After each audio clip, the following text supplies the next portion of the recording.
皆さんこんにちは。バーチャル YouTuber のエマです。早速始めようと思ったけど、ちょっと待って。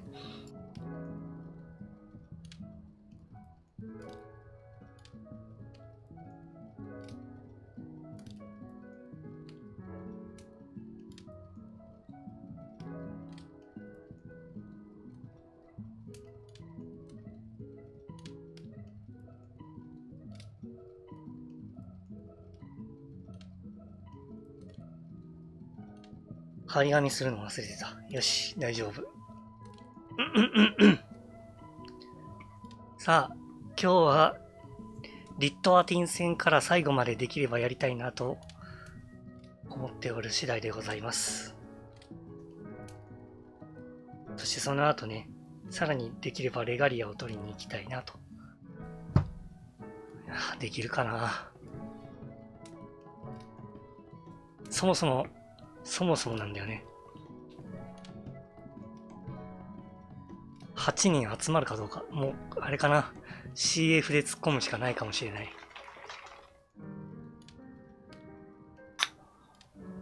よいしょ。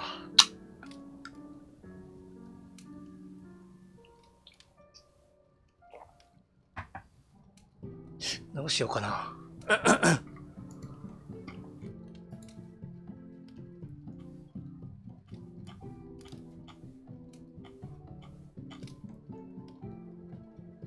あ、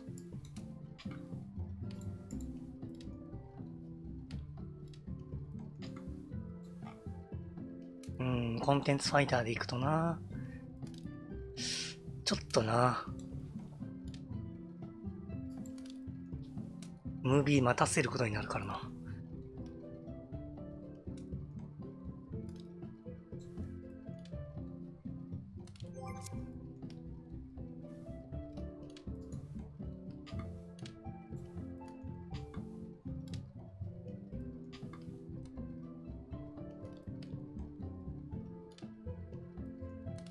やばい、やることがないっすね。どうしようかな。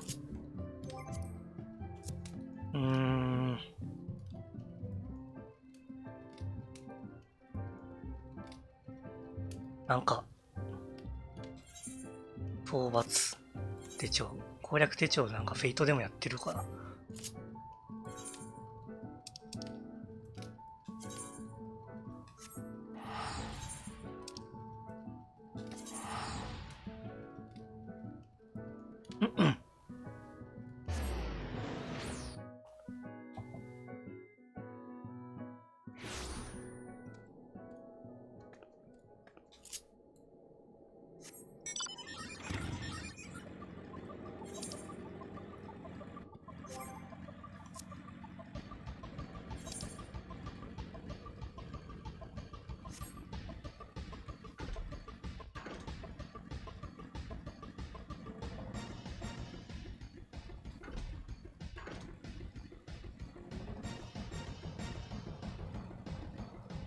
ああ、すでにお風呂に入ってご飯を食べたから、すでに眠気が来ている。しっかり寝たんだけどね。お風呂に入ると一気に疲れてしまうね。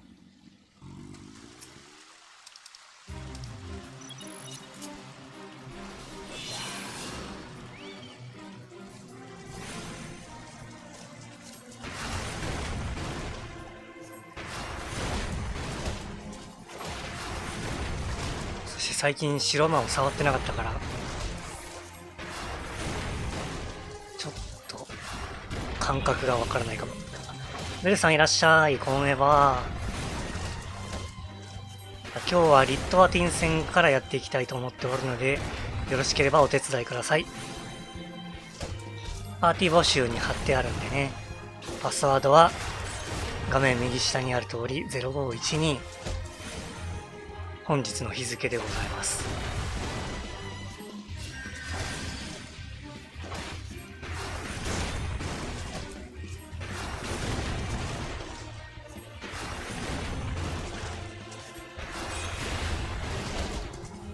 まあ、今待ってる間、なんか手帳でも埋めようかなと思ってフェイトをやっております。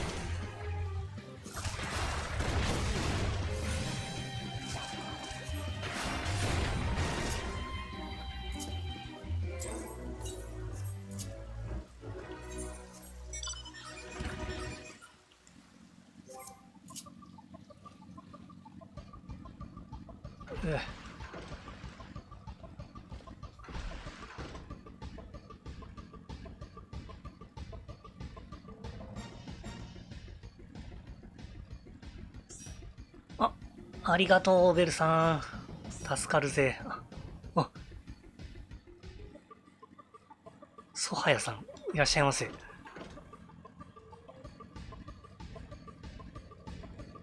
あ、そうだ。チャット、チャット。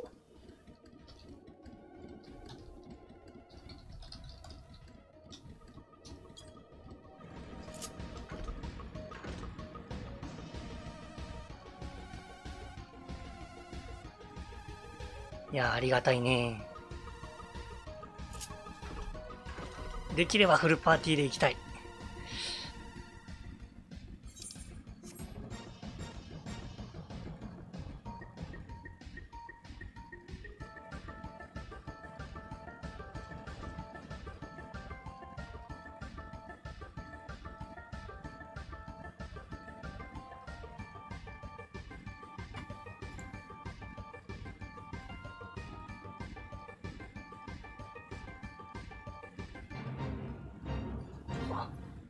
すぐ終わっちゃうな、これ。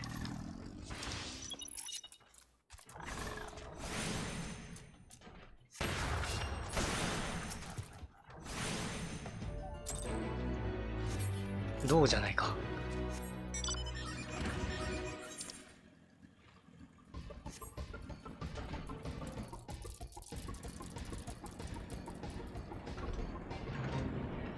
さあ、集まってくれるかな。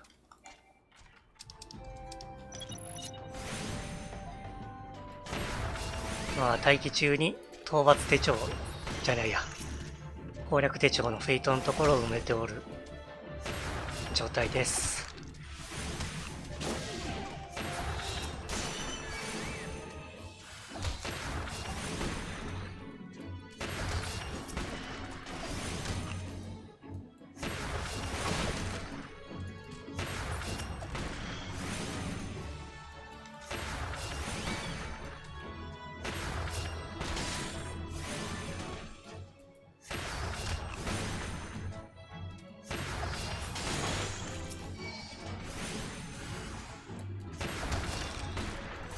どうしよっかな。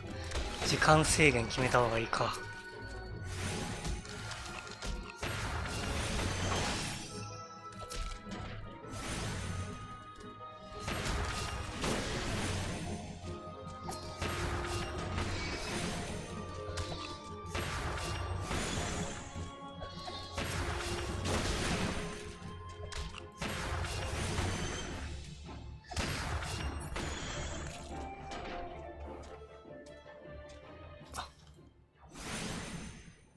いや、でもやっぱり、野良の人待たせるのな。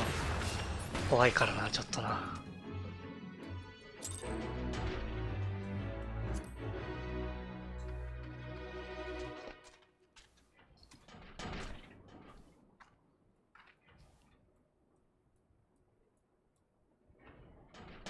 今日も暑い。窓は開けたいけど。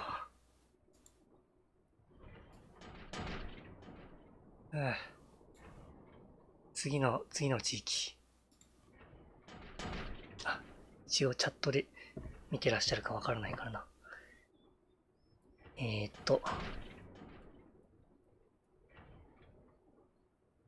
なんだ。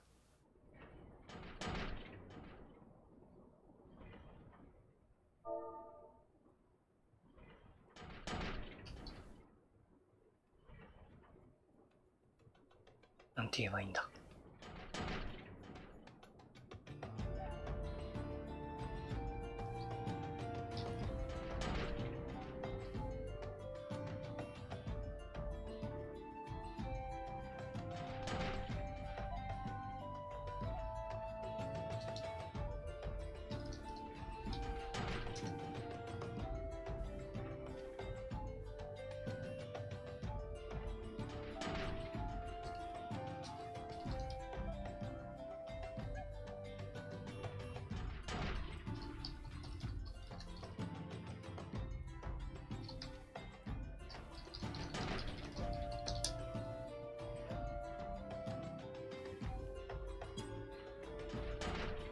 ベルさんが来た。ギトちゃんもいらっしゃい。よいせのせ。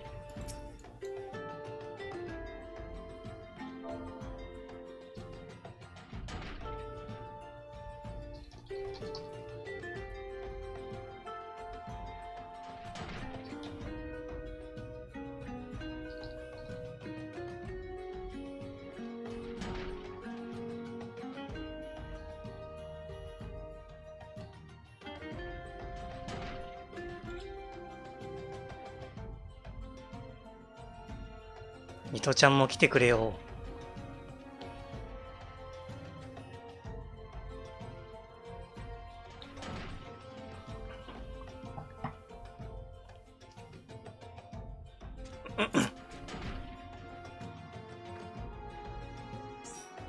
あ、来た来た。タンク。ギトちゃんのタンクか。若干不安だな。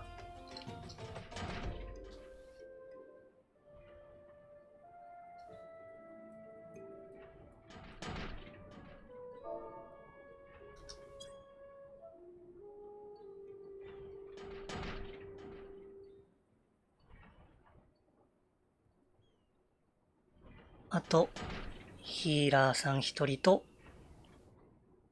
DPS3 人。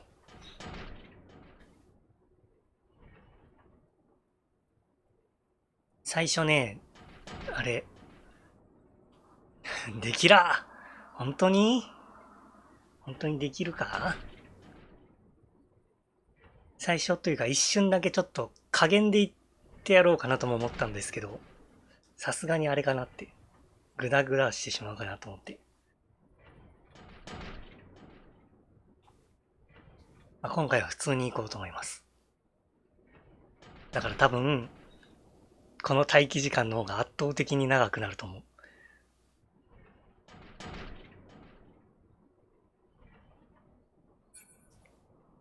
し、ちょっとね、今、わーい。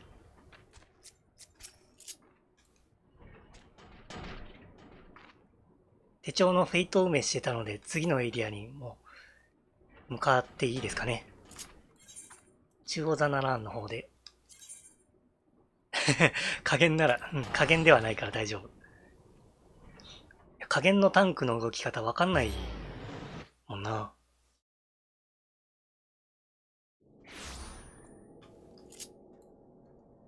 でも確か私一番最初にリットアーティンと戦った時、申請してずっとやってたんですけど、申請してから始めたんですけど、確か加減じゃないや。リットアーティン戦はタンクで挑んだ記憶があるな。いやでもその時はすでに竜騎士になってたかな。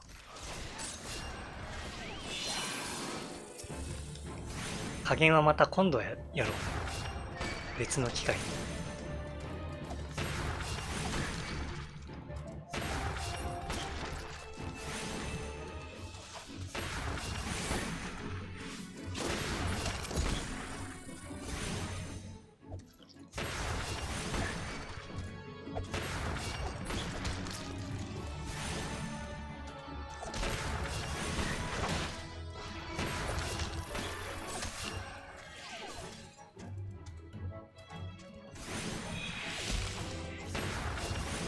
なんか、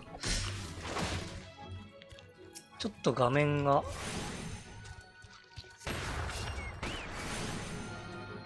FPS 低い気がするな。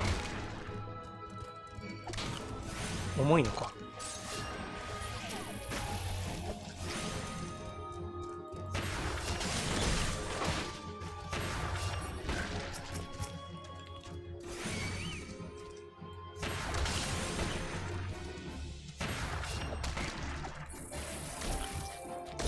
そう、なんかいろいろフェイスリグとか起動して14やりながら配信するとどうしても重くなっちゃうのが困ってたんですけど、これメモリを積んだらもしかして解決するのかなって。今8ギガしかないんですよね。非常に少ない。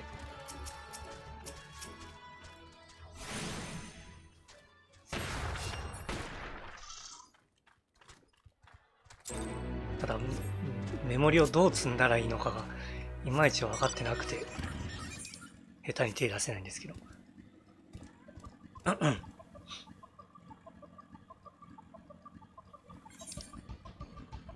メモリ積んで解決するならなんとかしたいな。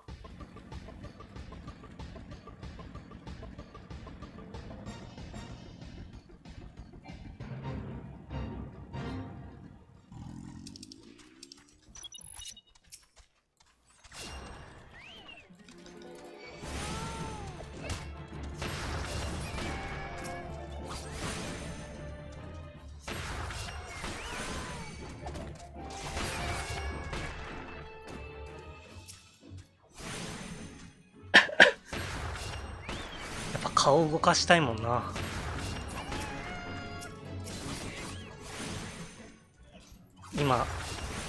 今というか FF の配信やるときはだいたい左下の私は自負なんですけど、せっかくメイド服作ったのにまだ使ってないしな。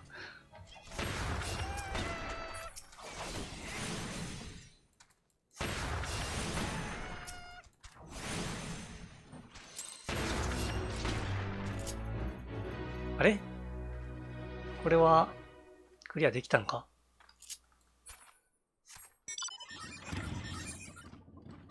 いけてるか。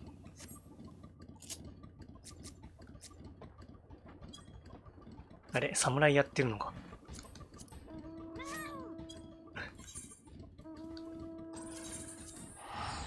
東だなら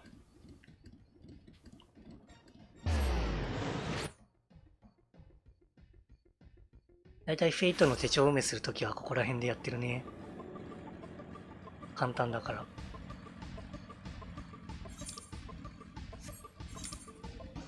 楽園の泉。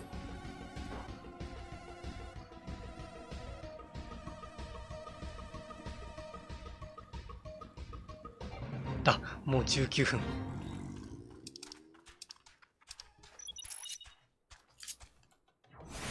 他になんか暇な人おらんかね。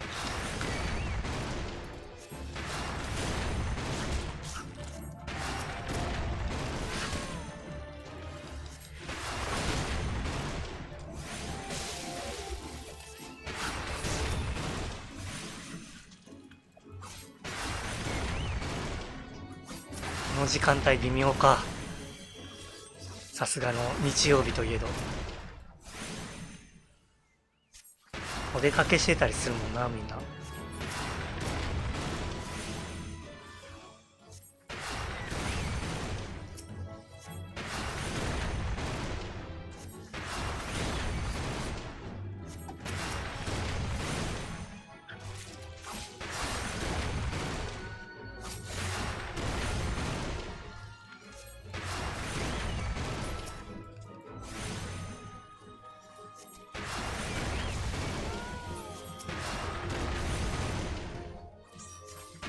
あ、生きりみを我慢が来た。やったぜ。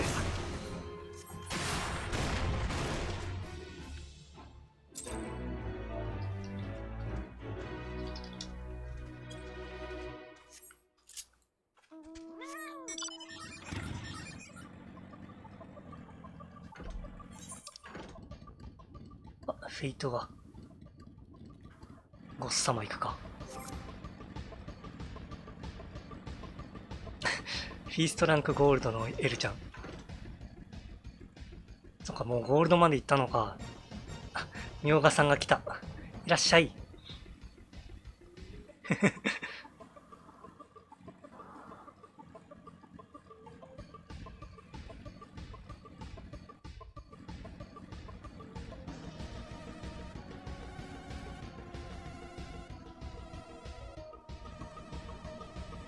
いや、ゴールドまで行けば十分すごいと思うけどな。私は。3分間に合うかな。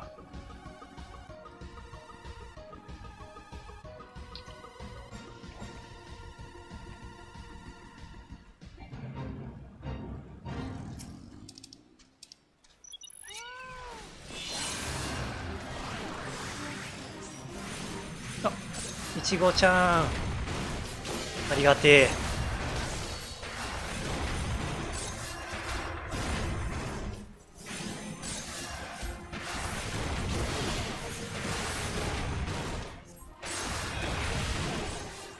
あと2人か。よっ。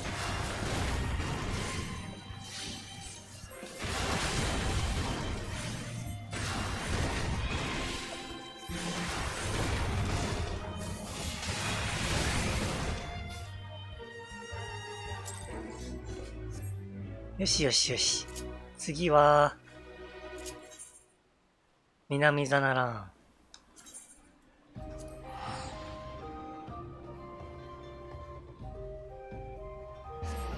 クロスワールドだからテレポがあれなのか。テレポがおごれないんだ、これ。すまねえ、みんな。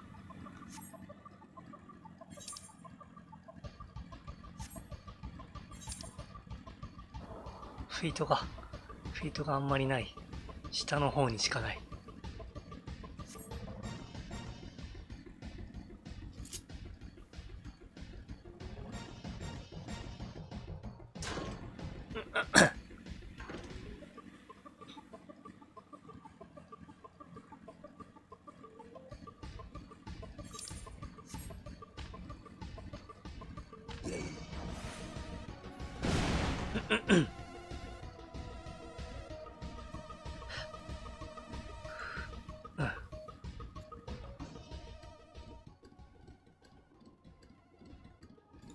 なんかちょっと喉の調子がいまいち声が出てないぞ。よろしくないね。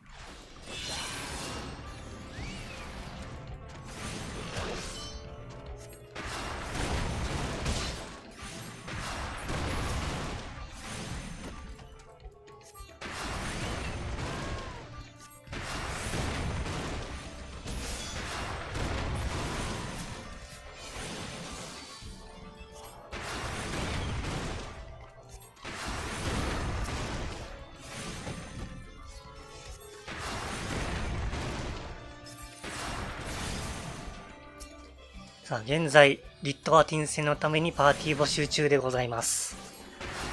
パスワードは右下の0512。よろしければお手伝いください。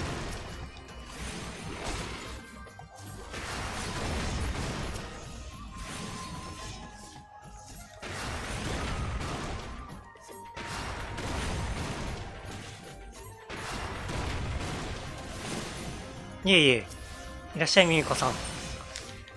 普通にやっていきます。加減はね、ちょっと厳しいので。でもそのうち、リットアティンの真の強さを思い出したいから、加減で行ってみたいな。今回は普通に行くけど。ペグジチャー。ペグジチャー行こう。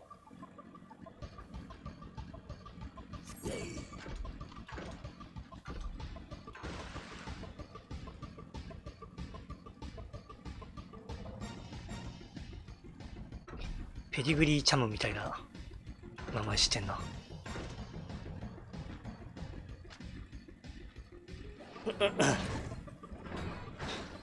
あ、そっか。まだ風邪ひいてんのか。喉の調子が悪いの。ありがとう、ミミちゃん。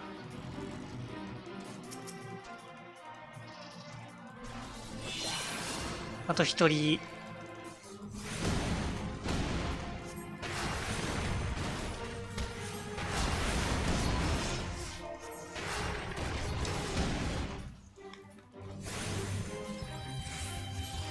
あと一人は DPS か。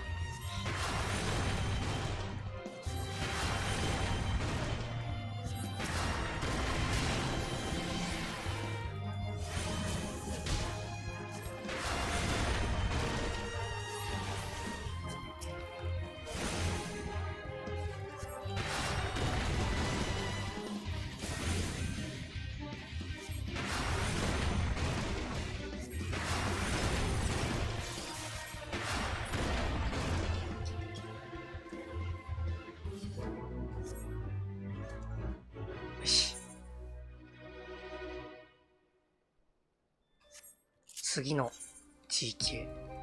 北座なら。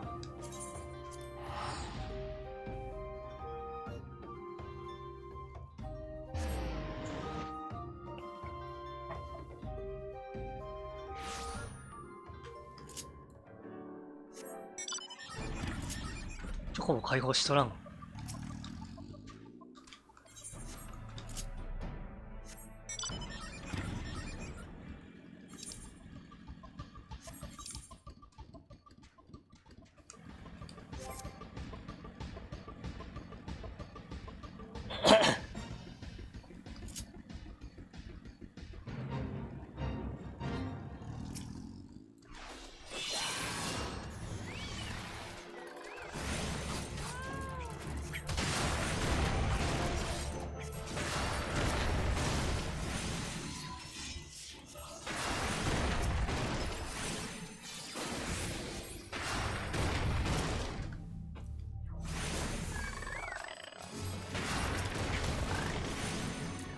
これ結構画面のラグあるな。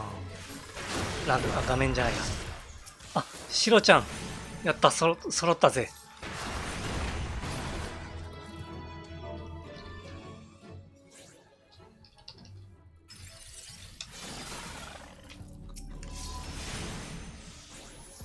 配信のラグ。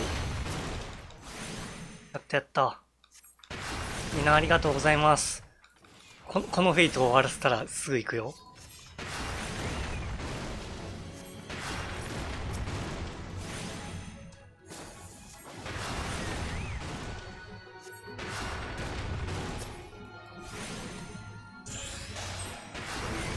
お、レベルも上がった。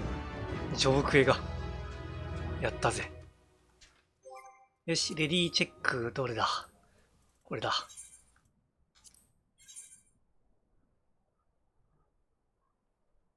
ミトちゃん、それ着替えてくれよ。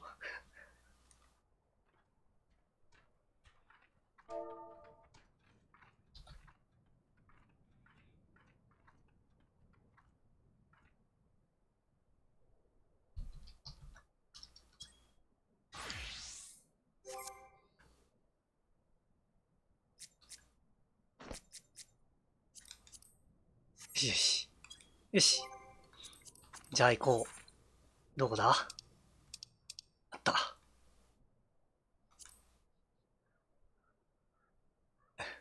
名前着替え？行くよ。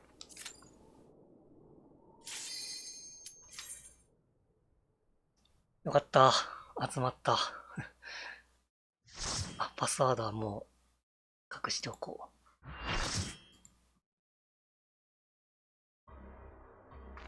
さあ、ムービー少々お待ちくださいね。普通に見ちゃいます。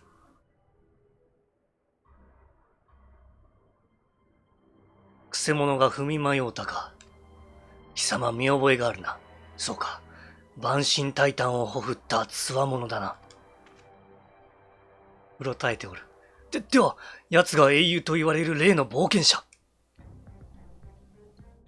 なるほど。周辺で起きている小競り合いは陽動。冒険者を送り込んで我を討ち、カストルムオクシデンスを孤立させるつもりか。ふん。エオルゼアメ、偏境な戦術を取る。偏境？だが視覚に一回の冒険者を使うなどと。いや、用務だからこそ手だれを使ったのか。引け。お前たちではこの者に勝てぬ。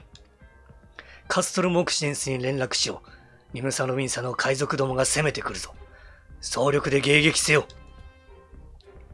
はっ。リッターティン隊長、了解しました。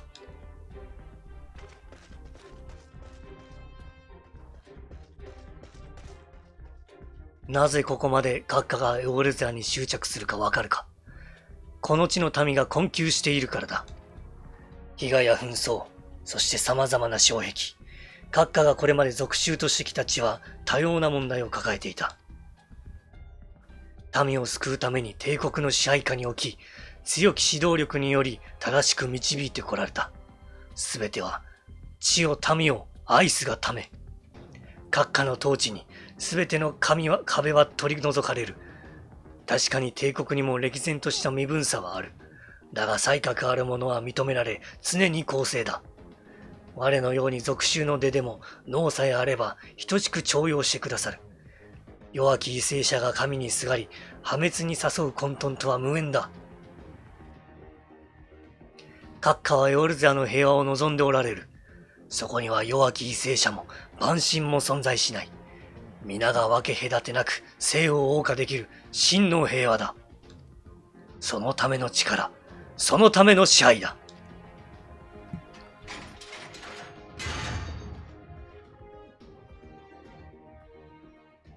貴様がいくら有能な冒険者であろうとも、己が欲望のために力を使うというのなら、ガイウス閣下の待望のため、我が打ち果たしてくれよう。カチャ。我が名はリットアティン・サス・アルビナ。ガイウス閣下の盾にして頬なり、貴様をここで叩く。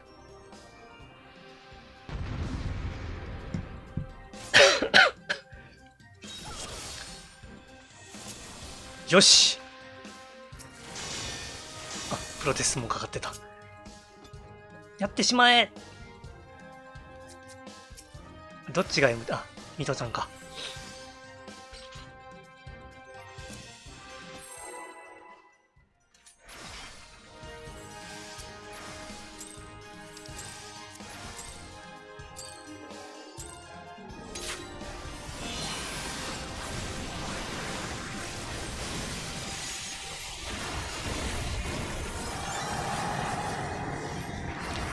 ボッコボッコだ。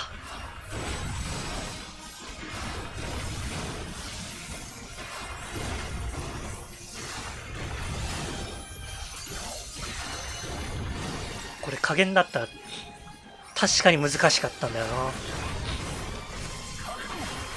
な。あ、もう死んでしまう。あ、リットアティン。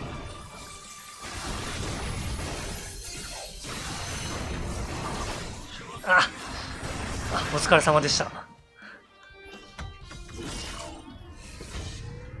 さあ、強かった。こんなところで、深く。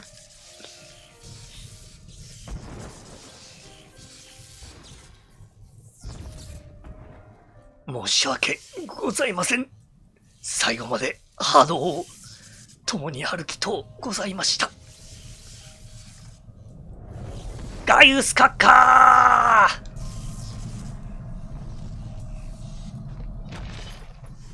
ナム。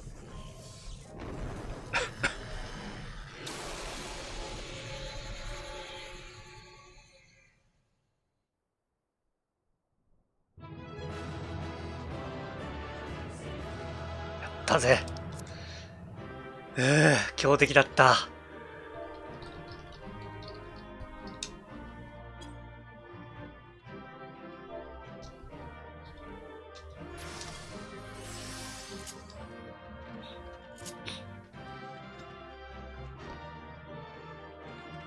海が綺麗だな。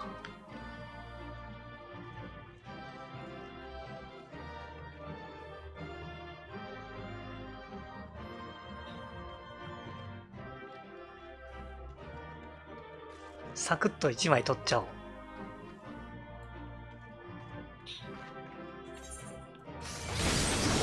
あ、みんなアクションしてる。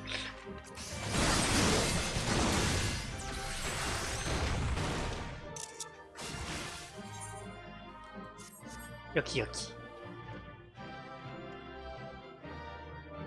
あ、も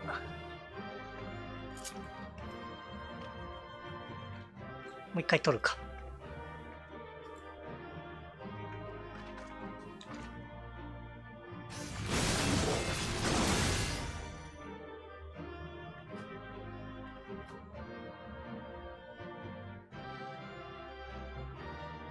いや、綺麗だな、やっぱ。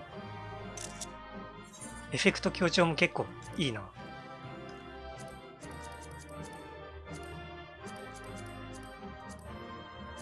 色ペンも結構綺麗。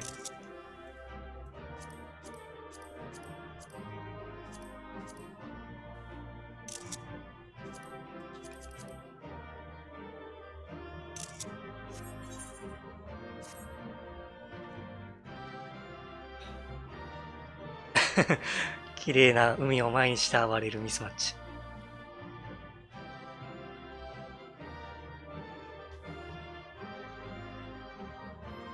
いやー、強敵だった。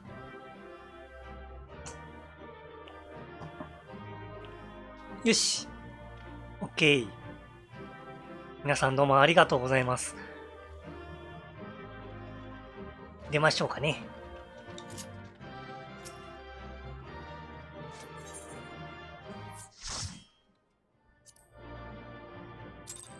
これまたカットシーン入るか。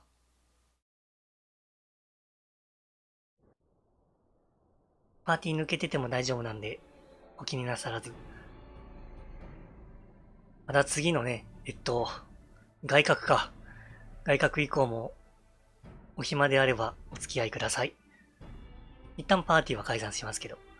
あれは大型魔導トランスポーターの暴走行か。リッターティンを打ち立ったのだな。ちゃん、よくやってくれた。アルフィのどこいた。ちっちゃい。しかし君にはいつも驚かされる。まさに天賦の才だ。共に戦うことができて、私は幸せだよ。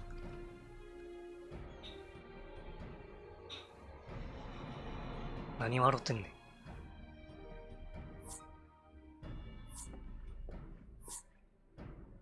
あの光はのろしだ。我々を導く希望の光だ。敵将リットアティンは落ちた。マーチ・オブ・アルコンズは第2段階へ移行する。アルテマメコンを、噛んだ。アルテマウェポンを破壊し、我々の手でエオルゼアを平定するんだ。ちゃんに続け。やっぱちゃん呼びは、違和感が未だに拭えないな。名字が欲しい。俺だ、シドだ。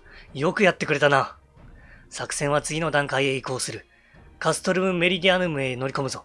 アルテマウェポンをぶっ壊すんだ。お前はベスパーベイ北の不滅隊の駐屯地へ行き、次の指示を仰いでくれ。じゃあな、同盟軍本体でまた会おう。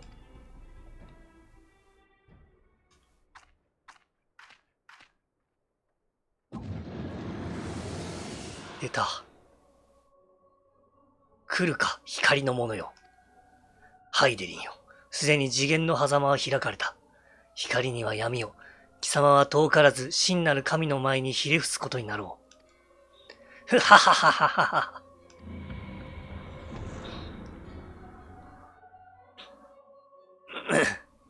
やっぱりかなり今日鼻声だな。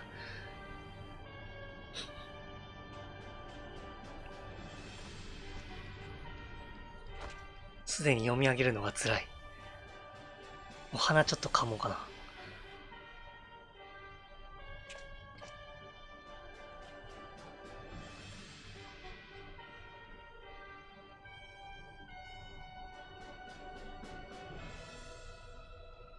よし。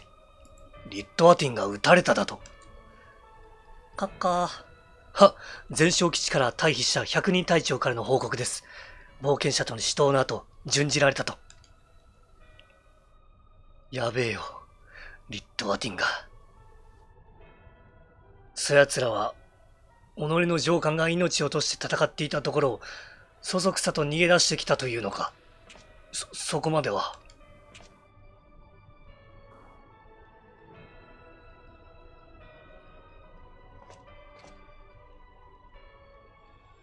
なお、カストルム・オクシネンスにて、我が軍とリムサロミサの国家団が交戦を開始。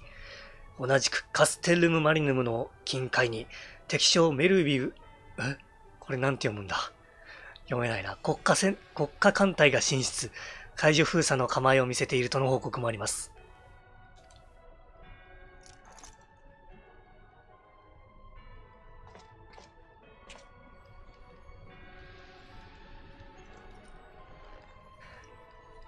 これが返答か。これが貴様らの答えか。エオルゼアの長よ。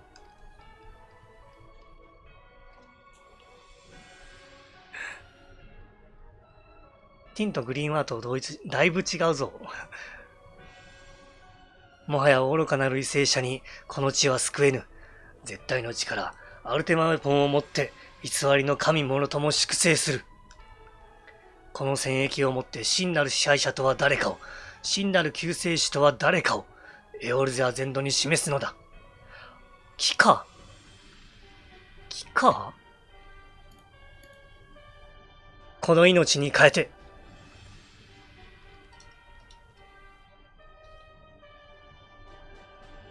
あ、木か。将軍の旗本、特にその軍団の指揮者に属する部下だという関係。はい。初めて聞いたな。いや、クリアしてるはずだから、見たことはあるんだろうけど。いやー、難しい。や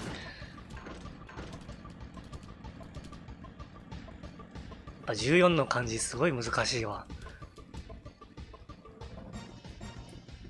普通に生きてて、あまり目にすることのない漢字が多い気がするね。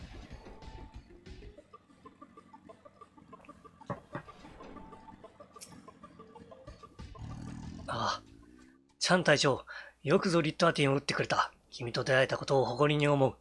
君が成したマーチ・オブ・アルコンズの第一段階成功のお知らせを受け、各地でも進軍が開始された。リムサノミンサではメルウィブ提督と国家団がオクシデンス、カステルム・マリヌムからの援軍を抑えに行った。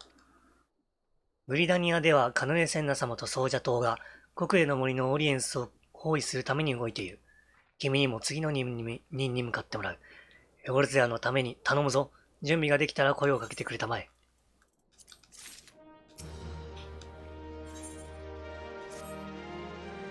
君たち冒険者選抜部隊には作戦の第3段階、そして第4段階を遂行するために最終決戦地となるカストルム・メリディアヌムに向かってもらうが、その道中一つ頼みたいことがある。メリディアヌムに侵攻がてら各自で決戦に備える兵士たちを鼓舞してほしいのだ。これまでに数々の慢心を倒し、敵将リットアティンをも撃った君の言葉を聞けば、皆の士気も高まるというもの。メリディアヌムは北ザナラーンにある。まずはキャンプブルーフォグに向かってくれ。どうか我々をエオルゼアを導いてほしい。わかった。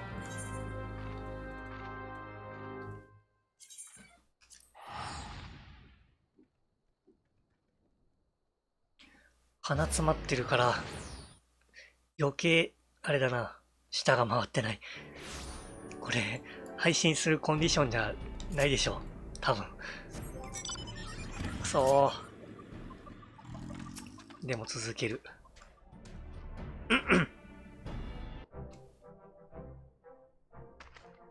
ようこそ、ちゃん隊長。このキャンプブルーフォグでは現在、決戦に向けての準備を進めております。エオルゼア史上類を見ない大規模な作戦に、兵士たちも緊張している様子。決戦地カストルム・メリディアヌムは目前ですが、マーチ・オブ・アルコンズを成功させるためにも、兵士たちに英雄である隊長の存在感をお示しください。任せろ。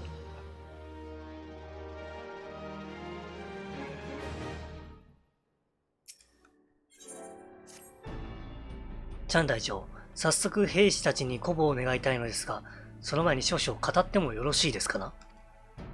ここまでの大規模作戦は私にも経験がありません。兵たちは皆緊張と不安で気絶せんばかりであります。はるか1世紀前、グリラニアの名将バンシュロンは、戦い慣れぬ兵たちに手ずから温かな飯を振る舞うことで彼らの恐れを解き、戦線を維持し続けたと言います。古きに学ぶことはグリダニアの良き慣習でありましょう。英雄である隊長が手がけた食事を口にすれば、戦い慣れぬ我が兵たちも奮い立つに違いありません。すでにベースはあちらの鍋に用意してあります。あとはバジリスクからその肉を入手して少し煮込めば、バジリスクシチューの完成です。そしてバジリスクシチューが出来上がったら、ぜひ兵たちに直接配ってはいただけませんか。英雄である隊長へのこの願い、比例は重々承知しております。お叱りならば、後ほどいかようにも受けましょう。しかし私は英雄であるあなたが兵たちに食事を配ることこそ、最も鼓舞につながると考えるのです。何卒よろしくお願いいたします。なるほど。ろうな。お、どこだ？あ、マジリスクか。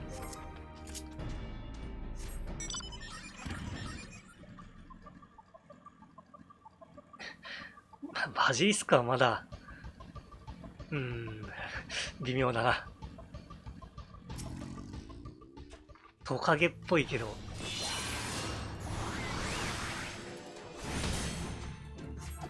ムカデの数倍マシだと思う。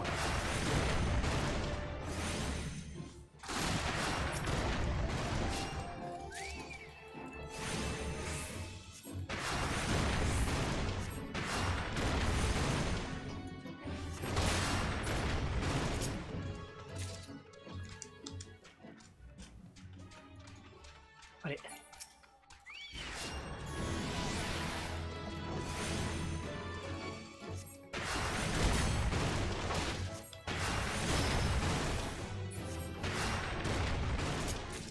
よし。食材ぐらい用意しててくれよな。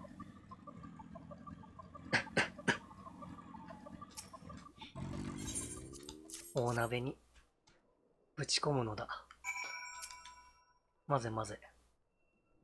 あれ？ちょっと待って、この鍋底抜けてるぞ。底抜けてるから置いてあるのか。でもまさかこの鍋を使うんじゃなかろうな。あ、大丈夫だった。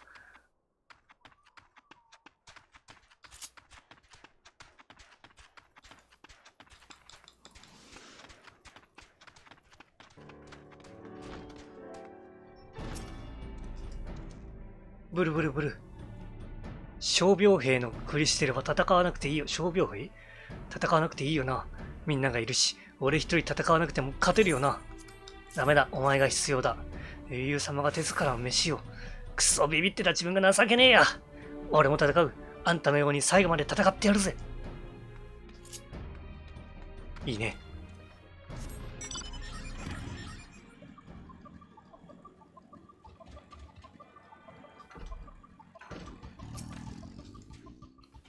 帝国軍と戦って勝てるわけがないわ。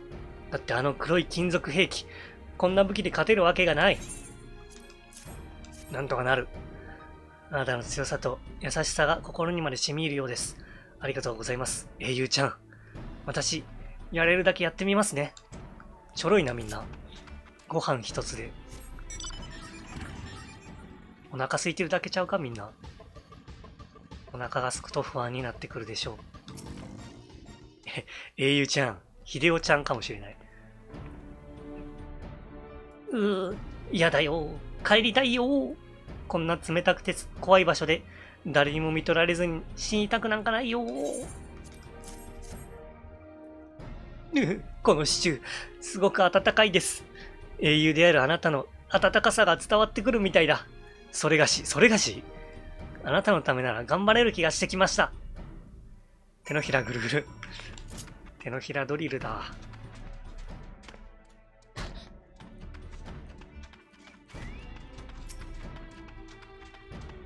カットシーンで誰か喋ってくれないかな。もう一回鼻かみたい。ありがとうございます。兵たちの心にあなたの心が届いたようです。きっと彼らは常の力を取り戻し、自らの意志で自らの大地を守るために戦うでしょう。それは、なんだこれは。あなたの力になると私は信じております。これも読めないな。すごいなんか、いろいろ足りないみたいな字。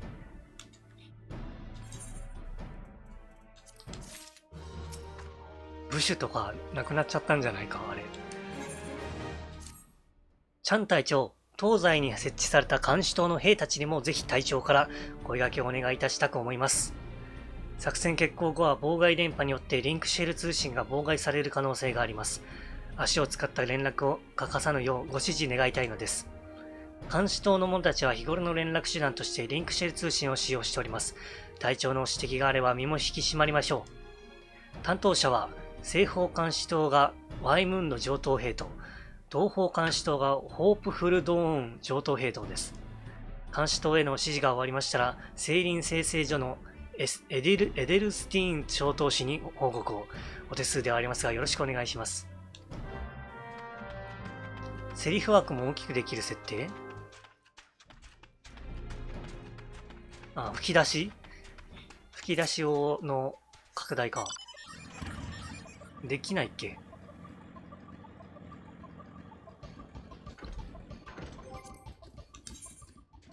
？HDU には。あ、HUD にはないか。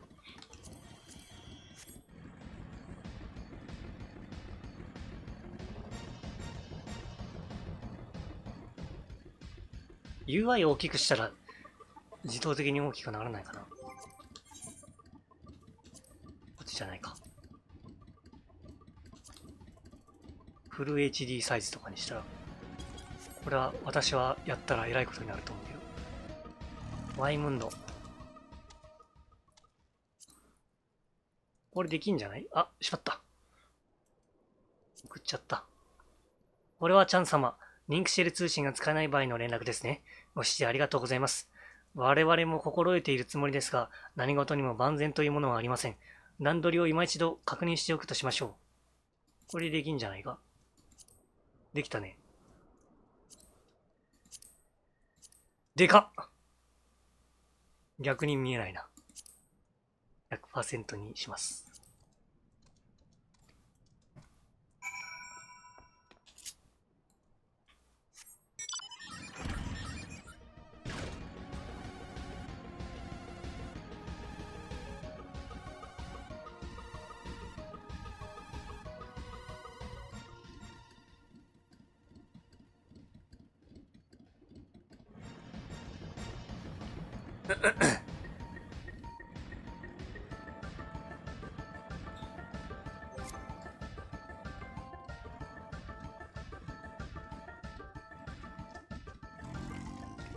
よいしょ。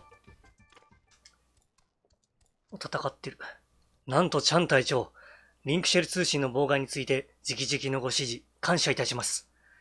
こちらの準備は完了しております。何かあってもすぐに対応可能です。よしよし。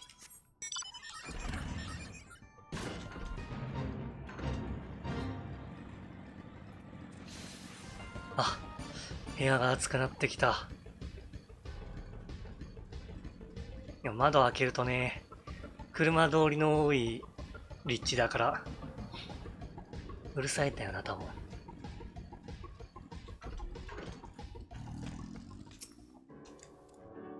チャン隊長、よくぞいらっしゃいました。監視塔への指示出し、感謝いたします。こちらも戦いの準備は着々と進んでおりますぞ。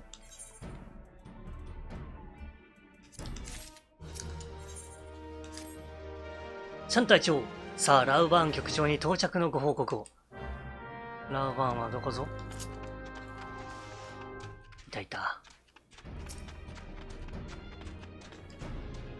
待ちかねたぞ。聞けばキャンプブルーフォグでは兵たちを鼓舞してくれたそうではないか。英雄としてのあまたの功績を残してきた貴様の到着に、竜をなんだこれ、鼓舞の子で、竜をなんとかす兵も多いと聞いた。戦いを前に怯えているのはここの兵とて同じ。だが今、我が輩が撃を入れたところで萎縮してしまうかもしれぬ。怯える兵たちに貴様の喝を入れてくれぬか。不滅なる闘志に火を分けてやってほしいのだ。最後にエデルスティーン小闘士にも忘れずに喝を入れてやれ。気丈に振る舞っているが心の炎は揺れている。どこだ？上か。喝を入れる。どれだっけ？あったあった。はい、すみません。大丈夫です。喝を入れてくださってありがとうございます。気合を入れて頑張るであります。ありますか。おお、ビビってんね。頑張れ。おお、気合入った。冒険者殿、感謝しますぞ。これ先にセリフ聞いた方がいいのか。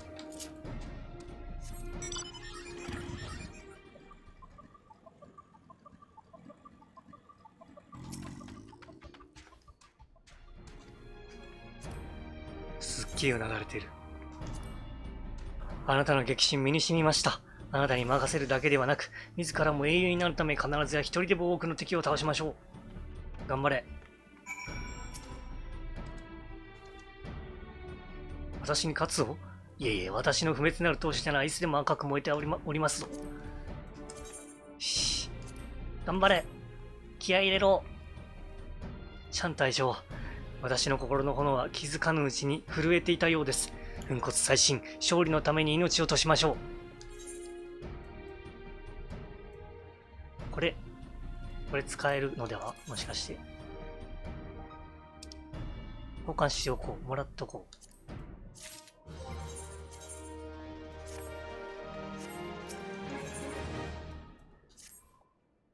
そろそろ出陣のお時間です。ラウバーン局長はすでにカストルム・メリディアヌム前に向かわれました。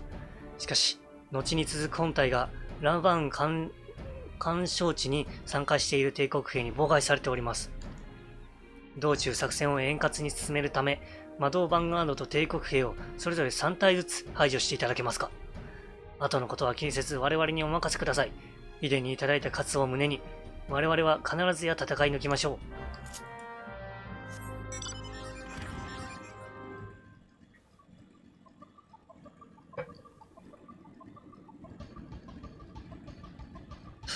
暑い。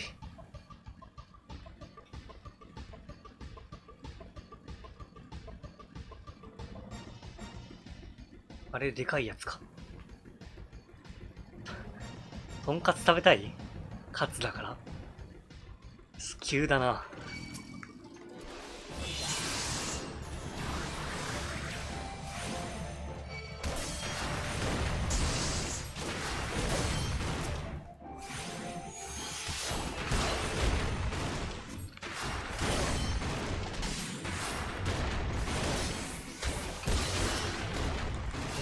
私はお肉が苦手なんでとんかつは食べないでございますね。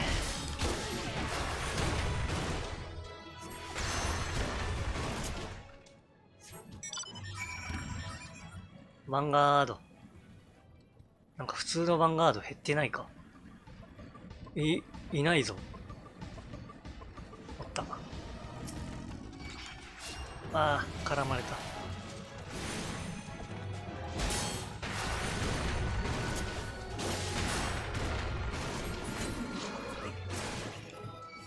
間違えた。お辞儀してしまった。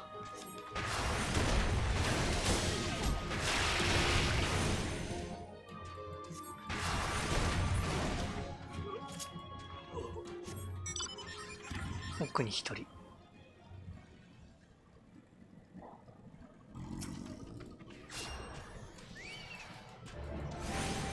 あとどこだ。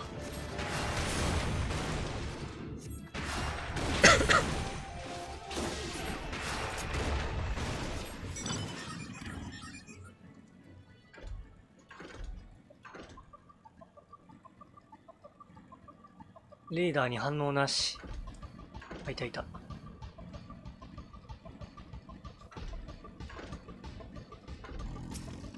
お、湧いた。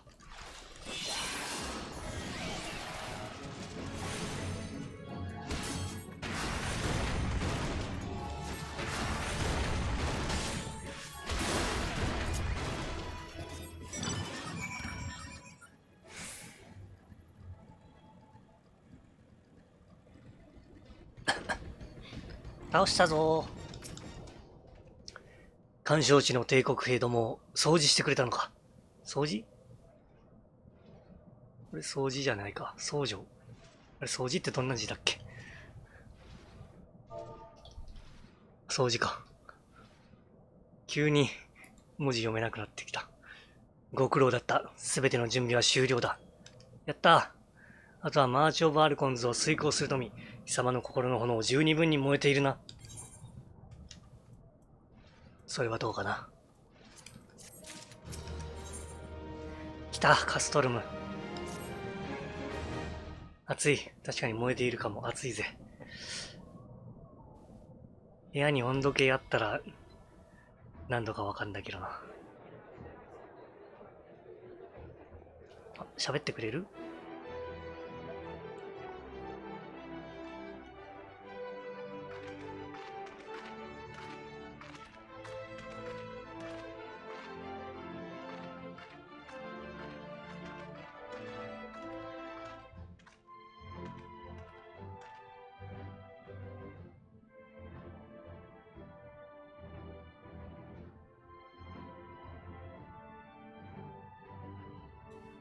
喋らんのかい。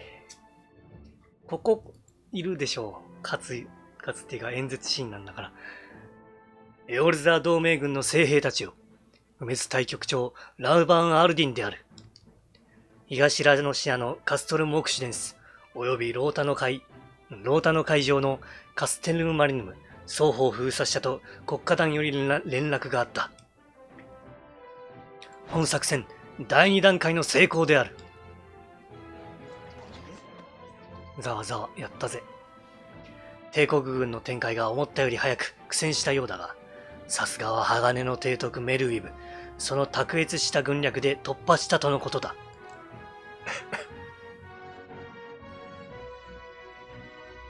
これにより、マーチ・オブ・アルコンズは第3段階を迎えた。すでにカヌエ殿の率いるソージャ島の別動隊がカストルムセントリ南方の線路を封鎖するため進軍を開始した。我々同盟軍本体は目前にそびえ立つ帝国要塞カストルムメリディアヌムに突入。敵将ガイウス配下の帝国軍第14軍団の主力部隊を叩き、この要塞を孤立させる。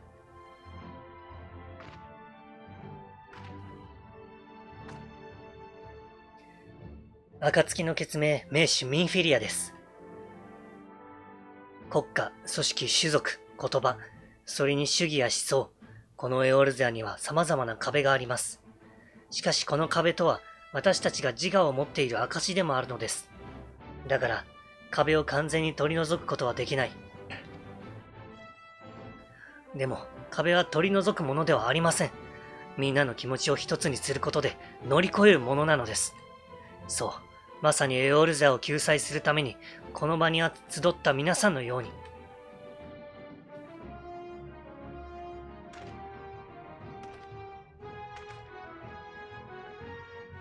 ここにいるチャンはこれまで幾多の壁を越えてきた。自らの行動で壁を越え、我々に道を示してきた。次は我々が道を作る番だ。無事にチャンをアルテマウェポンの元に送り出すために。カストルン・メリディアヌムを孤立させれば、そのまま作戦は最終段階へと進む。何としても冒険者をアルテマウェポンの元へ届ける。各隊全力で冒険者選抜部隊の道を切り開け。総員進軍準備。おー。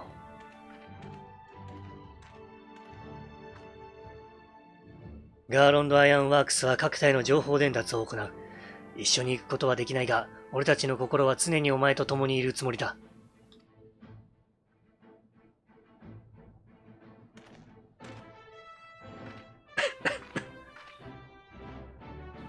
あなたの帰還を待っています。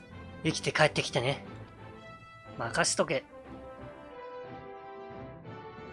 この大地をガレマール帝国のガイウスの月にさせるな。エオルゼアの未来は我々で守る。全軍突撃。クリスタルの導きあれ。クリスタルの導きあれ。おー。ユケイちゃん、暁の人、君の光でこのエオルゼアを照らすために。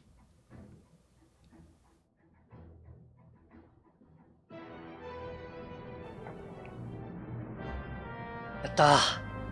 解放。カストルム・メリディアヌム。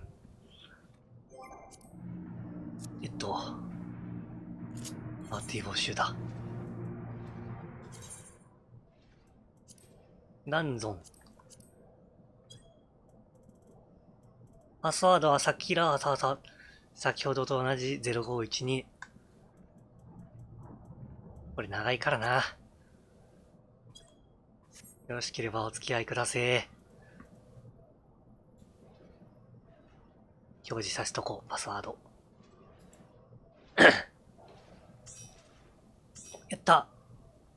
ベルさんいらっしゃい。エルちゃんもいらっしゃい。ありがてー。あ、ギルさんも来た。暑い。あと DPS だ。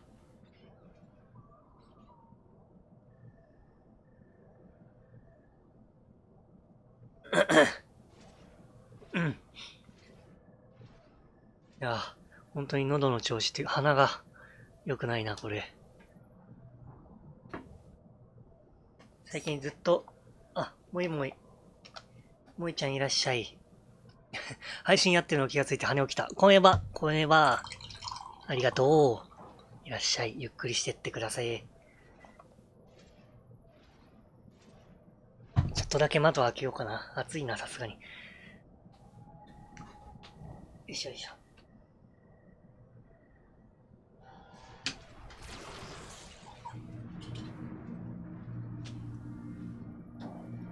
闇の世界に突入した直後、あらまあ。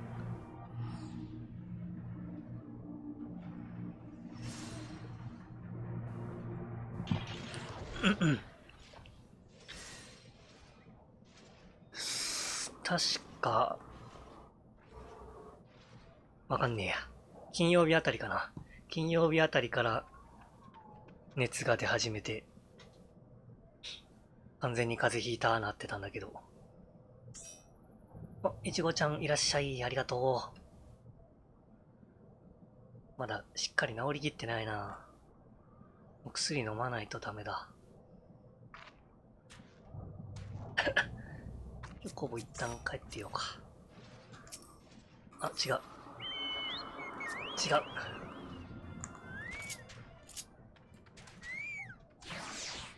マネちゃんいらっしゃい。ありがとう。あと、お一人。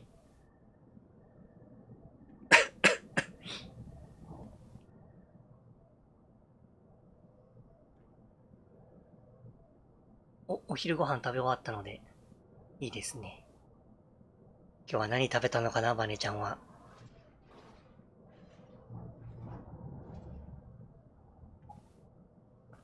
私はさっきパスタ食べました。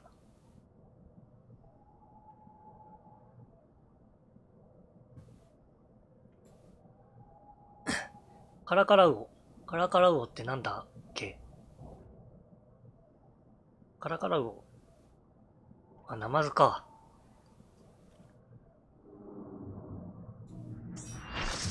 あ、ソワイさんありがとうございます。やったー、揃ったぜ。それじゃあ、レディーチェック。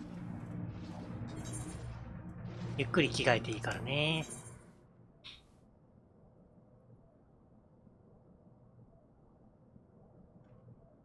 上部バランスも良いね。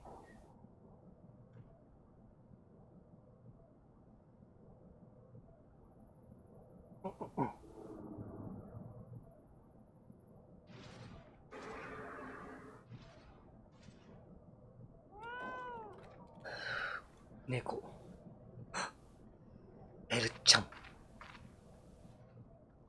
あら、ギルさん。木人叩いてたかもしかして。いや、そこにおるな。大丈夫かい？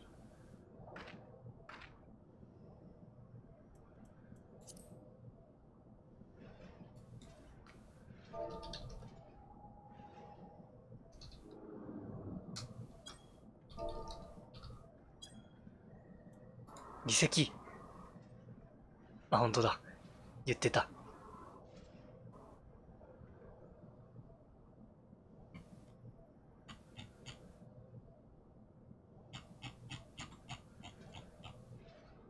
よし、じゃあちょっと私も、ちょっとおトイレ行かせていただこうかしら。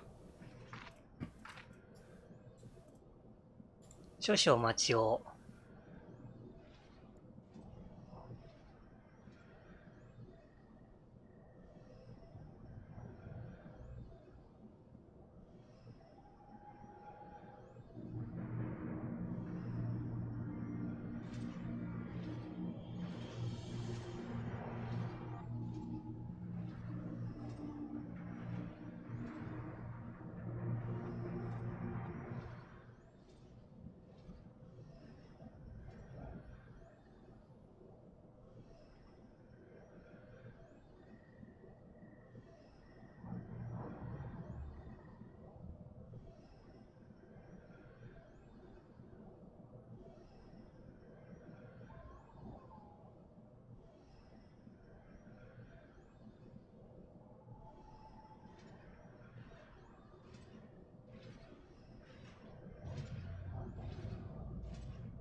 戻りました。お、ニルさんも戻ったにゃ。よいしょ。お、ダイス打っているよ。どっちが、どっちが MT かな。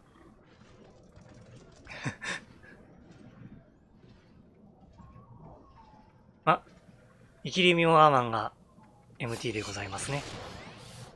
よしよし、それじゃあ皆さん、行きまーす。外角。アイテムレベルを意識してみよう。乗り込めー。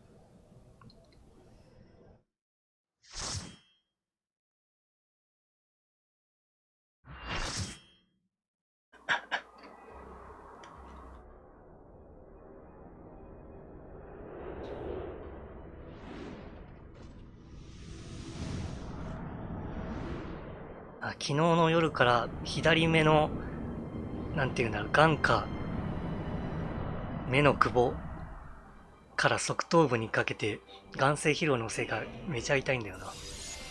昨日よりはマシだけど。まとめますか？どうぞご自由に。多分、活かせるだろう。あれだろう？リジェネしてればいいんでしょう。そして初私学もらえるな、これ。やった。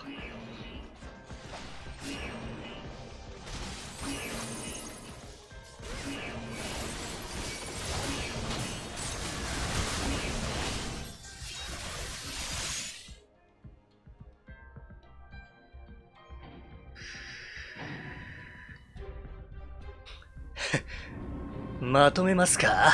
親善大使のこの俺を。まだ出てきとらんぞ、朝日は。遥か未来の話じゃて。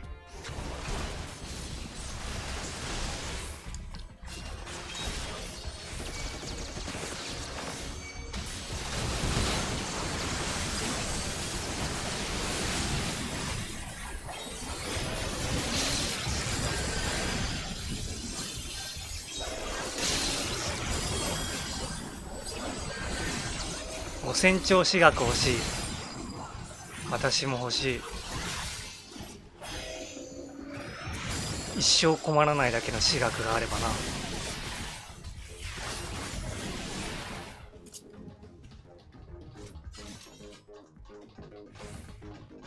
な。そろそろでも2000以上持ててもいい気がするね。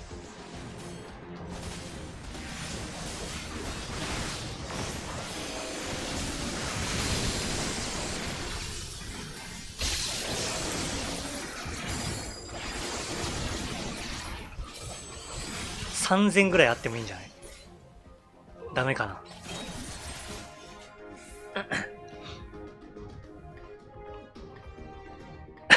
今の所持上限2000だと、ガーロンド装備とか、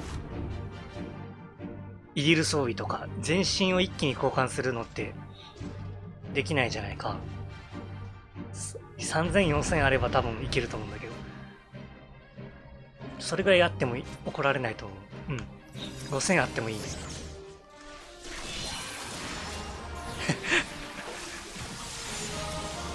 4999兆4999万8000私学溢れちゃう。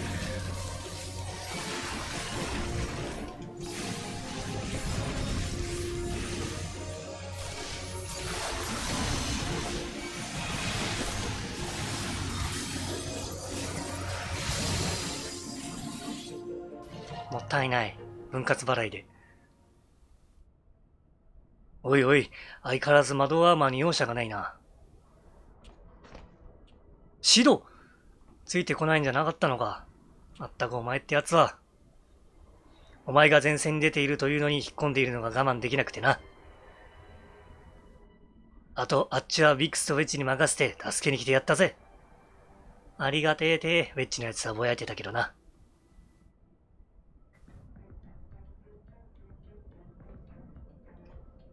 この規模の要塞だ。魔導アーマーの1機や2機転がってると思ったんだが。あ、ごめん。大したことはないようだ。これならすぐに修理できるだろ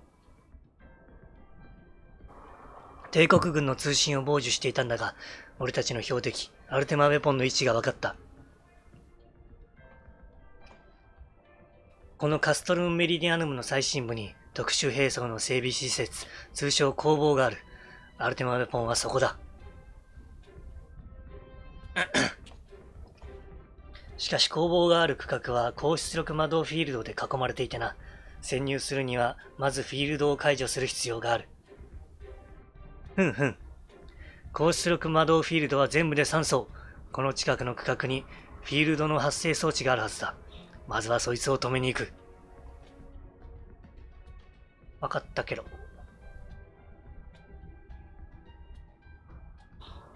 見ろ、あそこに廃棄物の放棄口がある。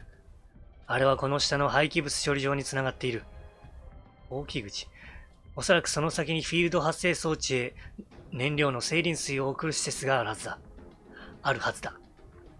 燃料の供給を阻止できれば魔導フィールドの一層を解除できるだろう。ほんまか？お前は放棄口を使い、先に精錬水汲み上げ場へ向かってくれ。俺はこいつを修理したらすぐに駆けつける。放棄口かな？放棄口ってなんか違うな。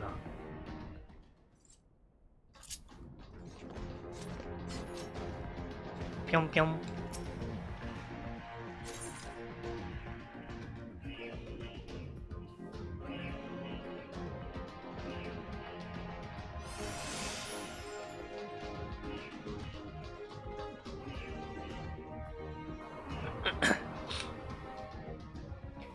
ビヨン、ビヨン。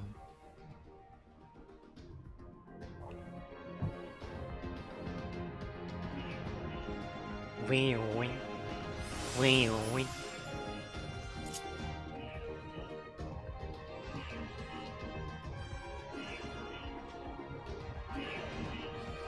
てんてるん、てるんてんてん。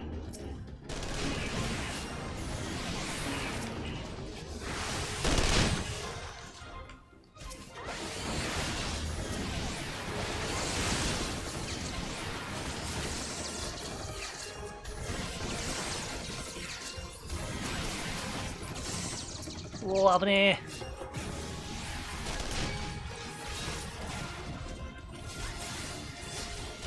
あ、見つかったか。えれえこっちゃ。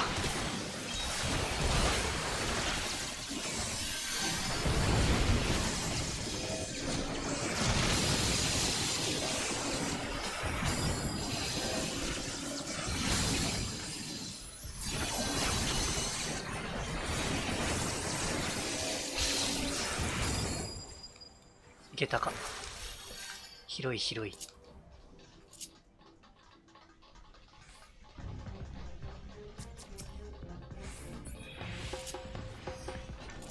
どんどこどんどこ。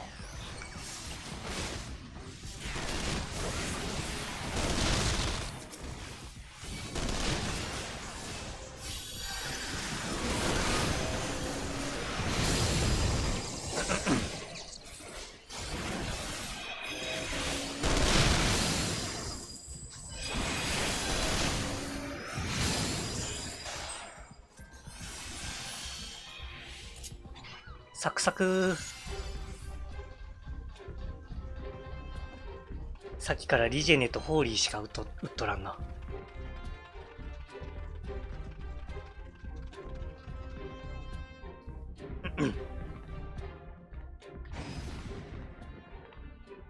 お、フィールドが切れた。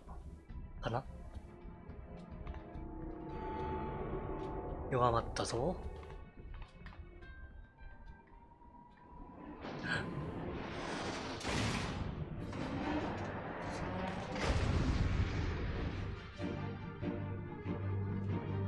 いけー。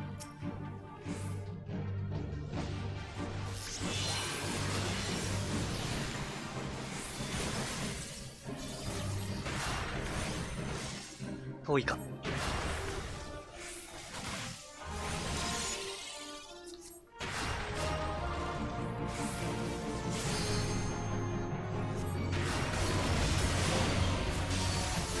痛い。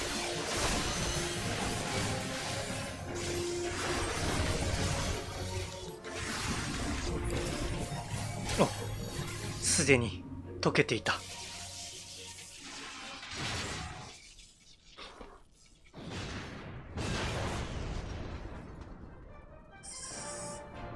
やったぜ、シド。ようエヴァ、奇遇だな。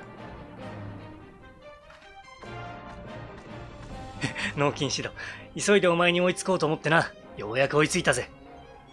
フィールド発生装置への燃料供給はうまく止められたようじゃないか。残る高出力魔導フィールドはあと2層だ。ウィーンオンウィン。さすがに派手にやりすぎたか。このまま進むぞ。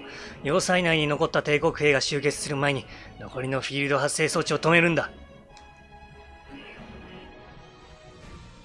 よし、いい返事だ。お前は先導してくれ。俺はこの魔導アーマーで後ろから援護する。ひゃっはー。まだか。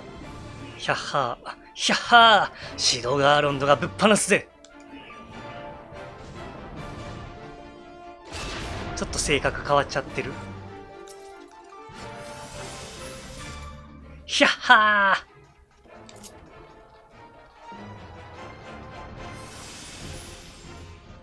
いや、本来あんな感じなんかな、シドって。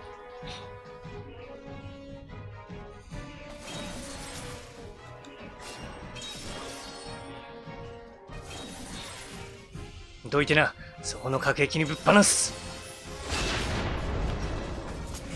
ハンドル握ると性格変わるタイプ。よくいるやつだ。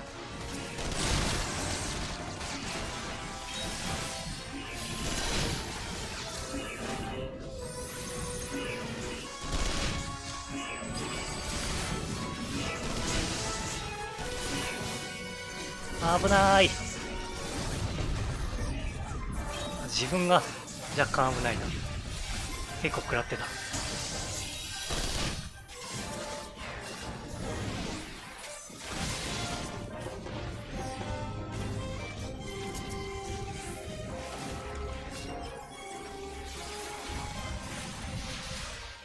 危な。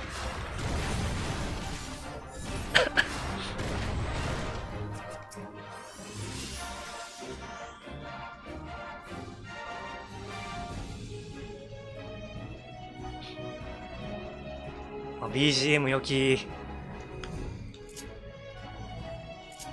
そっか、ここってこの BGM ずっと流れてんだな。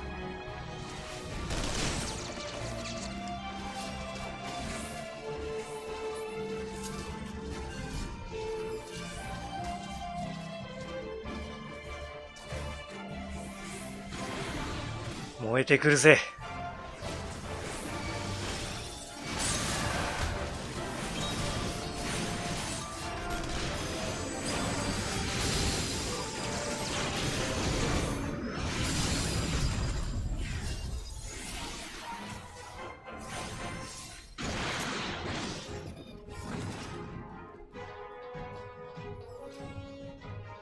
まだかな、シド。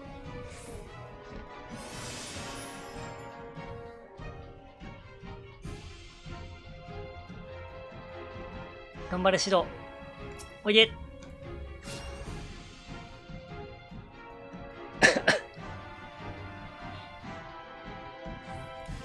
救出できひんか。無理か。あれ、救出入ってる？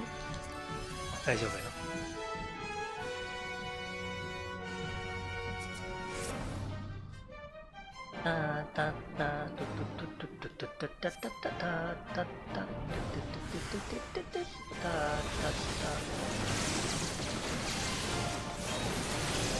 間に合わなかった。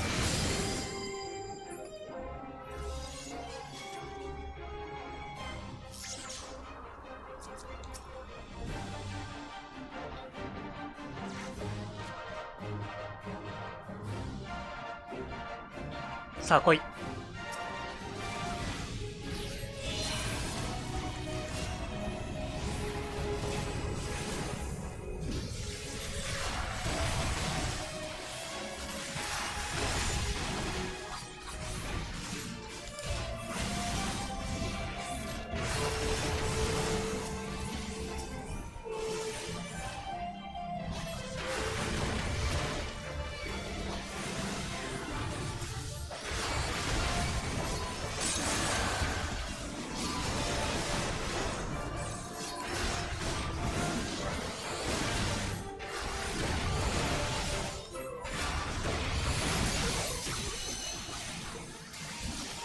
あれ、大丈夫か。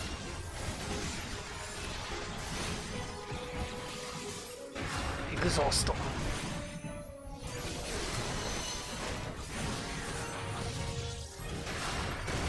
すごい、ほとんど私がすることがない。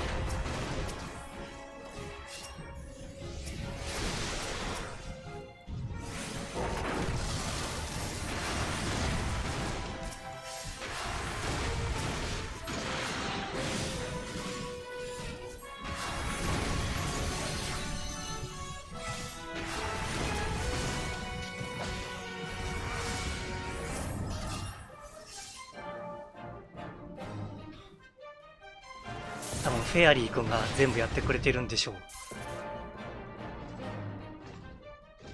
エヴァ、やったか。やったぜ。エヴァ下がってろ。この窓アーマーの精霊機関を臨界稼働させて最大出力で砲撃する。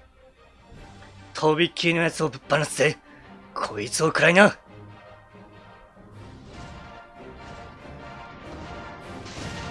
ガキョン。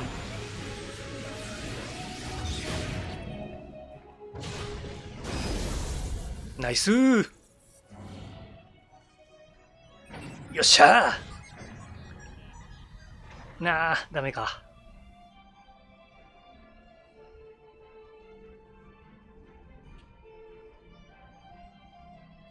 さすがにどこか焼き切れちまったか。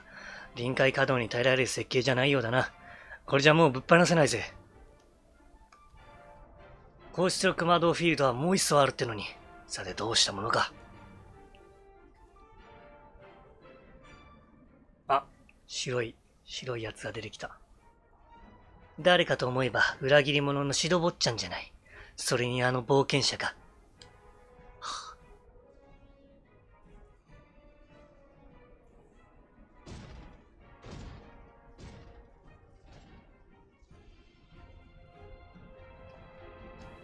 俺は何か武器を調達してくる。お前は先に進んでてくれ。最後のフィールド発生装置の前で会おう。武器。い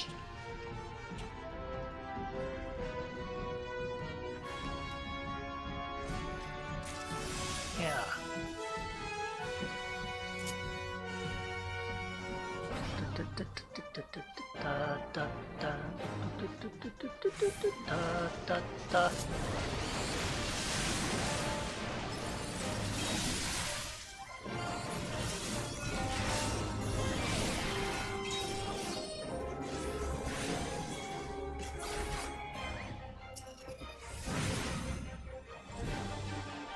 詠唱する前に溶けちゃうぜ。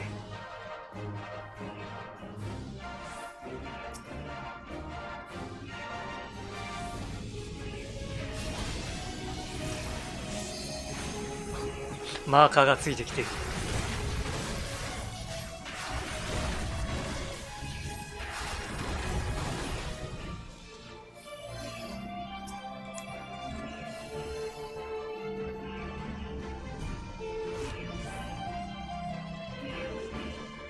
あ、なるほど、そっから引っ張るんだ。いきみおちゃんはわざわざ上行って降りてたな、私。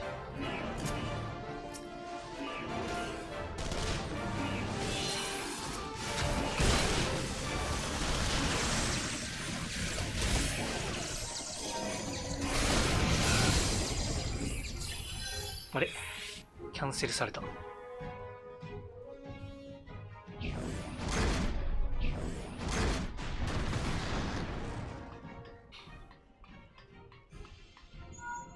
ォンフォンフォン。俺だ、シドだ。大丈夫か。こちらからも飛空艇が見えている。そいつは高速魔導駆逐艦だ。このままだとやばいぜ。駆逐艇か。そのあたりに対空砲はないか。そいつを使え。魔導駆逐艇を狙って撃墜してやるんだ。俺も今そっちへ向かっている。なんとか踏ん張ってくれ。危なーい。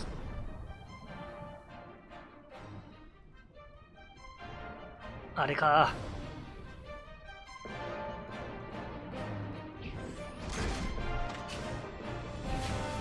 おお、まだ生きておる。あ、やばい、自分が死ぬ。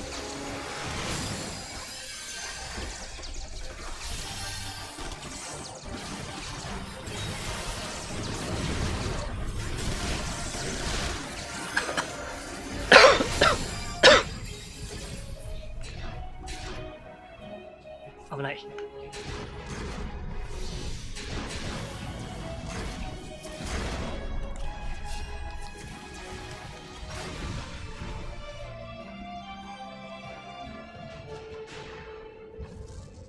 こんなうまいこと当たるかね。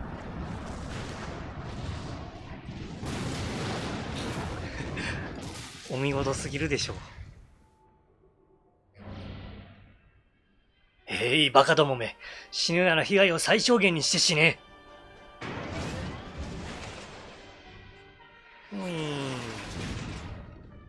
すごい飛ぶな。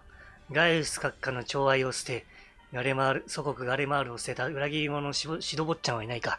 消してやろうと思ったのに残念ね。エヴァちゃん、ずっと会いたかったわ。君も慣れ慣れしいな。私はあなたを知っていたけど、面と向かって会うのは初めてですものね。私と少し遊んでみない？あなたの力がどれほどのものなのか、興味があるわ。こっちは興味ねえぜ。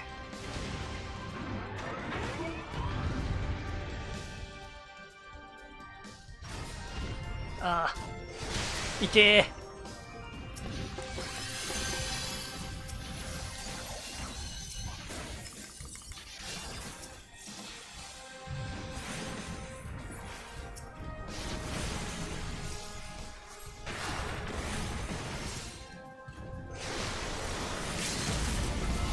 慣れ慣れしいタイプ。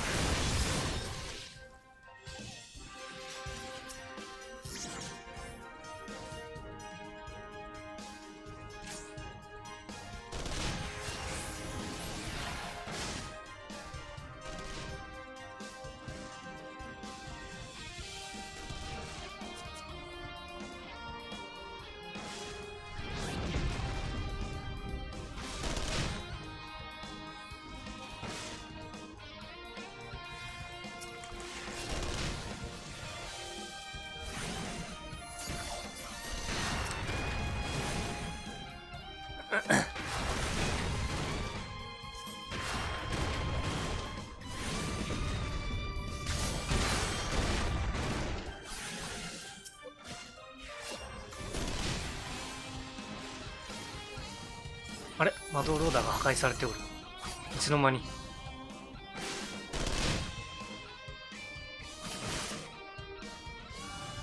そっちもか。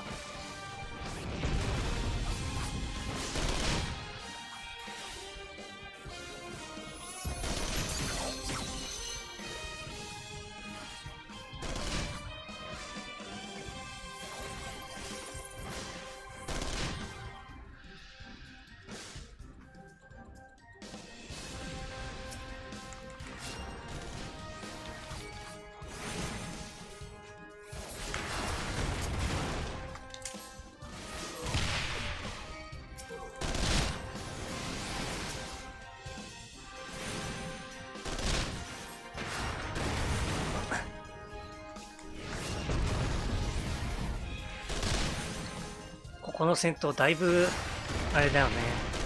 人数型だよな。こんなに人数いても結局魔導ローダーに1体ずつしかいないから。お、やったやった。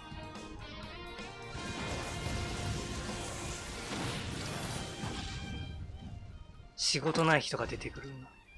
あまり余ってしまう。ガイウス閣下はあなたの超える力にご執心だった。だから一体どんな勇敢なものかと思っていたら、案外普通の冒険者なのね。わからないものだわ。こんな普通の冒険者がエオルゼアで英雄扱いされているだなんて。熱い。でもあなたのために私たちが多くの犠牲を出したことは事実よ。リットアティンをやったのもあなたなんでしょ？たかが一人の冒険者のために私はいろいろなものを失っていく。何が英雄か、何が超える力か。貴様は私から全てを奪っていく。部下も仲間も、そしてガイウス様の心も、もう何も奪わせない。ガイウス様の夢もガイウス様の心もガイウス様の体もガイウス様の唇も全部私のものだ。私は二度と失わない。ガイウス様に拾っていただくまでの何も持たない抜け殻の私には二度と戻らない。熱い。私の名はリビアサス・ユニウス。貴様だけはこの手で切り刻む。ガチ恋ぜ。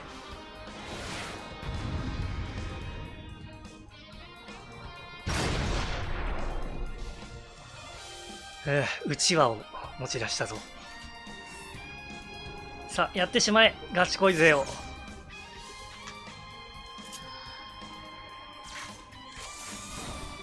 プロテス一応かけとこう。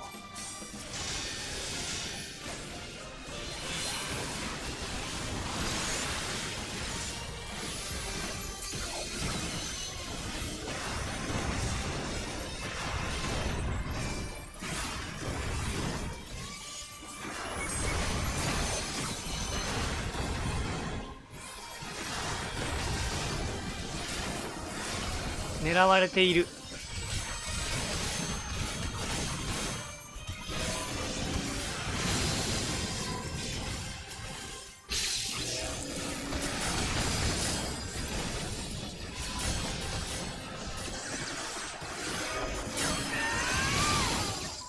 やったー。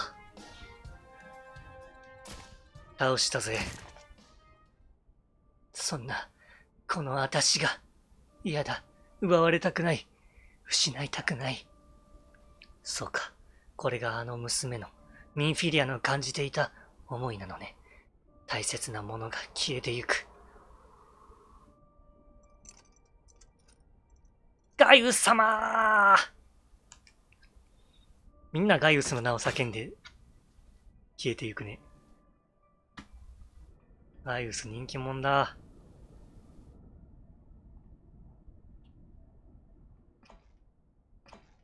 第14軍団文献隊長、リビアサス・ユニウス。ガイウスからの愛を求めて散ったか。エヴァ、無事だったようだな。よかったぜ。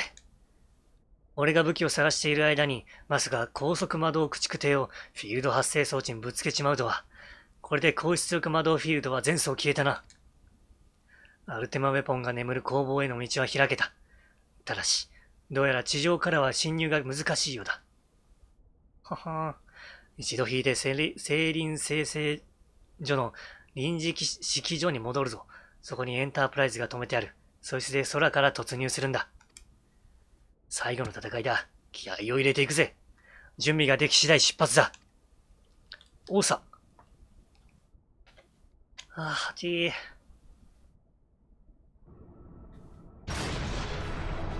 お疲れ様です。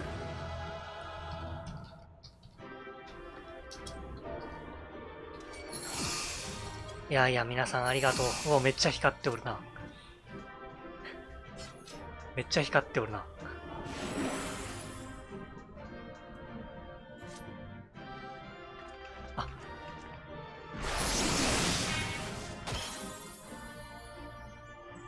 あれか。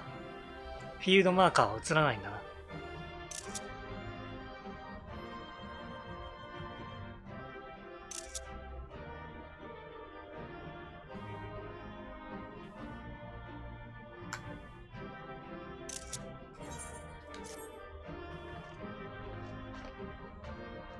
いやいや、ありがと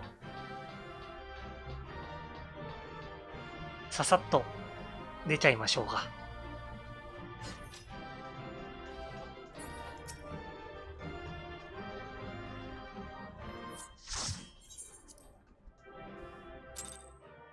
さあ、このまま、魔道場か。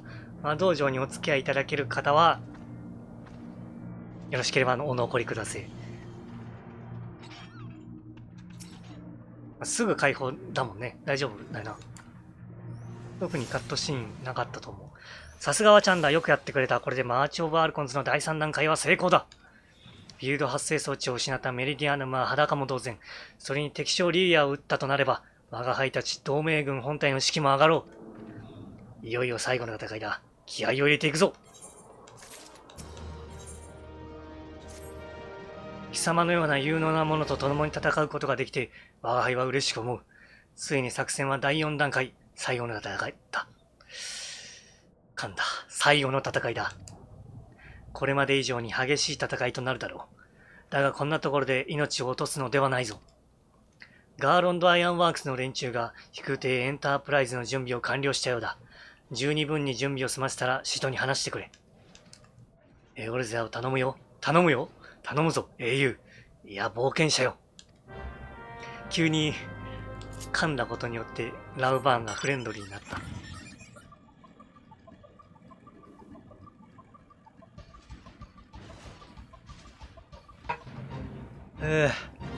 た。暑いぜ。どんどん気温が上昇していく。室温か。いやこの部屋すげえ西日が強くて、もうこの時間帯になるとえれえことになるんだ。多分30度ぐらいいく。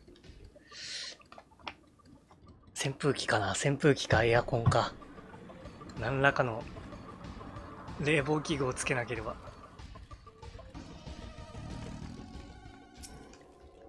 エンタープライズの準備はできてるぜ。いつでも出発可能だ。アルテマウェポンを破壊すればこの作戦も終わる。切り札を失えば帝国もしばらくは鳴りを潜めるはずだ。行こうぜエヴァ。ガイウスの野郎の面張り飛ばしてこのエオルゼアから叩き出してやろうぜ。扇風機プラスエアコン。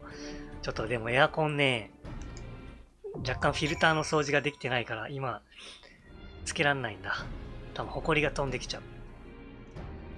さあということで最後の戦い、皆さん準備はよろしいでしょうか。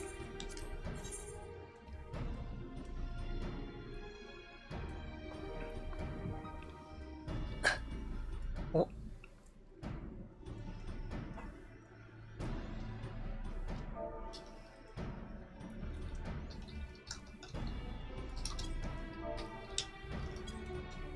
いっぞいっぞ。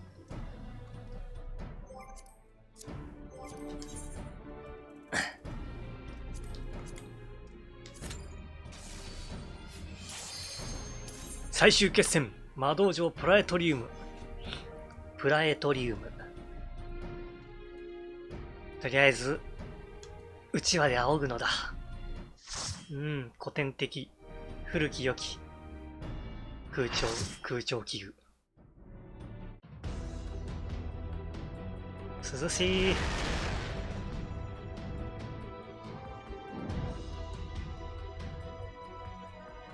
なんかマイクにうちわの音入ってないや。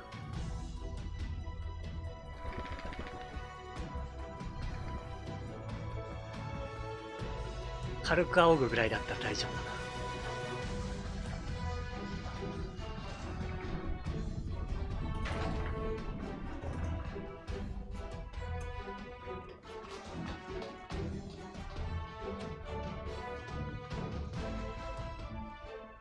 よし、なんとか潜り込めたな。ここの最深部にあるアルテマウェポンの破壊、それが俺たちの目標だ。何としても成功させる。ありがとう、ビッグスウェッジ。よろ。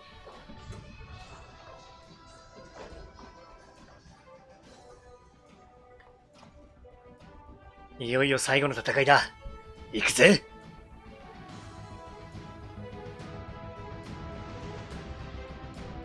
カットシーン中にうちわで仰ぐ。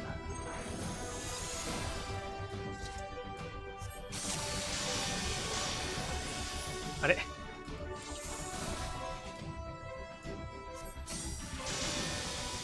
よしよし、大丈夫。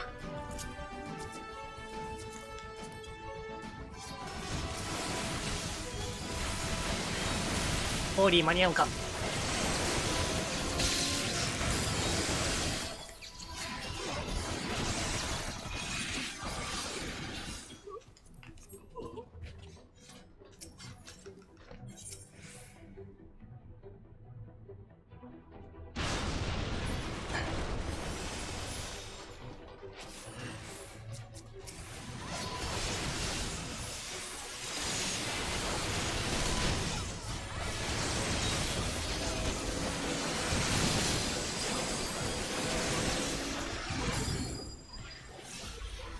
まだいたか。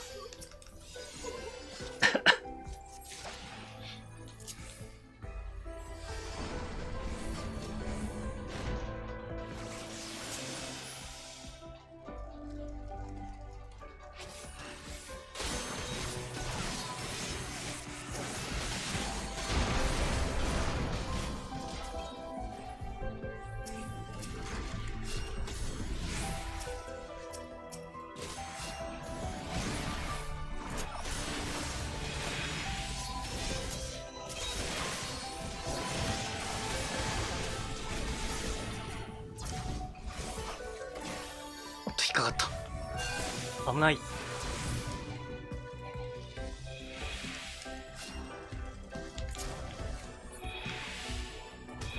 いけ。足首くじいた。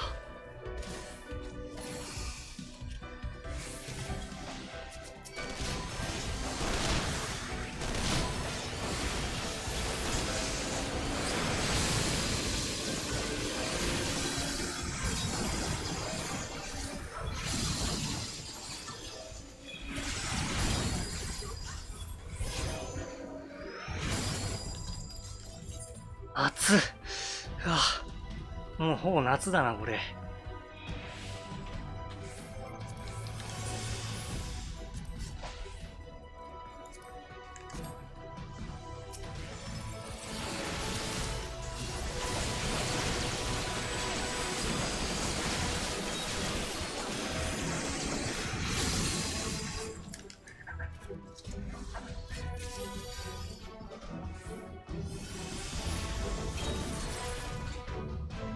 今日暑すぎるね。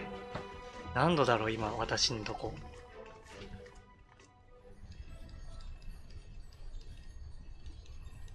ガイウス、遅かったではないかシド。待ちくたびれたぞ。ウヌに伝えなくてはならないことがある。ミドナン・ガーロンドのことだ。クソ親父の。暑い。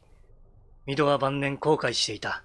メテオ計画がかように凄惨なものだったことをな。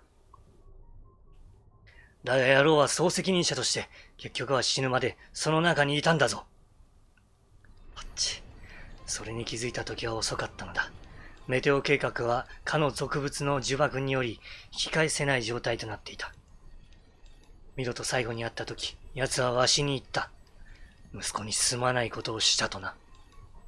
ウヌの技術が自由のためにあるという思いは確かにミドに伝わっておったのだ。まさかそれを伝えるため、俺たちを呼び込むためにあの砲撃で床を割ったのか。どうだシド。ガレマールにわしのもとに帰ってこぬか。ミドの後を継ぎ筆頭貴公子として。ごめんだね。野郎は、親父は救われたんだろう。だったら今度はあんたを何とかするまでだ。冒険者、ウヌはどうだ。我の下でその力を使ってみぬか。ウヌの能力、そして超える力は、エオルゼアを輝かしい未来へと導くことができる。そうか、残念だ。ならば、我が力で抑えるのみよ。あち。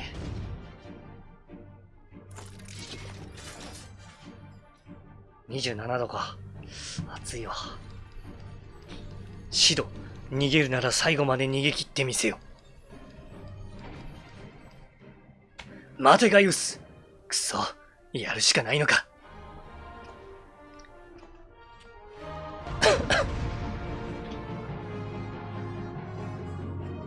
MP からしちゃってアンリーシュ打てなかった。あるな。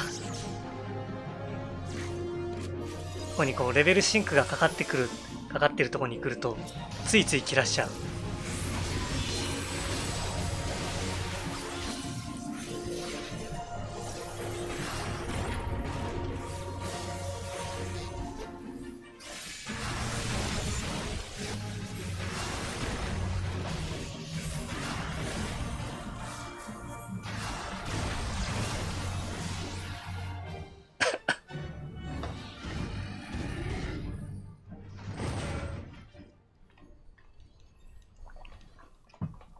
ピッピョッパ。逃げられちまったか。ガイウス、あんたは。あんたって人は。ここには要塞内の様々な場所や人を監視、追跡する装置があるようだ。俺はここに残ってこの装置でお前を追いながら、ガイウスの野郎を止める手段を考える。お前はこのまま奴を追ってくれ。何かあったらリンクパールに連絡を入れる。気をつけてな。5.0 のシドとガイウスの絡みがあれだね。かなり楽しみ。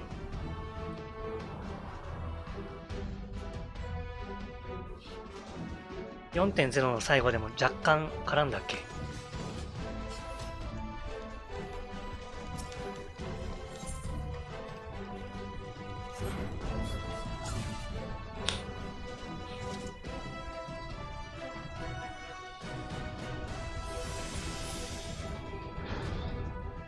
シドとガイウスもあれだもんな。親子やもんね。血のつが上がってない。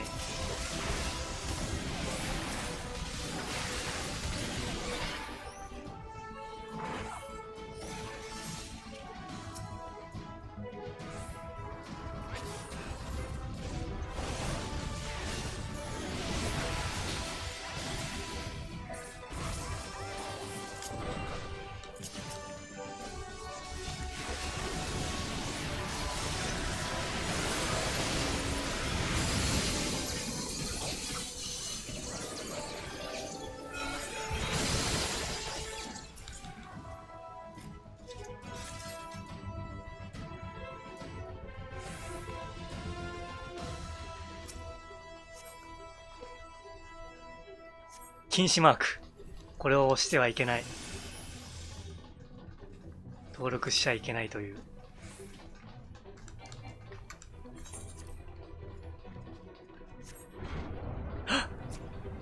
いちごちゃんが若干埋まってる。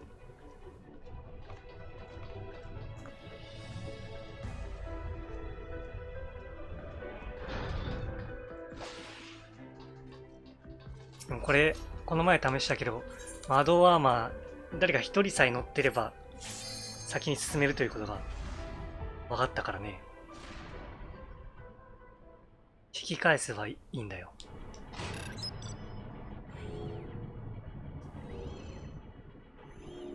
よう、ご主人だよ。俺だ、シドだ。どうやら見つけたようだな。そうだ、こいつは以前、ミンフィリアの救出所に行くときに旅客した機体だ。ガーロンドアイアンワークスカスタムってとこだな。カストルムセントリで帝国軍に回収されてから、こっちに回されていたようだな。よく無事に残っていたもんだぜ。されてから言いにくい。下回らねえ。よし、マドアーマーは手に入った。そいつの砲撃でさっきの核兵器をぶち破ってくれ。そこからだと要塞の外周を進んでいくといいだろう。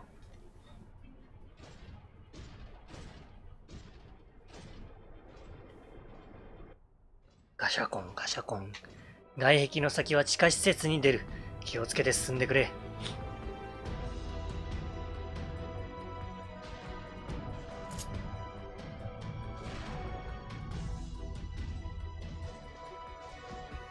よーいけー。突撃じゃ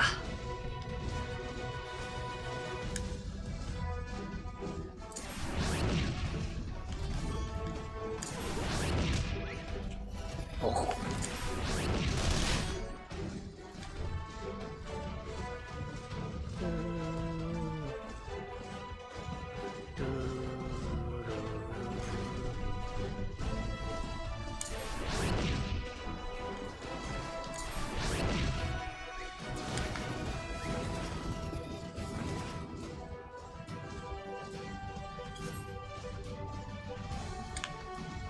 くたばれー。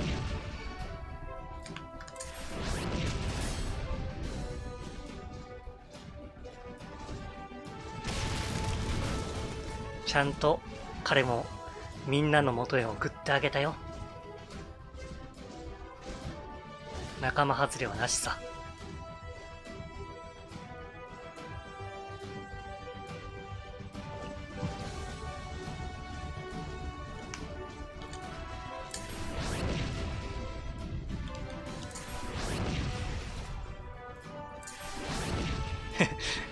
ギルさん結構削れてる。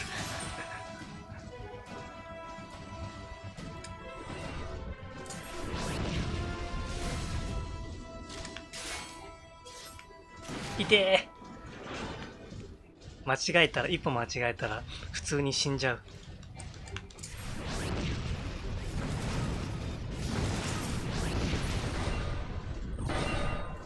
おとなしく打とう。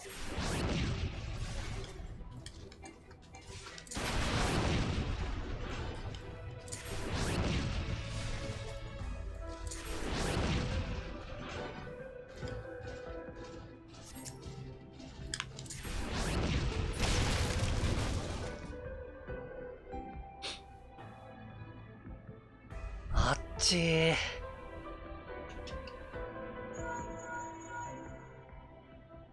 俺だ、シドだ。その核兵器を調べてみたんだが、どうやらそれは超高サーメット合金で固められているようだ。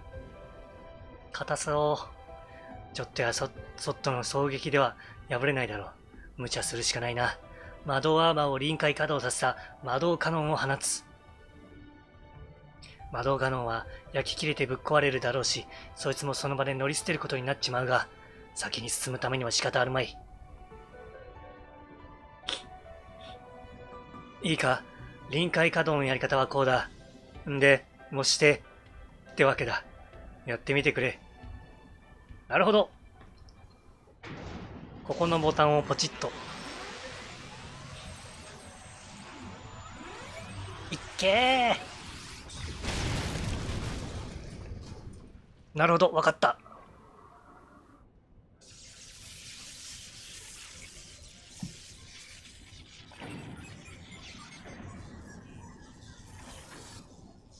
さよなら魔導アーマー。君はここに置いていくよ。よくやった。成功したな。こちらでも核壁が開いたことを確認できたぜ。そこからまた歩きだ。気をつけてな。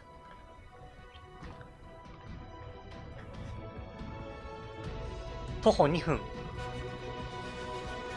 駅地下。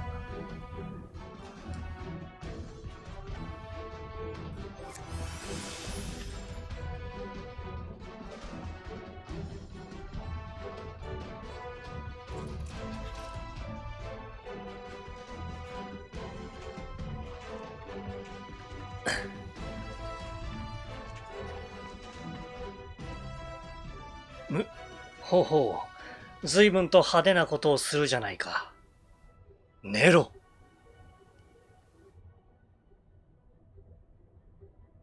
フォンフォン。なんだ、誰かいるのか。ネロがいる。ああ、聞こえるか。こうやって話すのは何年ぶりになるかな。お前は、まさかネロなのか。お前たちの通信に割り込ませてもらうぜ。元気そうじゃないか、ガーロンド。そうか、第14軍団の幕僚長はお前だったのか。なあ、シドナーン・ガーロンド。お前はいつまで俺の前にいるつもりなんだ。一体何の話だ。魔導院の頃からだな。お前だけが天才ともてはやされ、認められる。才能も技術も全部俺が買っているというのによ。ミドナン・ガーランド筆頭貴公子のせがれってだけで、ちやほやされるのはお前だった。そしてお前は帝国からいなくなった。天才と言われていた男が消えたんだ。それがどういうことかわかるか。人々の記憶だけに残って伝説になったんだよ。今でも帝国ではお前が天才貴公子シドだ。どんなに俺が勝っていようが、あがこうが、伝説と比較され続けるんだよ。ネロ。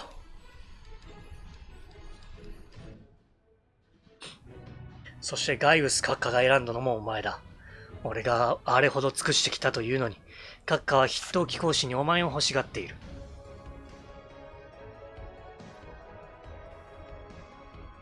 悲しいよな。恨めしいよな。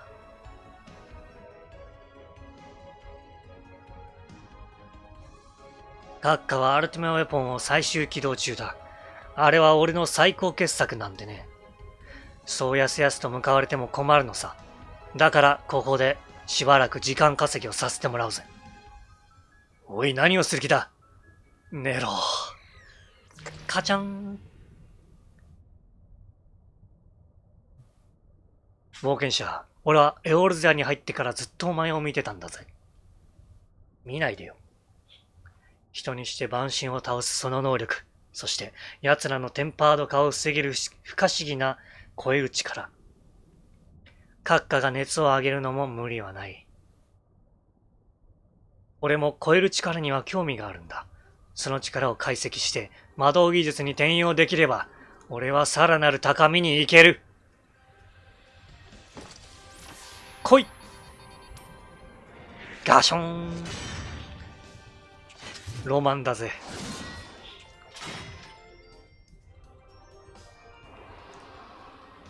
俺には天才シドにも勝る魔導技術がある。それを証明してみせる。必ず閣下に俺の存在を認めさせる。俺の名はネロトルスカエは貴様の力利用させてもらうぜ。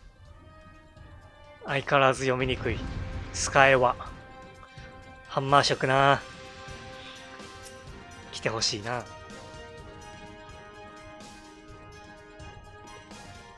そう、外角とか魔道場やると帝国好きになる。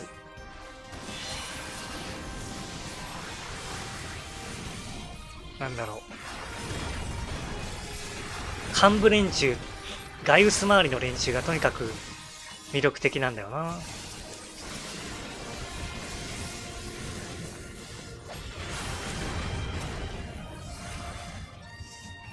ガンハンマー、ミョルニル。俺のおもちゃで叩き潰してやるよ。ガンハンマー、ミョルニル。言いにくいな。なんてこった。実はミョルニルってここで使用されてるんやね。伝説の武器の一つ。そうか、この俺が。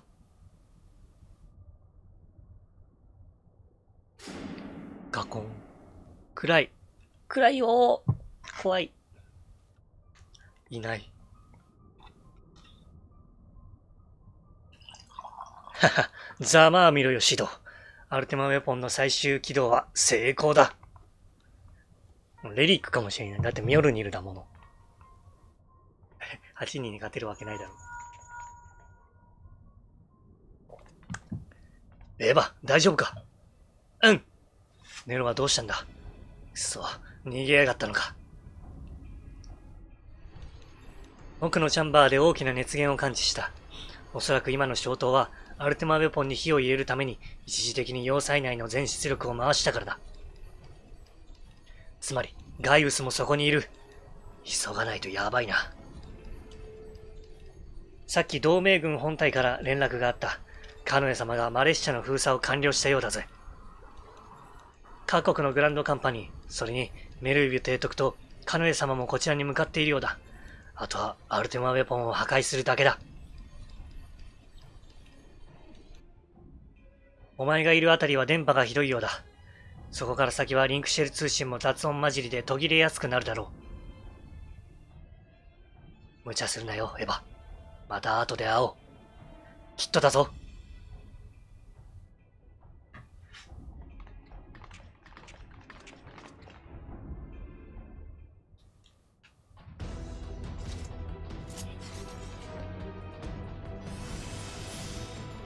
プロットン。かばわれている。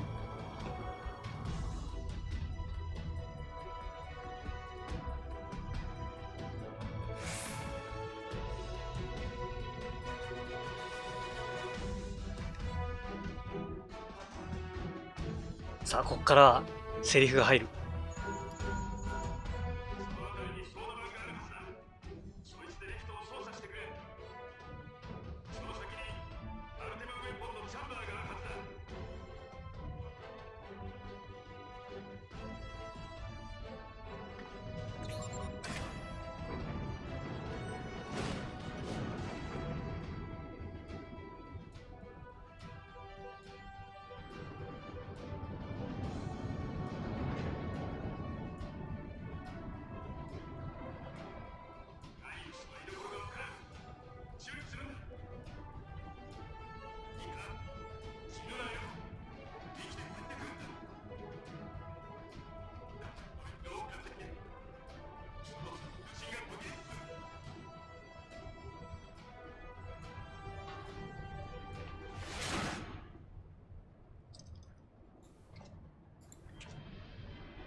ウヌは何のために戦う？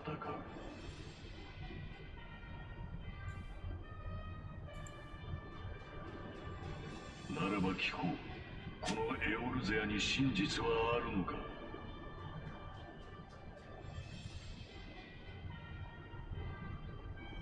虚偽で塗り固められた競争、義変によって作られた町、満着するために語られる神。欺瞞に満ちたエオルゼアに真実はあるのか？万神の出現に人は恐れをおののき、恐怖を拭うために人が戦う。おかしいとは思わぬか？この地を守るというエオルゼア十二神、己の守護神と仰ぐなら再び呼び下ろすがいい。あのカルテロンの時のように。そして神を呼ぶ代償としてクリスタルを食らわせ、エーテルを吸わせればいい。ウヌラは気づいているはずだ。十二神もまた万神に過ぎないと。その力に頼れば地は滅ぶと。この真実を知ってもなお愚かな民が偽りの神にすがるのはなぜか。賢人ルイゾアまでもが神にすがったのはなぜか。長が、王が、為政者が力なき弱者だからに他ならん。人の世は人によって支配されてこそ初めて存在価値がある。人は太古より他者との争いで自己を鍛え、奪うことで富、支配することで栄えてきた。つまり争いの果てに強者が弱者を導く先にこそ未来があるのだ。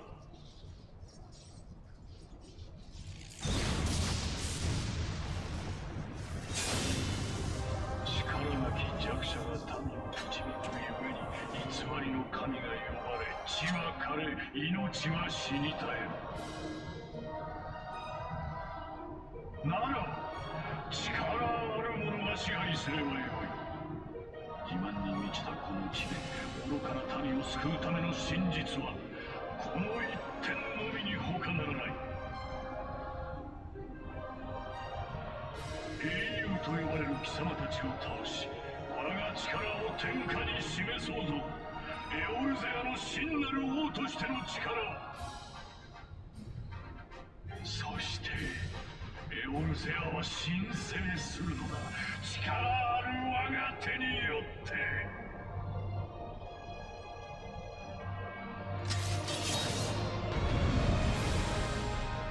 なぜ金色になるんです？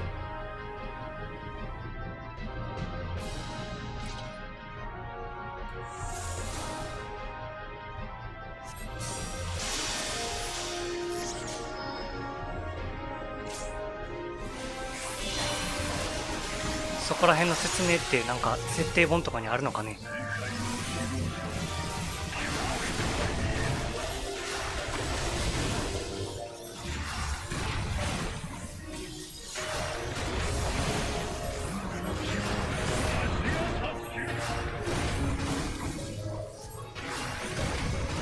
ここか。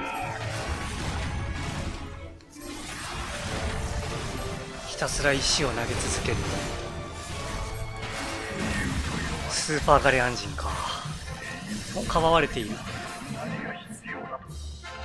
あ、セリフが途中で。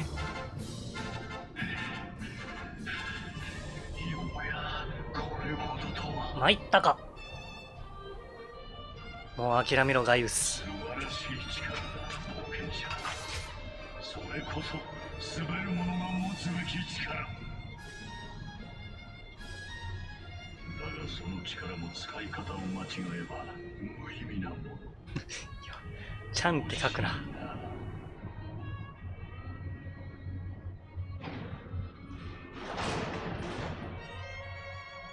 グッグッグ。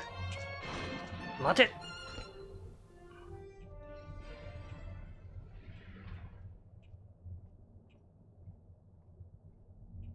これが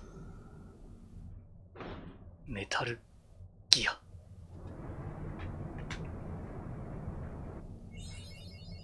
やったー、踏破したぜ。ポルタ・デグマーナ。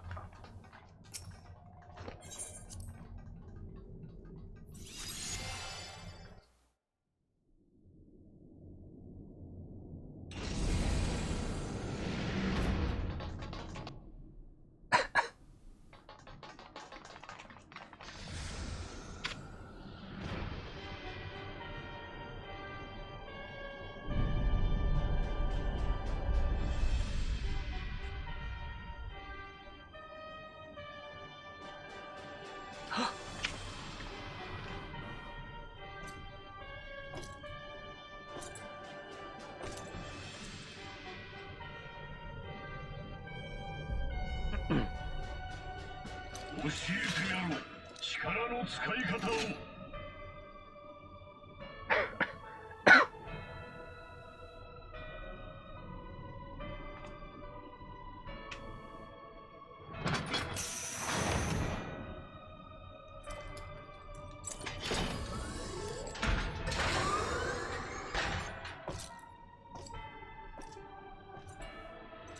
コックピットの中見てみたいな。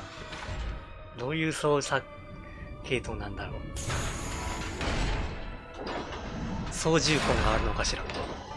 で見てみたいね。もしかしたらモビルトレースシステムかもしれんし。見せてやろう、このアルテマウェポンの真の力を。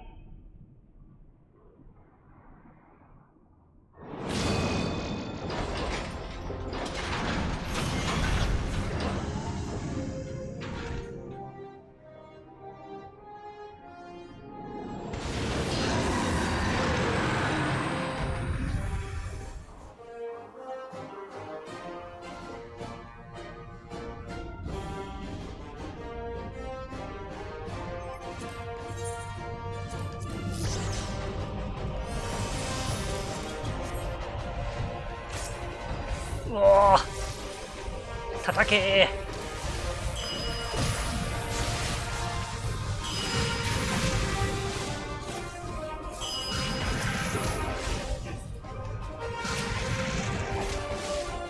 くそ、硬いぞこいつ。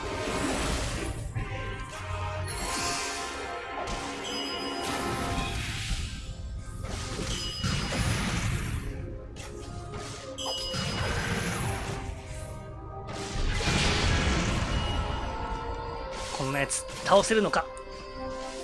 来たぜ。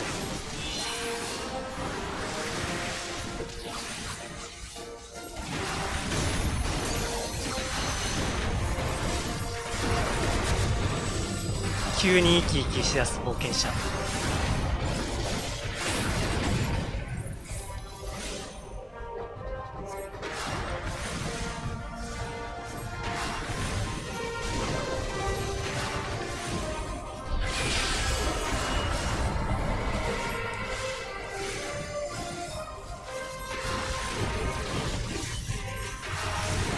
羽なくなってる。マシンガルーダを引き剥がしたからか。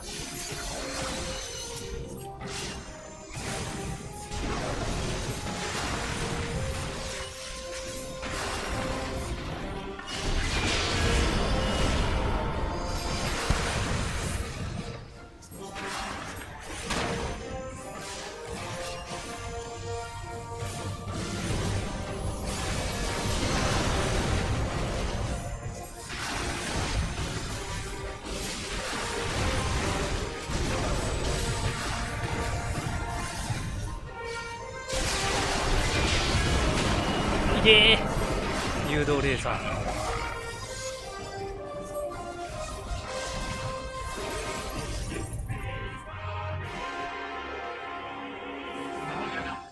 なぜアルテマウェポンの力が通用せぬ。この兵器の力は絶対ではなかったのか。絶対なんてないんだ。それほどまでにこの冒険者の力が勝っているというのか。光の力。この声は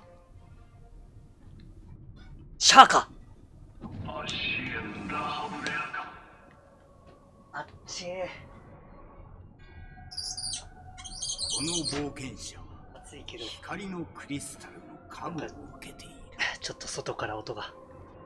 暑その光の加護がこの者の力を増幅させていると。いや、この掃除しときゃよかったわ、ほんと。さよう。さよう。光の加護を打ち払うには闇の武器で打ち払えばよい。アルテマウェポンにはお前たちに明かしていない本来の力、究極の武器がある。究極の武器。古代アラウ帝国の超文明ですらその表層しか解明できなかったアルテマウェポンのコア、プロ成績サビク。サビク。そのコアの中にはある魔法が秘められていてな。魔法だと。その名は究極魔法アルテマ。安心たちを吸収したのもこの本来の力を取り戻させるために過ぎぬ。これこそがアルテマウェポンの真の力。アシエンダ・ハブレア、貴様何を考えている。私の考えはもとより変わらぬ。真なる神の復活、これだけだ。ラハブレア、貴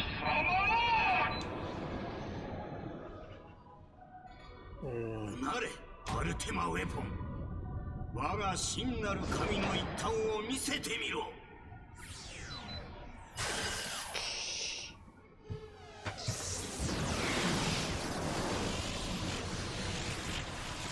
綱生命の色、七つの扉開き、力の塔の天に至るアルテマ。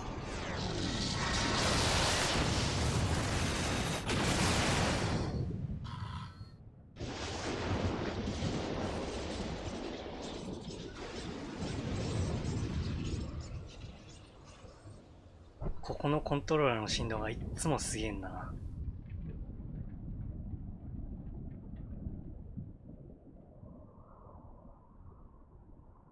しびれそうになる。白にくれ。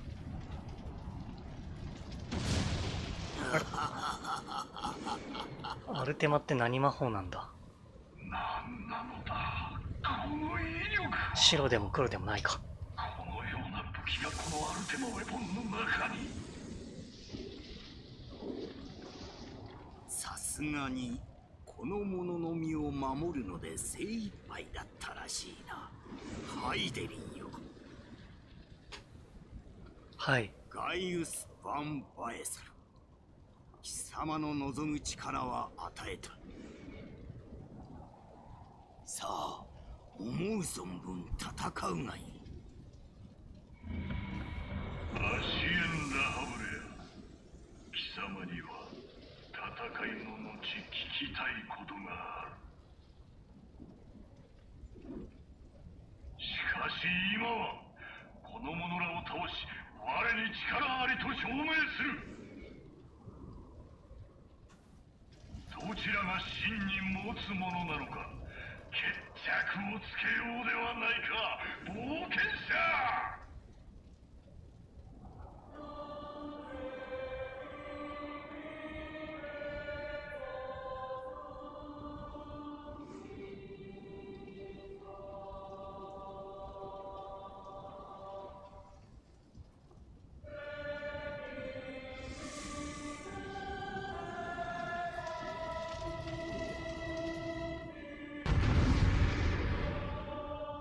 すね、BGM。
危ない。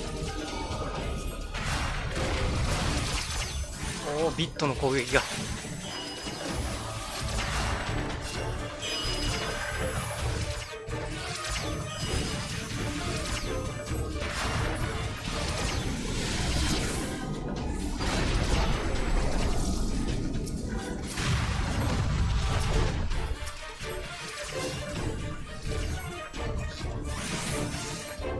やったぜ。 BGM もちょっとしか聞けなかったね。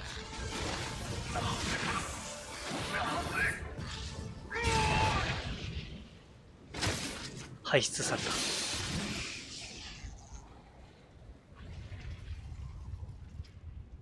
た。民が力なき者に導かれ、神にすがるがゆえに世が乱れる。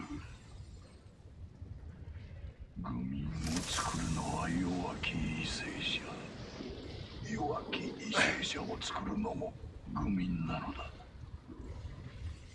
誰かが力を持たねばこの流れは断ち切れぬ。貴様ほどの力を持つ者がなぜこの真理を理解せん。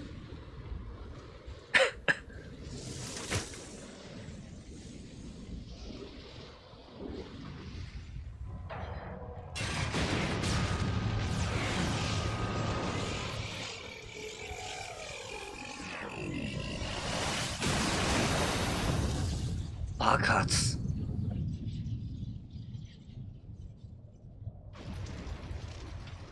跡形もなく吹き飛んじまった。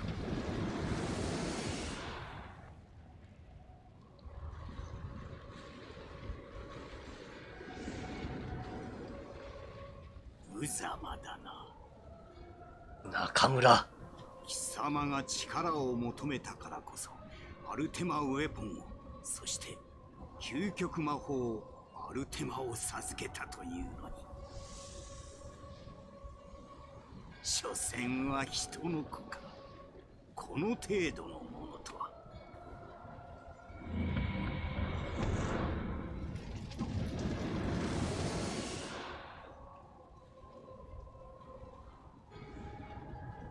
この星の断りは乱れている。このままではいずれこの星のみならず、物質界、エーテル界、世界をなすすべての法則が乱れるであろう。そしてそれは星に救う病巣、ハイデリンが元凶。母なる星を守るためには病巣を焼き払い、断りを正さねばならない。そのためには我らの真なる神が再臨するほかない。我らアシエンの主、絶対の神の再臨にはこの地により大きな混沌が必要となる。そのためには神を狩るお前たちの力が邪魔となるのだ。この黒き城と共に消えるがいい。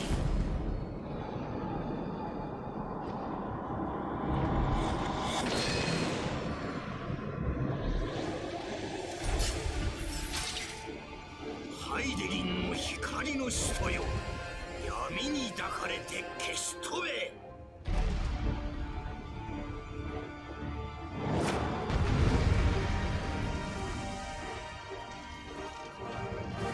ハイデリンがこの星の病巣ってのも一体どういうことなんだろうなぁと。真実なんかね。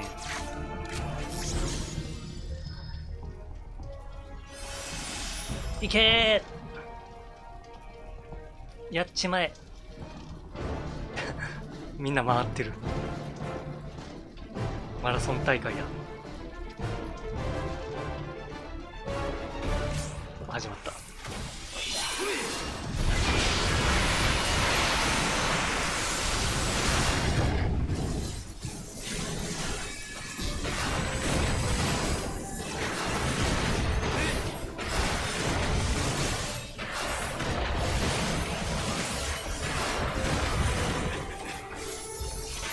ラハブレアの脅しにも屈しない。消えてなくなるがいい。容赦なくサンクレットの体に石を叩きつけていく。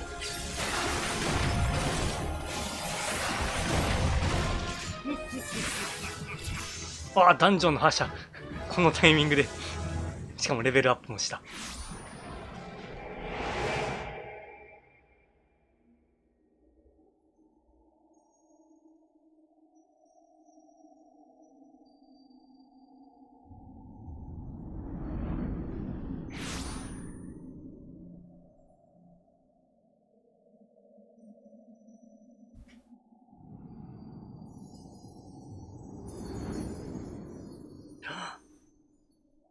オープニングの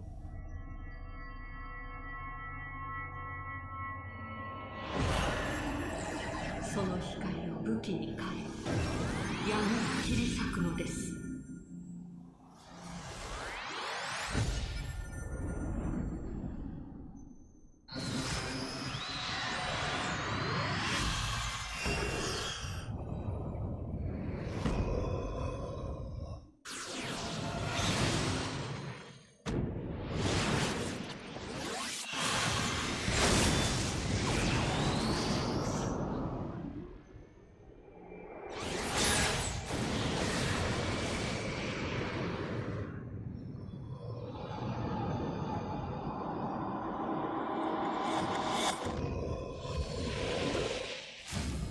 引きずり出した。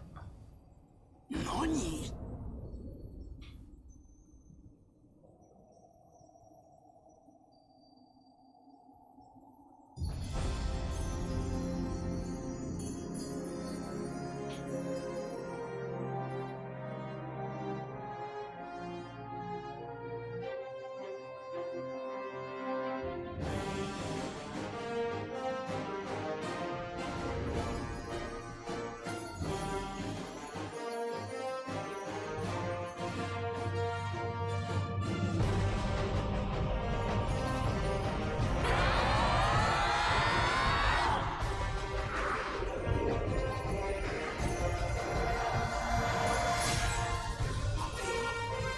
光の力、光の石は人と人とつなぐというのか。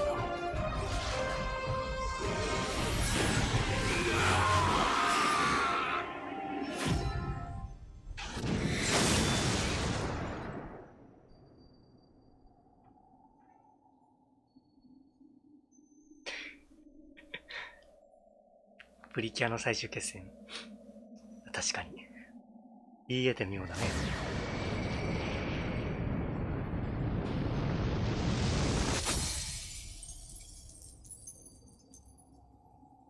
仮面ライダーも大体全員でライダーキックするからな。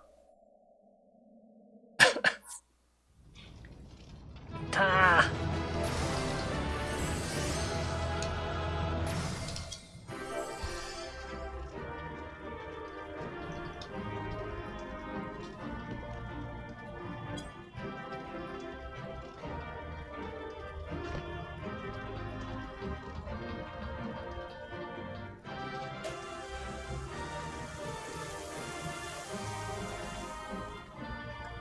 いやー、皆さんありがとうございます。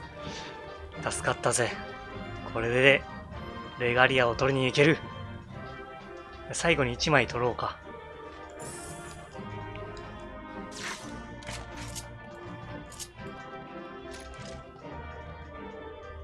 これをサムネとする。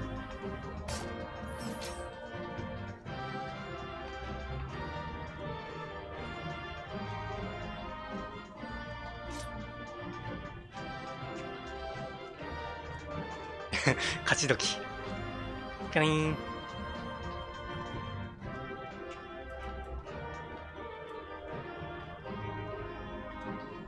いいぞ、おのおのポーズ。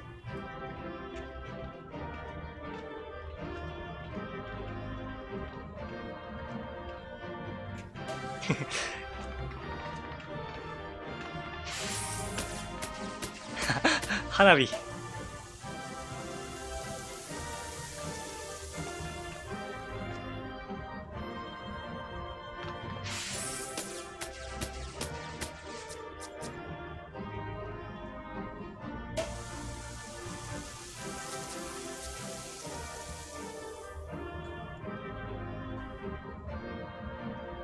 よいしょ。あと5分。急げー。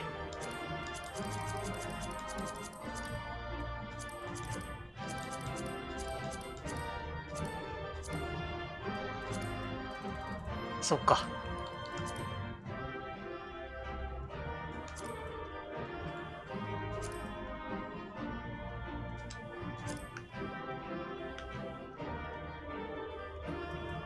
あれしてなかった。周辺原稿。これ忘れてた。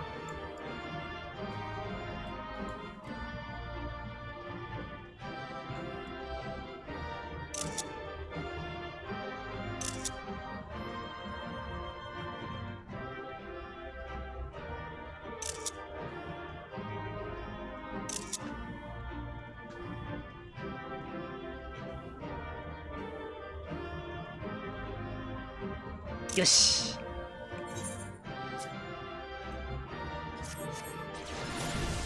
ありがとうみんな。本当に助かった。ついてきてくれてありがとう。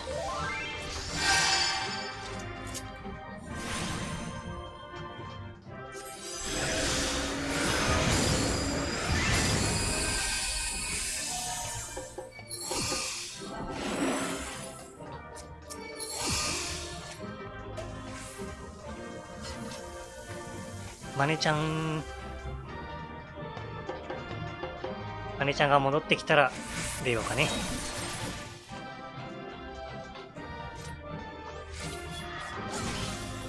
マネちゃんの持ってる銃。スカイエワーか。そのまんまなんだ。よしよしよしよし。よし、出ますわよ。先ほどと同じように抜けていただいて大丈夫なので、お気にせずにね。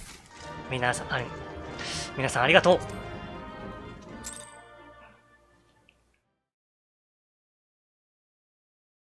ありがとう、ありがとう。それしか言葉が見つからない。サンクレット。惜しい人を亡くした。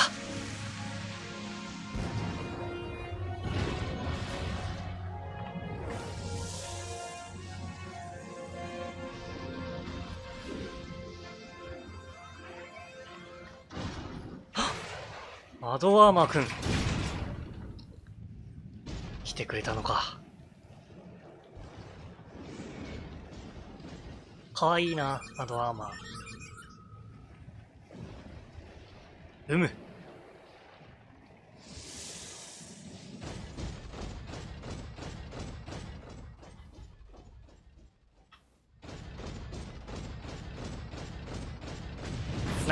サンクレット。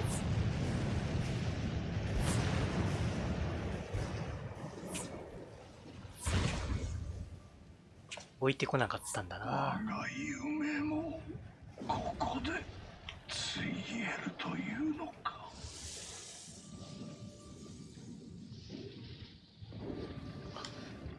自動送りじゃなかった。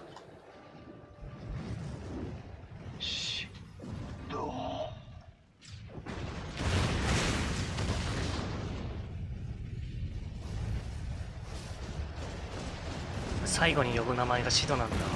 ガイウス。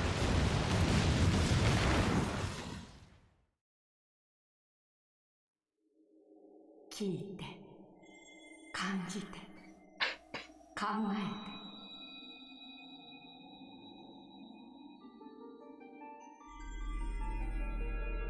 クリスタルに導かれし光の戦士よ、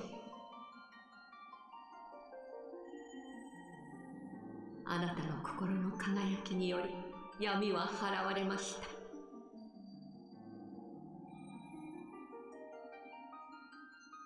ですがこの星に根付く闇は全て失われたわけではありません。深淵に潜む闇の神、かのものを消し去らない限り世界から闇が消えることはないでしょう。やっぱハイデリン怪しいよな。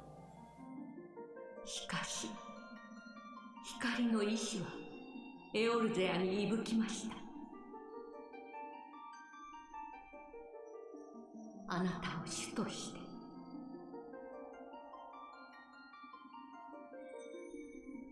この光の目はいずれ大樹となり、この地を、この星を救うでしょう。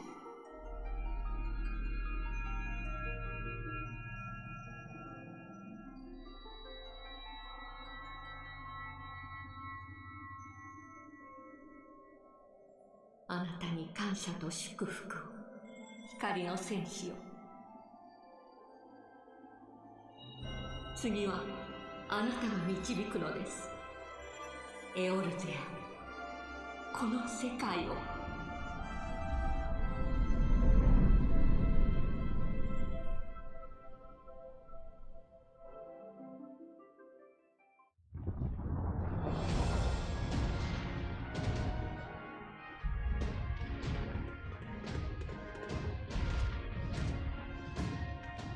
報告します。ソーダ島全体撤収完了。同じく不滅隊撤退完了。メルウィブ提督、国家団も全員無事でさ。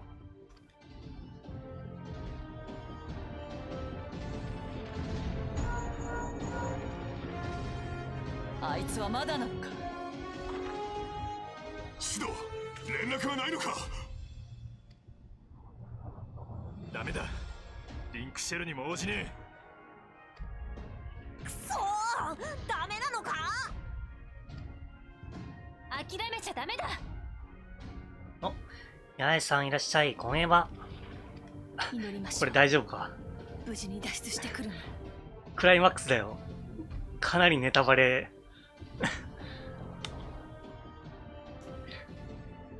まあ、任せようよ、八重さんに。シド殿、今からでもエンタープライズを出せませんか。若干、あれかな。画面を隠し、ミュートにし、30分後ぐらいに見ていただければいいかもしれない。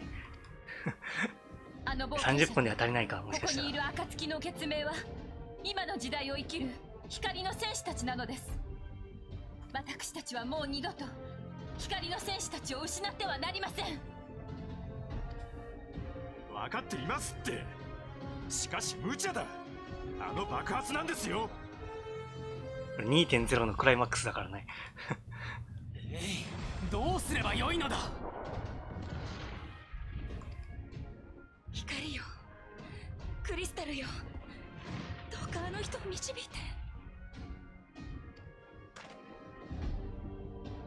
願いなさい。そしてあのものを思うのです。強く強く。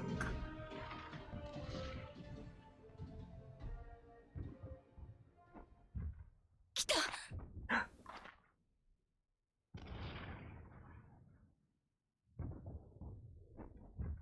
見ろ。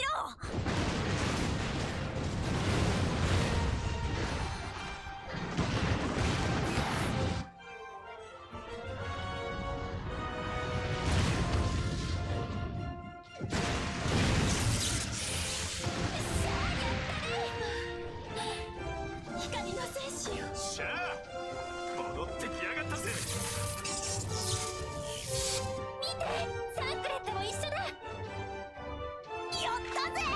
やったぜ。よかっ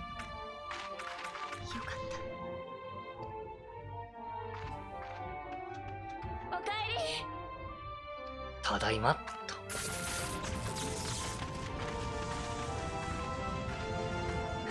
ダイハード。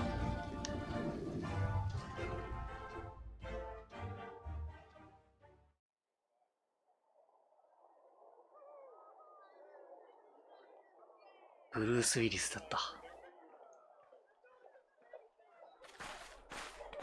の時はどうなることかと思ってさ。はいはい、だいたいイダのせいだよ。本当によかったわ。忙しそうだな、牛親父。猛将も殿下の前では型なしだな。天使いアシエンか。ここに来て我々の歴史に介入するつもりとは。サンクレットの闇のクリスタルは破壊された。しかし奴らがこれで滅びたとは思えん。奴らの真の目的とは何なのだ。そして絶対の神とは一体。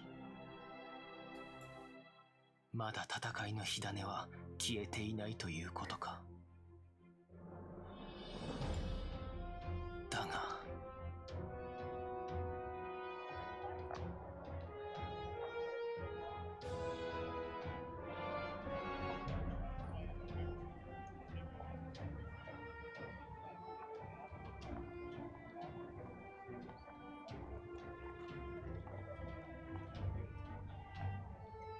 今はこの平和のひとときに酔いしれるのも悪くない。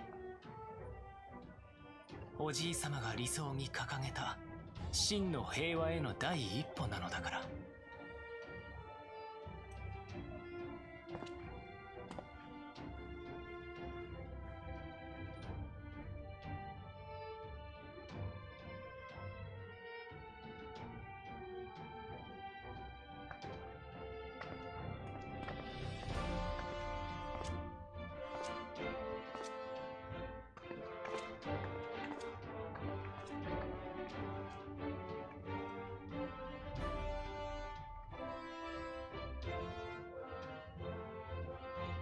我々は帝国の切り札アルテマウェポンを撃退し、闇の勢力アッシェンを退けた。エオルゼアの当面の危機は回避されたと言えよう。これらは賢者ルイゾアの意志を継いだ暁の血命と、そこに加わった一人の冒険者の活躍によるものだ。私たちは見失っていた国の垣根を越えた絆の力を。私たちは気づかされた困難に立ち向かう勇気を。エオルゼアはまだ多くの問題を抱えている。猛威を振るう万神万族の問題、各々の国内問題もまたしかり。軍団長を失ったとはいえ、ガレマール帝国の軍勢が去ったわけでもない。しかし我々が絆を忘れずに一致団結でいる限り、暁の血命がある限り、そこに冒険者がいる限り、私たちはこの困難に立ち向かっていけると信じています。いつの間にか我々は自分が語り引き守っていくのは自国の民だけだと思い込んでいる。しかし私たちは各々の国で生きる前にエオルゼアに生きています。この神々に愛されし地エオルゼアが平和でないと国など意味がないということに気づかされたのです。我々はグランドカンパニーの盟主として話し合った。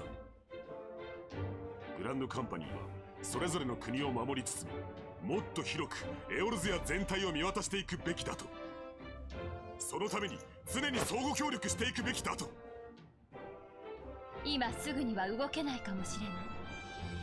しかし近い未来、それは国家や民族といった枠を超えた一つの意志としてまとまっていくと信じています。グランドカンパニーエオルゼアとして。5年前のカルテノーの戦い、そしてそれより始まった第7零細、多くの犠牲を出してきた。これは忘れてはならない事実だ。犠牲者に再度哀悼の意を示そう。しかし我々は生きている。ここに立っている。平和を守るために散っていった同胞の思いを無駄にしないためにも、我々は前に進もう。絆は一人の冒険者のもとに集いし、光の戦士たちによって結ばれた。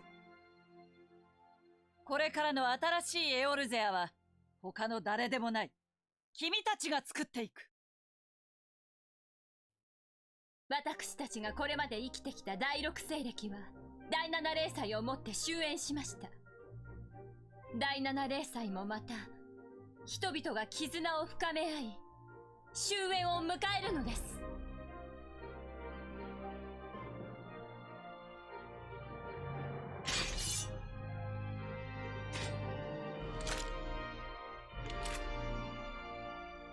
今我々は第七霊祭の終焉を、そして今ここに新しい時代の幕開けを、第七勢力元年を宣言するものである。新生エオルゼアの誕生だ。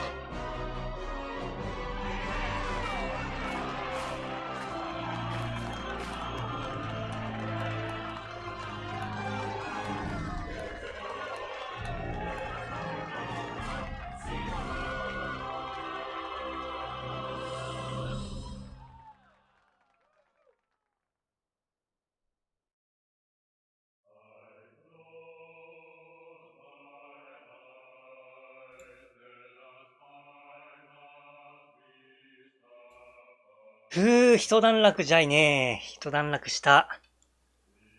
皆さんお付き合いありがとうございました。助かったぜ、本当に。これで、新生エオルゼア 2.0 をクリア。ということで、ついにようやく、そう、15コラボの、あれができますと。おつおつおー、ありがとう。さあ、この長いエンディングは飛ばさせていただくとして、あ、レガシー先輩たちも飛ばさせていただくとして、スペシャルサンクスも飛ばせてさせていただくとして、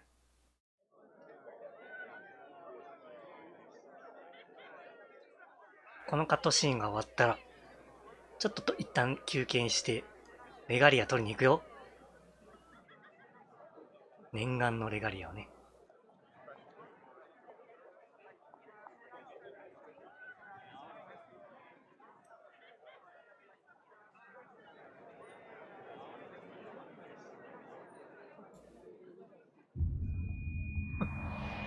頭が。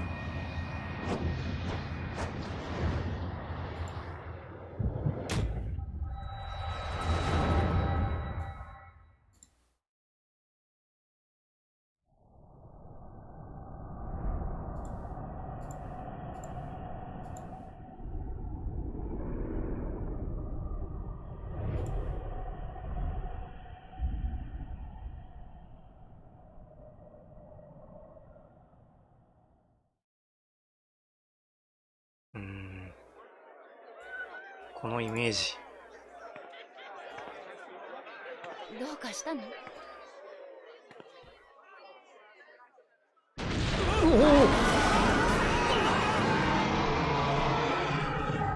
今の逃亡や。一体何の音だ？一体何の音だ？これは一体至急調査すべきでは。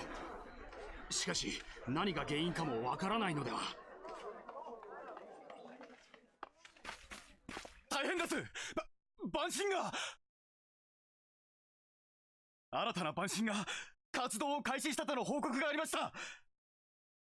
なんだと。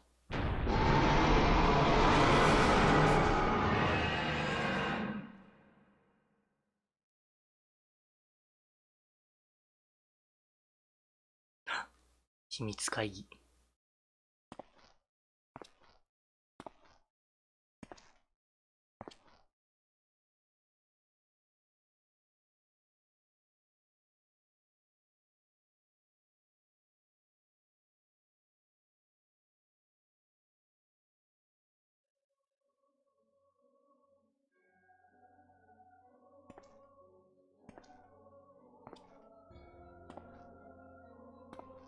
カーズルバハムル・ムーブート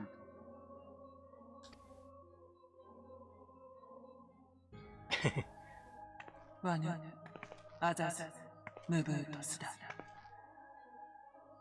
安心か？いや、フアンザバログパウエクイハシハードーヌズルウギウドーヌもみあげ。ウィエンネグトスターブチェズムブートジオンリカーズダポーズライドビアル。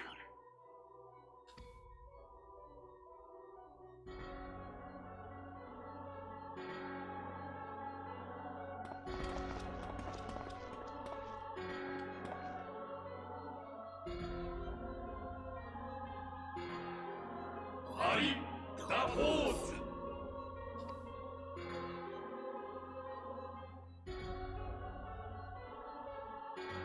アーキゴーラサジダリアズムフォルム。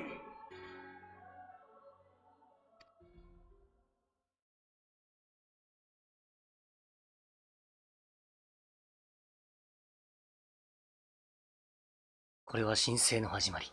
だが光の傍りに闇は常に寄り添う。続く。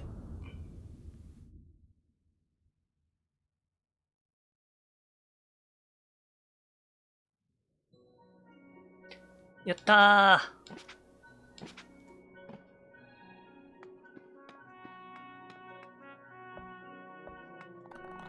ー。おう、みんなありがとうありがとう。続く。爽やか。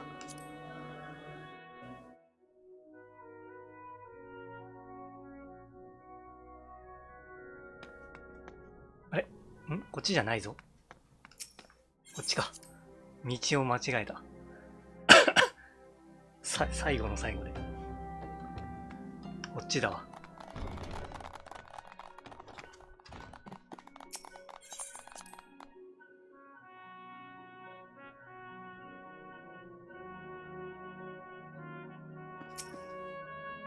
祝賀会場で聞いた報告。あの後、調査に当たった賢人たちの報告によれば、これまで観測したことがないエーテルの波形だったそうよ。波形だったようよ。つまり新たな万神ということ。唯一似ている波形は、まさかね。あれは5年前に消えたはずだもの。あなたが万神や帝国から救済してくれたエオルゼアを再び混沌の渦中に落とすわけにはいかないわ。万神問題を解決するのは私たち、暁の決命の役目。一緒に守り続けましょう。この大地を、この星を。エヴァ、これまでいろいろありがとう。これからもよろしくね。よろしくされてやろ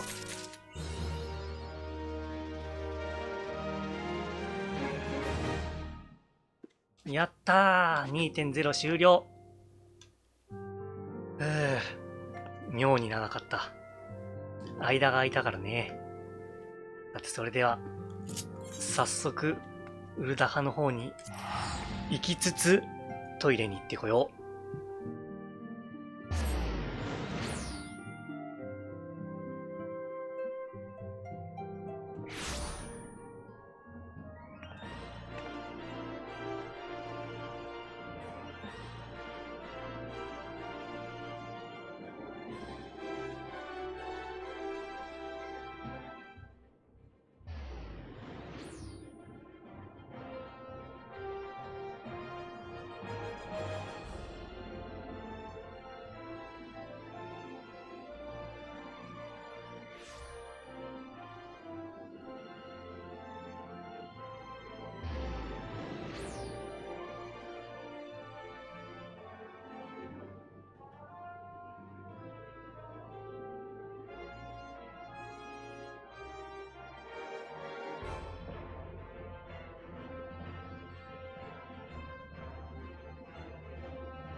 よし、ただいま。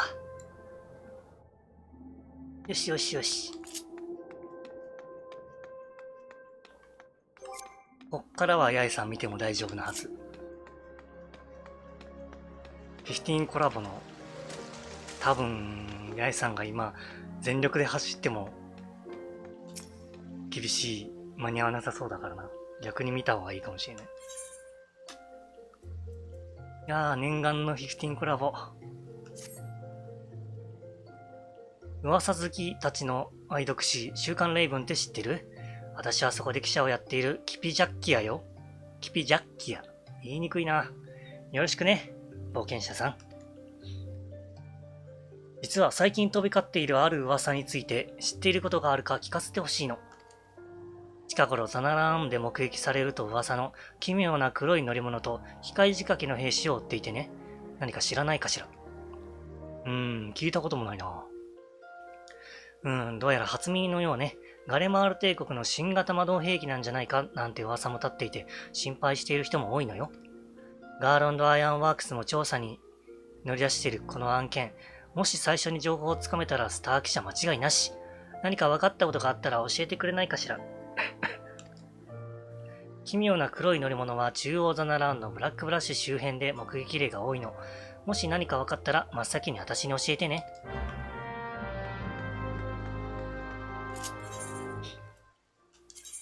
中央ザナラーンへ行こ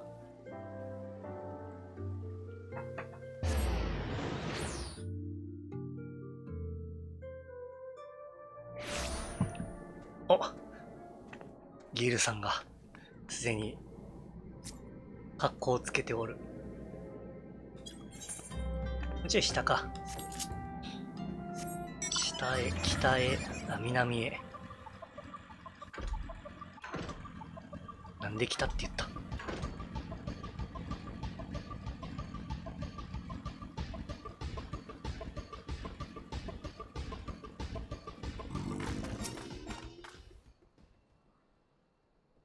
レガリアのために MGP も貯めてあるからね。クリアすればすんなり交換できる。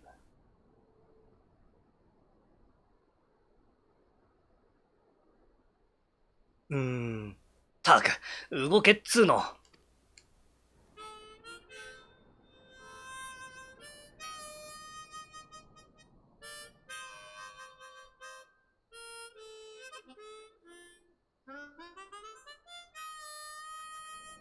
哀愁。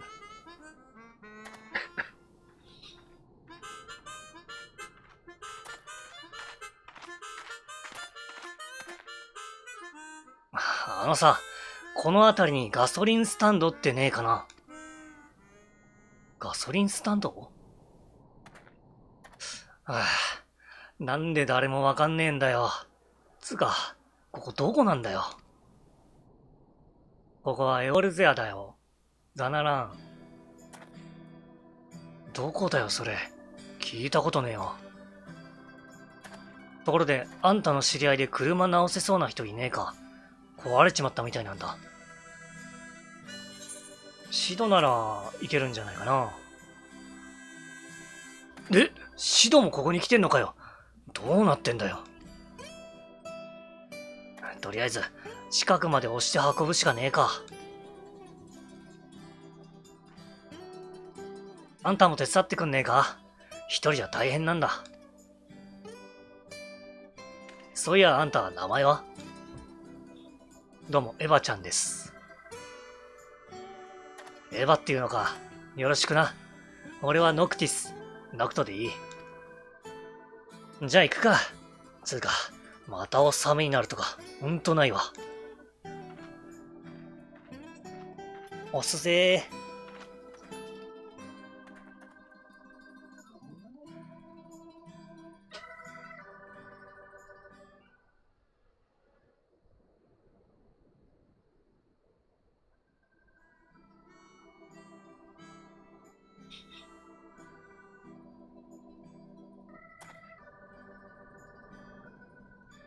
エヴァさんではありませんか。誰だ？女子か。男子か。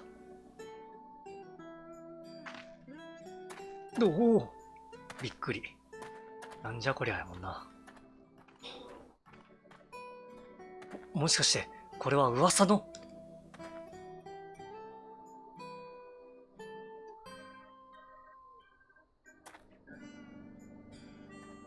奇妙な黒い乗り物についての噂が広まったことで、各国からガーロンド社に調査依頼が舞い込みまして、この付近を調査していたんですよ。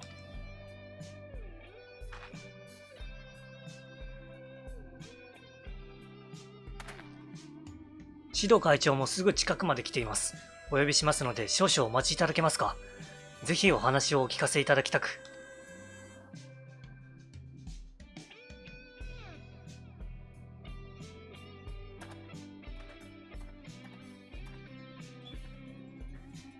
お茶あんまないな。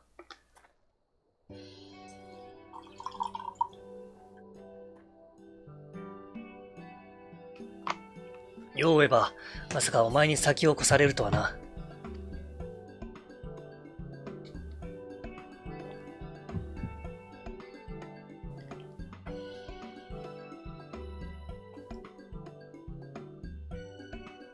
なるほど。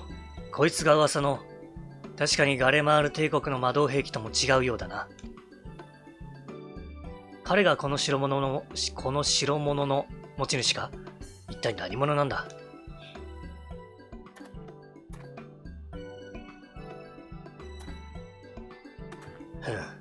名前はノクティス、それ以外は不明。エオルゼアについての知識もほとんどない様子か。もしや以前の俺のように記憶を失っているとでも？さっきから何なんだよ。あんたシドっていうのか？知ってるやつかと思ったら別人かよ。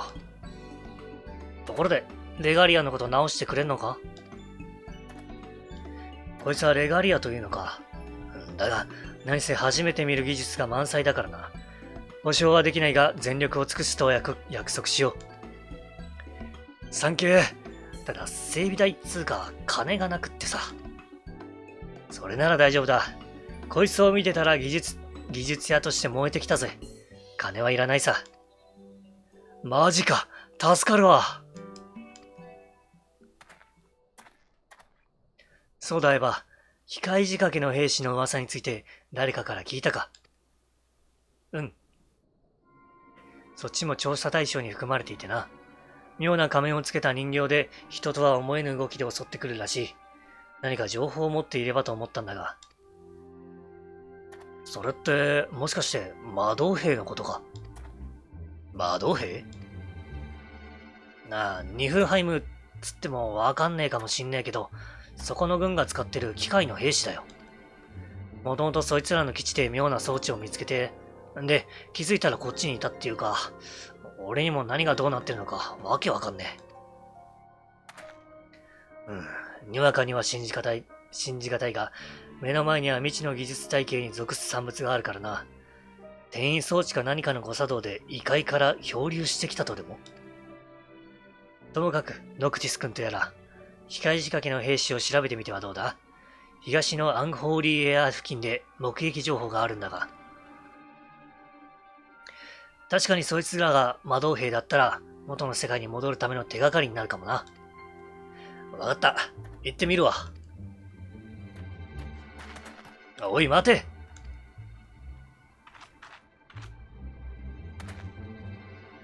この辺りに詳しくない彼が一人で向かったのは少し心配だ。こいつの方は何とか直せないかやってみるから、彼の様子を見に行ってやってくれないか？はいさ。ちょっとお花を噛みます。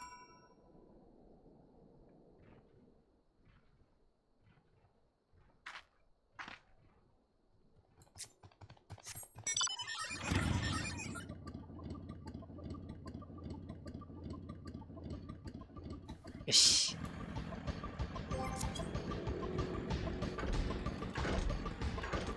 おー。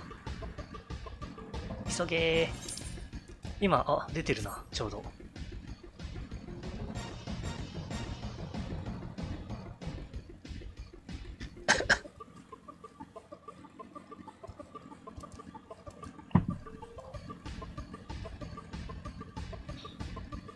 ノクティス君。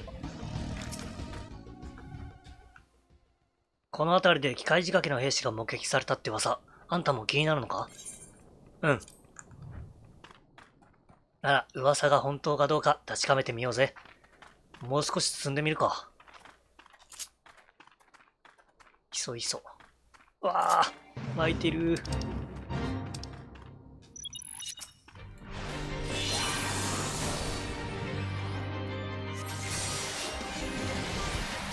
ノクティス君が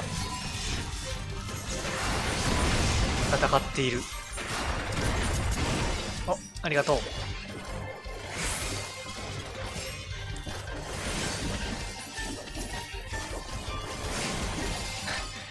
最初の始まった時はもう人がごった返しててノクティス君の姿なんて見えなかったからな。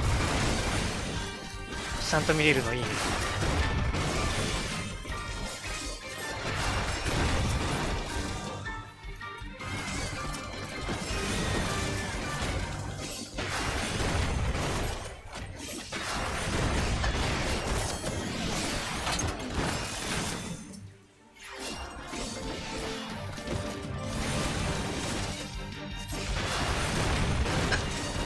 結構硬い。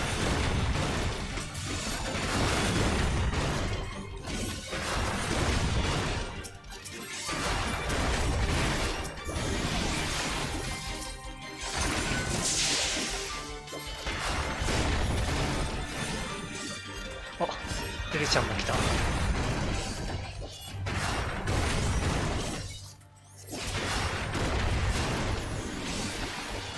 魔導兵はいくらでも出てくるのか？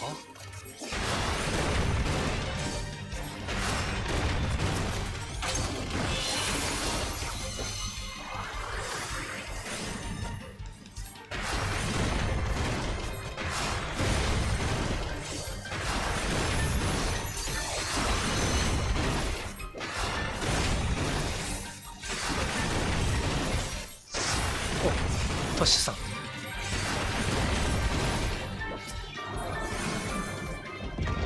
おお、大爆発。すごいね。こういう演出あったんか。よし、完璧。こんなもんって感じか。去っていく。手がかりはなさそうだな。他にもいねえか、ちょっと見てくるわ。パーティーありがとう。すげえ、のそのそ歩いてるな。のそのそ。歩き方下手やな。あ、消えた。よしよし。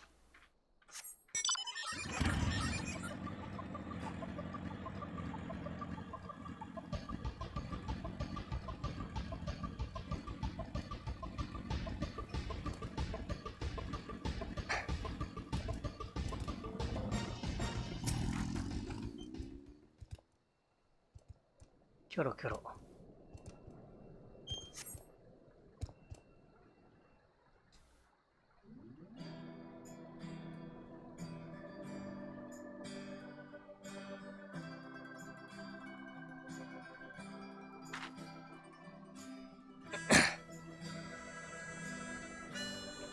来た来た。よっ。本当に魔導兵だったわ。あいつらも俺と一緒にこっちに来てたってことか。でも元の世界に戻れる手がかりは何もなかった。だがどうすりゃ戻れんだよ。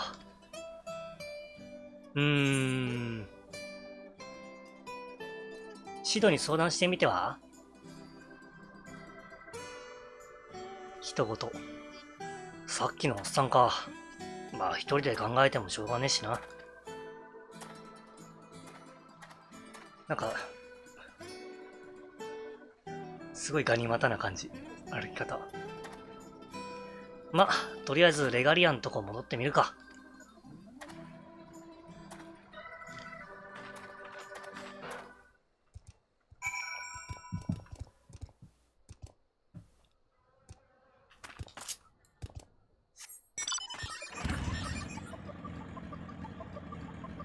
よっ。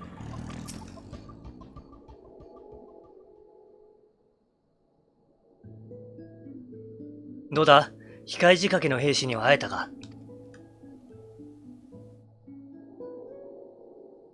何？控え仕掛けの兵士と一戦交えたと？噂は真実だったのか？となると、どんな技術や材質が利用されているか、この目で確かめてみたいものだな。エヴァ、頼みがある。もしまたそいつらと遭遇して、部品の類を手に入れられたら、持ってきてくれないか？でしたら、部品を入手できた際には、私かエオルゼア3都市にいる弊社の調査員に渡していただけますか？誰だ？あんた、知らん人だった。シド会長。会長はレガリアの修復はもちろん、たまりに溜まっている業務を片付けるのを最優先でお願いしますよ。へへ。シドったら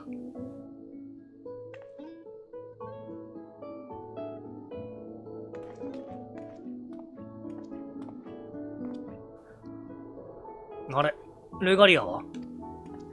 安心してくれ。場所を移しただけさ。すでにおおよその故障箇所も突き止めました。ただ交換部品を一から作るためには時間がかかる。それに噂を嗅ぎつけたゴシップ誌の記者が現れてな。あれこれ作業の邪魔なもんで、ウール派の装飾を曲がりして、人目につかない場所で修理することにしたんだ。そういうことか。ならいいんだ。どうもな。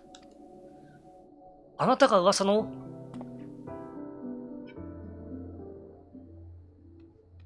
分野が来たぞ、分野が。なかなか斬新な格好をされてるんですね。なんだよ、あんた。あ、申し遅れました。週刊レインボーの記者のキピ・ジャッキアと言います。奇妙な黒い乗り物の運転手さんで間違いありませんか？それってレガリアのことか？レガ？何です？レガリア。なるほど。例の乗り物はレガリアという名前なのですね。続けてどんどん取材しちゃいますよ。レガリアの運転手さん、あなたはどちらからいらしたのですか？エオルゼアでは見たことのない乗り物でしたが。よくわかんねえんだけど、旅してて、戦い終わって、んで、気づいたらここに来ててさ。さっさと戻んねえと、やらなきゃいけないことがあんのに。異世界からやってきた青年と、ちなみにどういった旅の最中だったのですか？いや、ちょっと大事な人と会うために仲間たちとさ。待ち合わせ？どんな関係の方と、仲間というのは何人で？ちょっと待てって。あんた記者なんだったら、ちょっと協力してくんねえか。こっちも情報が足りなくて困ってんだよ。ねえ、もちろんです。週刊レインボーの情報もどーんとお貸ししちゃいましょう。ただし、取材は私に独占させてくださいね。お好きにどうぞ。それなら、こんな場所で立ち話もなんですから、ウルダ派にていろいろと詳しく聞かせていただけますか？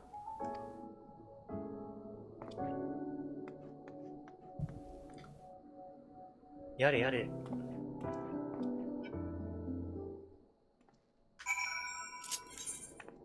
ウルダ派。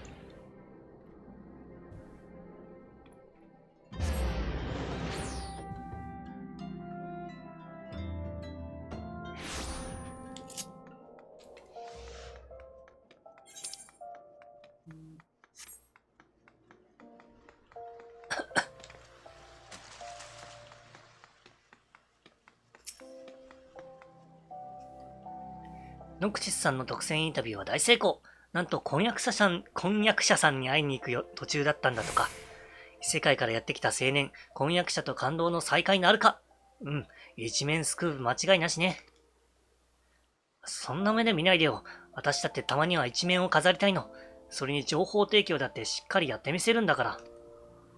すでに記者仲間に情報があったら連絡してくれるようにお願いしたところよ。何か捕まえればいいんだけど。早速連絡が。私よ？何か分かった？本当に？ありがとう、助かったわ。冒険者さん、やったわ。記者仲間から有力な情報が舞い込んだの。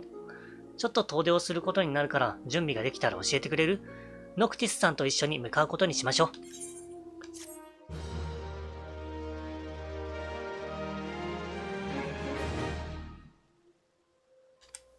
う。よし、これは分かっているよ。準備できたみたいね。なんと国営の森でも機械仕掛けの兵士の目撃情報があったみたいなの。ただ情報をくれた仲間も噂で聞いた程度みたい。だからグリダニアに行って目撃者に直接話を聞いてみたらどうかと思うの。そうだな。じゃあそのグリなんとかってとこで話聞いてみようぜ。グリなんとか。あ、待って。この土地には不慣れなんですから、グリダニアには私が案内させてもらいます。ついてきてくださいね。ああ、頼むわ。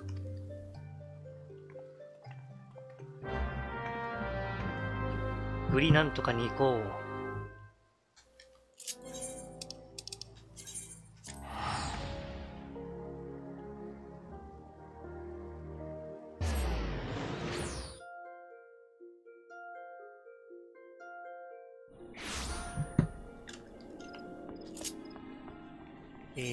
どこだ？こっちか。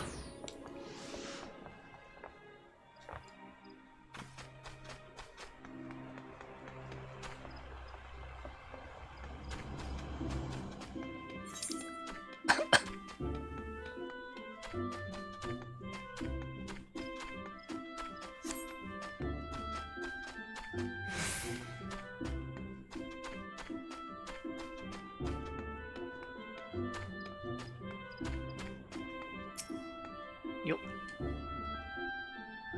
それなら東部森林でそのような目撃情報があったと聞きました。中央森林でも警戒を強めているところです。なるほどな。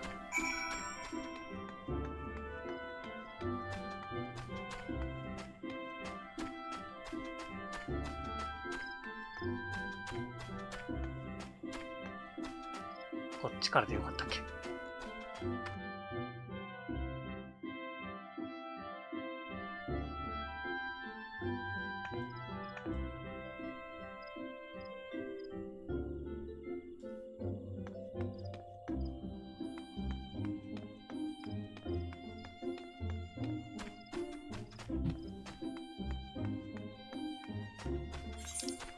ちょっと遠いか。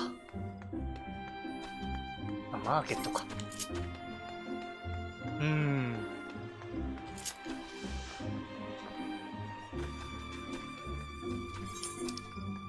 ちょっとだけ飛ぶか。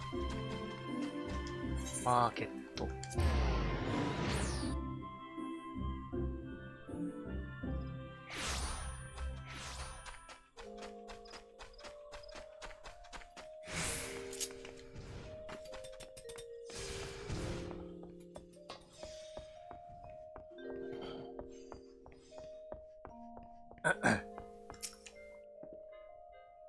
そのような話は耳にしたことがない。東部森林。やはり東部森林か。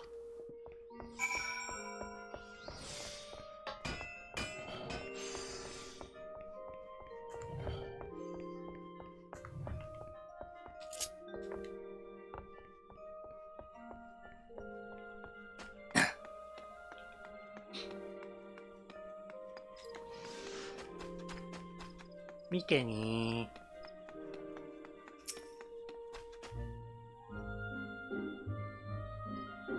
ー。アマリセ監視症の衛兵から目撃情報が上がった。証か何か。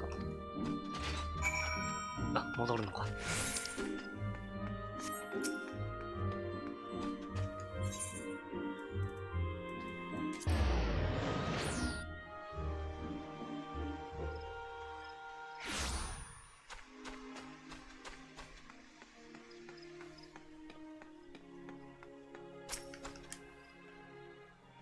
どうかしら？何か情報はつかめた？ホーソン家の山菜そばの森の中で目撃した人がいたってよ。なるほど。ということは、茨の森で張り込んでいれば遭遇できるかもしれないわね。よし、じゃあ行ってみっか。よし、一応やってみっか。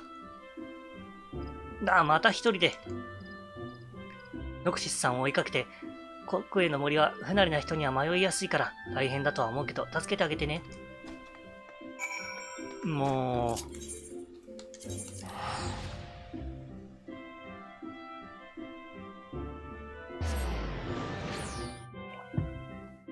ノクティスは原作15でもこんな、なんだろう、思い立ったが吉日的な、ちょっとつ盲信タイプなのかしら。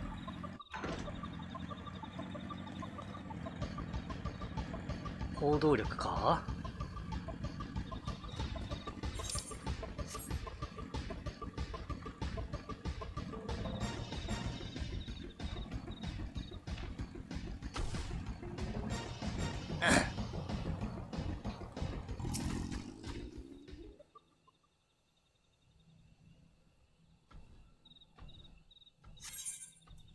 バトル大丈夫かな。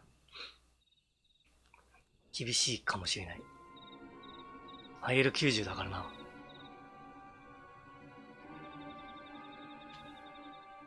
90もないか。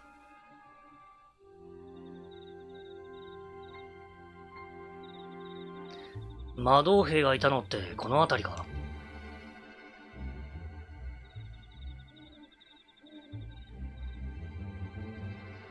全然見当たんねえけど、まあちょっと待ってみるか。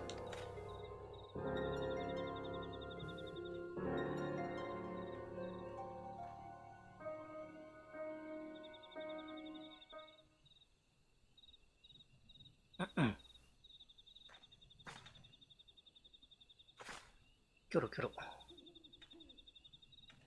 おらんねえ。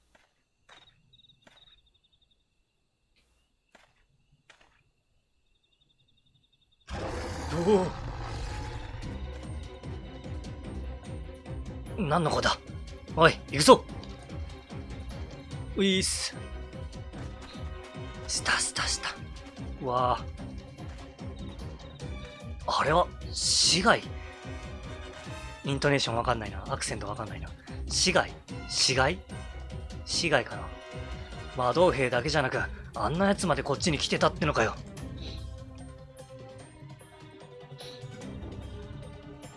すごい珍妙な姿。市街ってのは、なんつうか、危険な魔物みてえなもんだ。放っておいたら町の人たちも危ねえぞ。ならやるしかねえな。あんたもやる気みてえじゃん。じゃあ二人でやるか、エヴァ。ボッコボコにするぜ。石を投げる。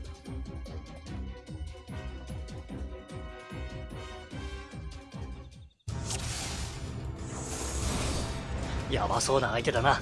気をつけろよ。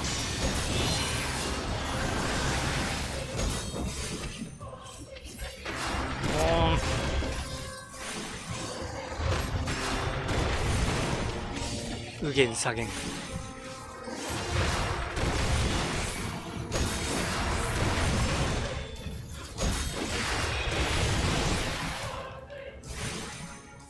離れる。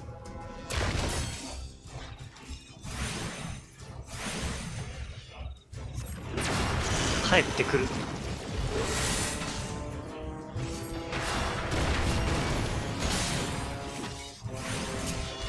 頭回り。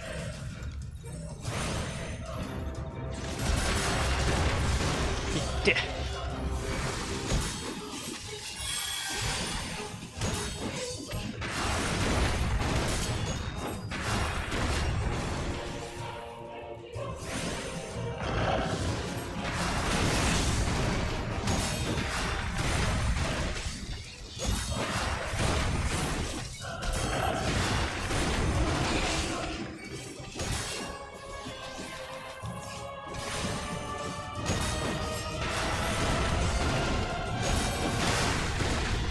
そういうことか。サンキューな。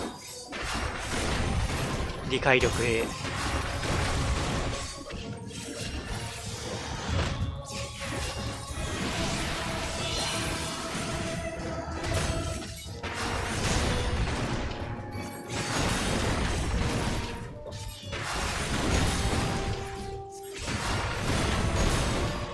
ノクとタタンク役やってくんねえかな。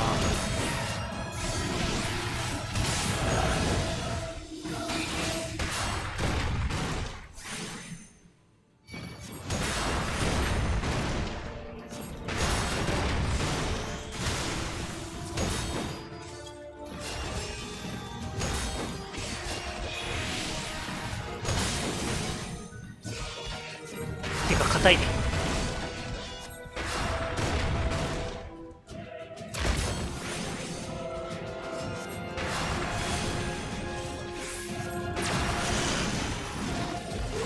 火力不足だわ。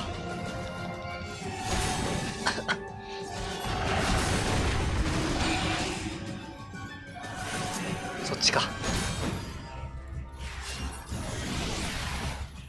危ない、間に合った。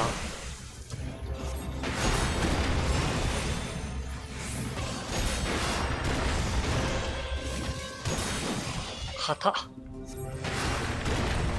半分削れてないぞまだ。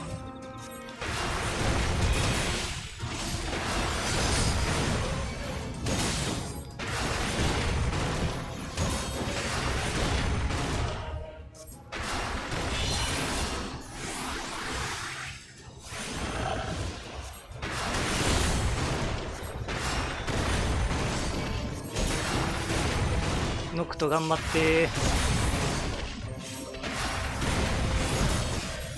近場の塔に書き込む。そういうあれだね、ルーティーンなんだね。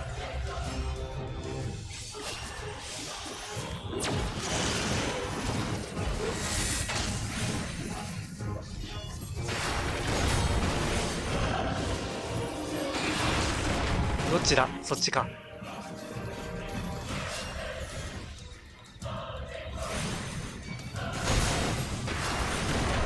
メインアカウントでやった時はだいたい塔2階の後ぐらいで倒せてたんだけどな。 DPS だからか。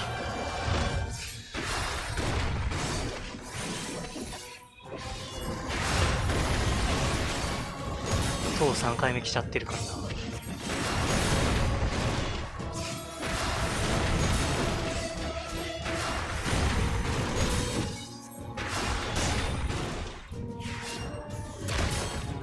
で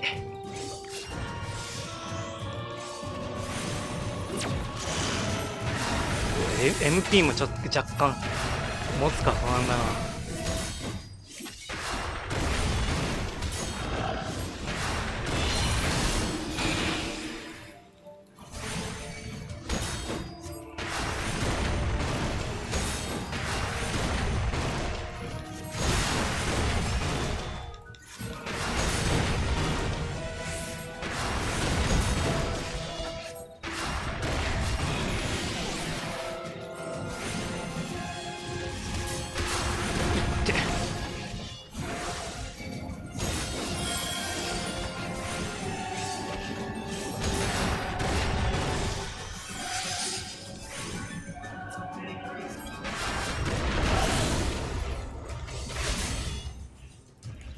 買ってあと 20%。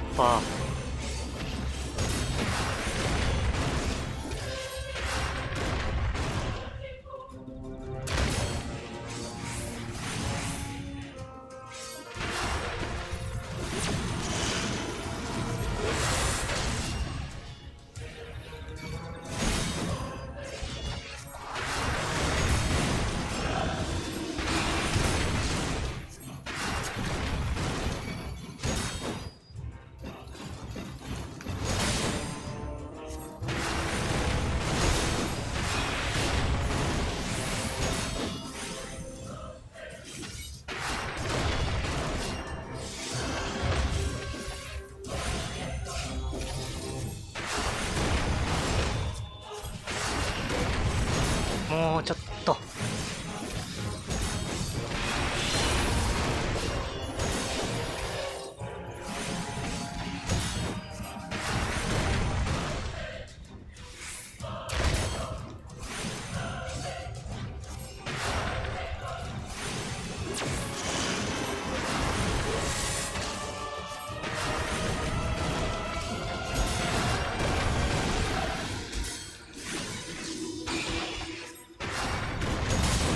あ、今度はそっち行くんかい。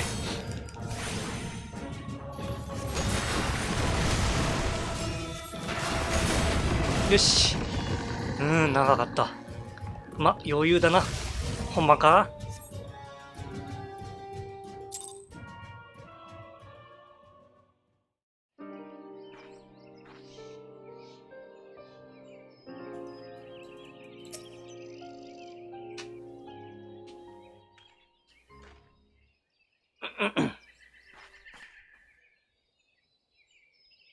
なんで市街まで出てくんだよ。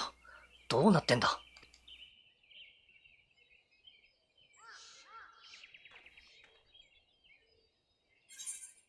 ひとまず休もう。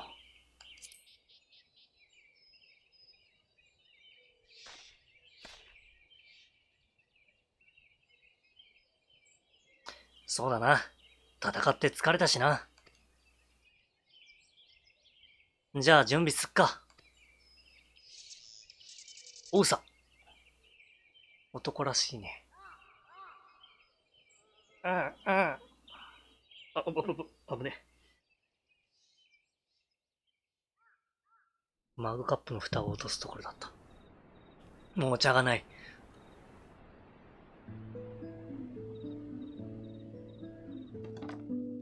キャンプだー。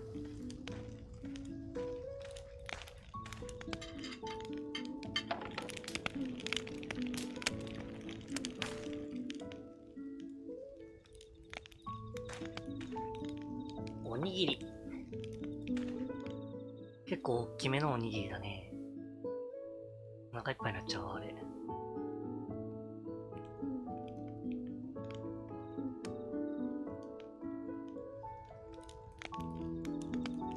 そういえばさ、あんたはなんで旅してんだ？なんか、やらないといけないことでもあんのか？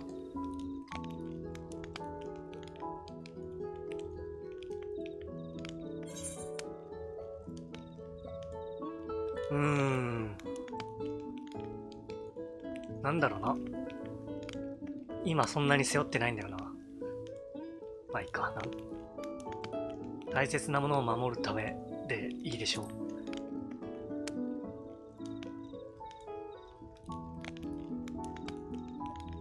大切なものを守るか。そうだ、レガリアが欲しい。その選択肢がないのが、ちょっとミステイクだな。グラディオってやつと気が合いそうだな、あんた。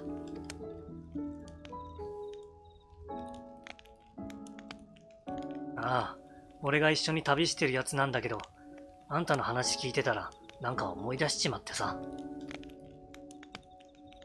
そういえば一番上の選択肢しか、あれだね、選んだことないや。俺の目的？なんだろうな。約束を守るため、かな。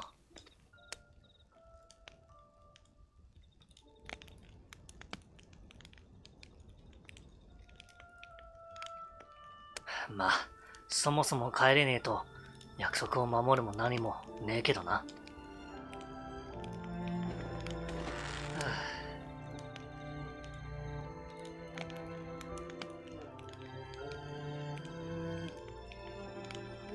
ああ、帰れんのかな、俺。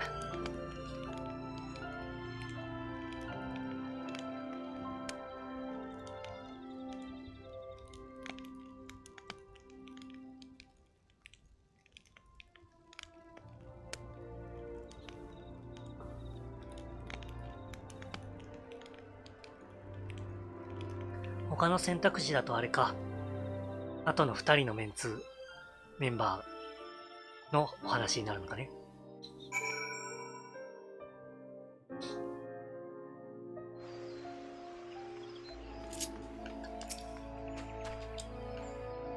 どうだった？今度は何か手がかりを手に入れられた？いや、特には。しかし魔導兵はともかく市街まで出てくるとは思わなかったわ。市街というのは？なんつうか、魔物みたいなもん。なるほど。ノクティスさんのいた世界の魔物がこのエオルゼアにも現れたと。詳しくはわからないけど、異界から召喚される用意みたいなものかな。ともかく、二つの世界の間に魔物が渡ってくるくらいのつながりがあるなら、きっと帰る方法もあるはずよ。根気よく調査を続けよう。ああ、ありがとな。私は引き続き記者仲間たちと連携して新たな情報がないか探ってみるつもり。あのさ、ちょっとこの辺り見て回りたいんだけど、いいか？で都市の周辺なら強い魔物も出ないでしょうし、大丈夫だと思うけど。わかった。じゃあまた後でな。あ、ちょっとノクティスさんちゃんと戻ってきてくれるかしら？どこかに行っちゃったりなんてしないわよね。そうだ、冒険者さん、ノクティスさんについて行ってあげてくれない？そうしてくれていたら安心だわ。でもしばらくしたら絶対に戻ってきてね。全力で情報を集めておくから。はいさあ。あれ？あ、そっちか。お土産買ってくやつだね。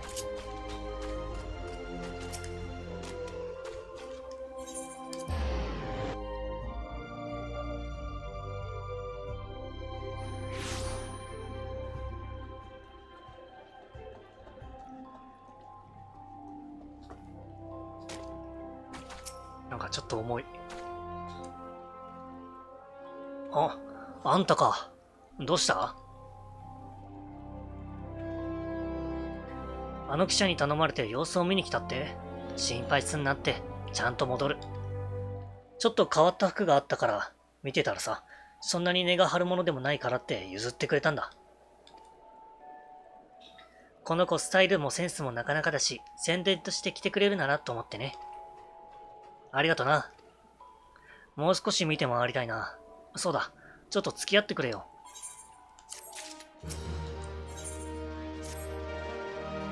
とりあえず元の世界に戻る方法については手がかりすら見つからない状況だからな。今はあの記者が情報を集めてくれるのを待つしかねえな。で、開き直ったっつうか、ここ景色も悪くねえし、戻った時仲間に話すためにしっかり見ておこうと思ってさ。実は俺、釣りが趣味なんだよ。あんた付き合ってくんねえか？釣りは解放してないけど、まあいいでしょう。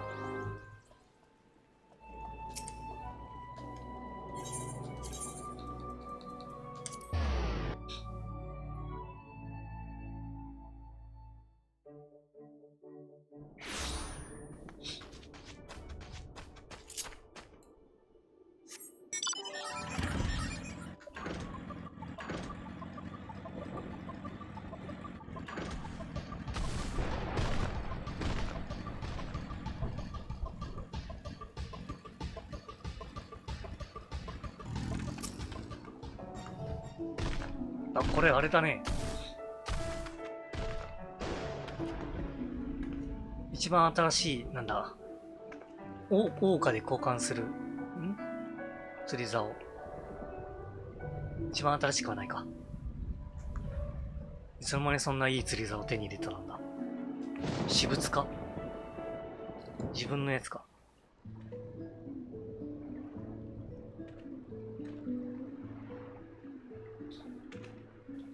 付き合ってくれてありがとな。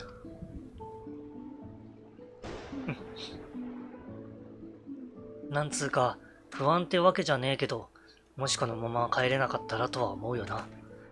弱気なんてらしくねえけど。それにしても、綺麗な森なのな。けど、少しの間だけど釣り糸を垂らしてたら、気分も晴れたっつうか、やる気も出てきたっつうか、すごい雷鳴ってるけど。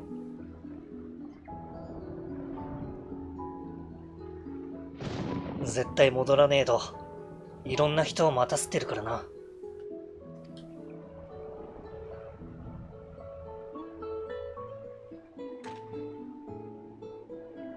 あともう少し協力頼むな。任せとけ。ガラガラピッシャーン。そうだ、よかったらさ、写真撮ろうぜ。あんなでっけえ水車初めて見たし。写真って何？そっか、こっちの世界にはカメラがないのか。写真ってのは、いや、説明するよりやってみた方が早いって。こんな感じか？じゃあ行くぞ。パシャ。びっくり。なかなかいいのが撮れたぜ。この写真、あいつらに見せるためにも帰る方法を見つけねえとな。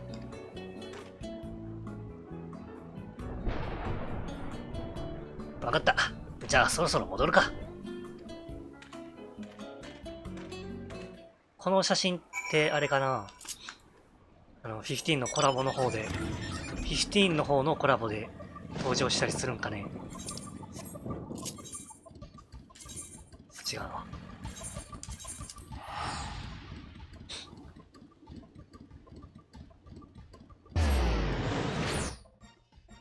登場してもあれだろうけど、ヒカセンは別の姿が映ってないかだろうけど。ミ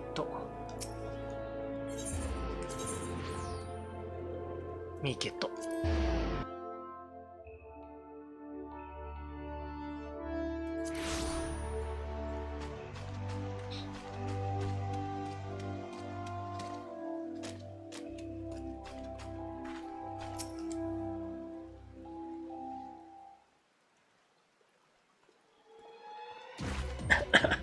冒険者さん、それにノクティスさん、早く早く。どうしたんだ？記者仲間からすっごい情報が持ち込まれたの。例の機械仕掛けの兵士がイクサル族の根拠地にも、根拠地か。そんな名前だっけ？現れているらしいの。ね？なんだ？イクサル族の根拠地。そんなの読み方あるか？あ、しまった。飛ばしちゃった。ガルーダ？そいつならちょっと前に俺たちが倒したぞ。つっても、元いた世界での話だけどな。びっくり。ノクティスさんも冒険者さんのように万神を倒せるんですか？万神？よくわかんねえけど、神様っつうか、神様の使いっつうかだろ。まあ、今回もなんとかなるだろう。で、どこに出たんだ？場所は北方のハウリングアイ赤頭群。ただ、ガルーダが召喚されてから暴風の壁が張り巡らされ、簡単には近づけないみたい。それでもどうしても行きたいって言うなら、ガーロンド社に連絡して飛空艇を用意してもらうけど。行こ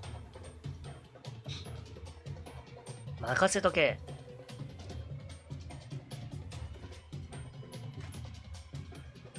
わかった。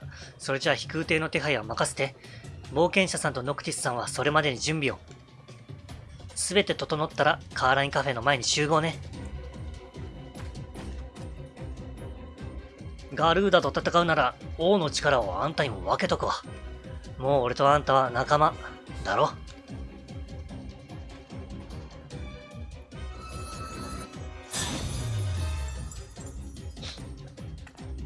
詳しく説明してる時間はねえけど、王の力ってのは俺が持ってる特別な力で、俺が認めた仲間には与えられる。そいつがあれば俺が使ってるシフトってのが使えるようになる。瞬間移動みたいなやつだ。いきなりじゃ難しいだろうが、あんたなら使いこなせるはずだ。俺の世界から来た奴らのせいで、あんたの世界でガルーダが暴れてるんだろ。じゃあ俺にも責任がある。一緒にぶっ倒そうぜ。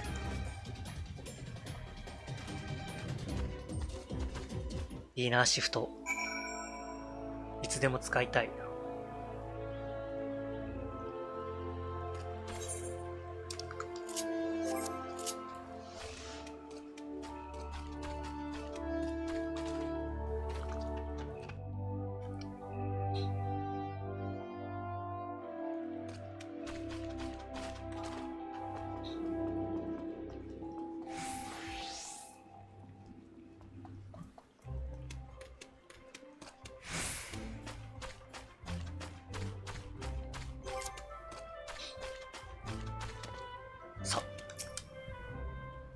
飛空艇の手配は完了しましたよ。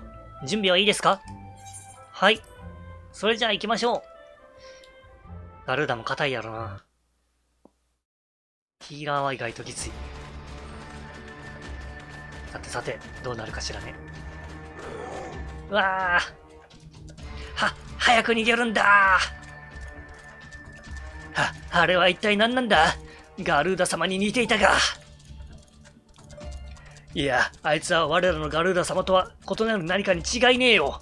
とにかくさっさとずらかれ。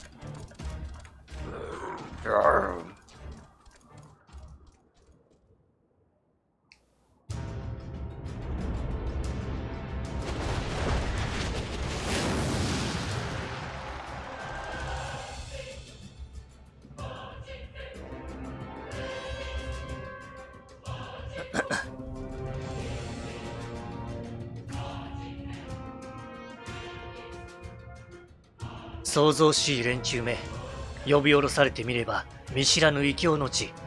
一体我が身に何が起きたというのか。お知り合い。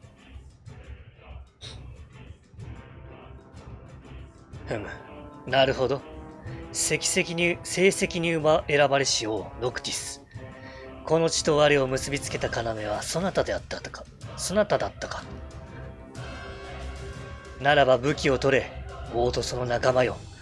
我が力を貸すにふさわしきものかどうか、計らせてもらおうぞ。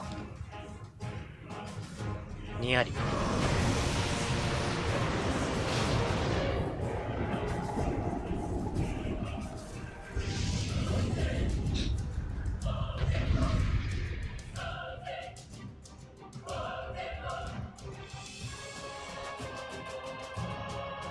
コンテンツアクションを使ってみよ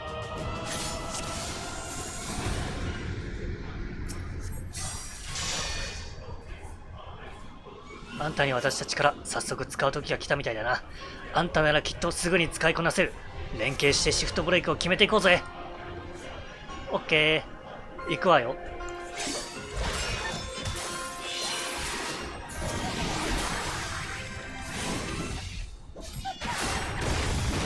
ちょっと攻撃痛いな。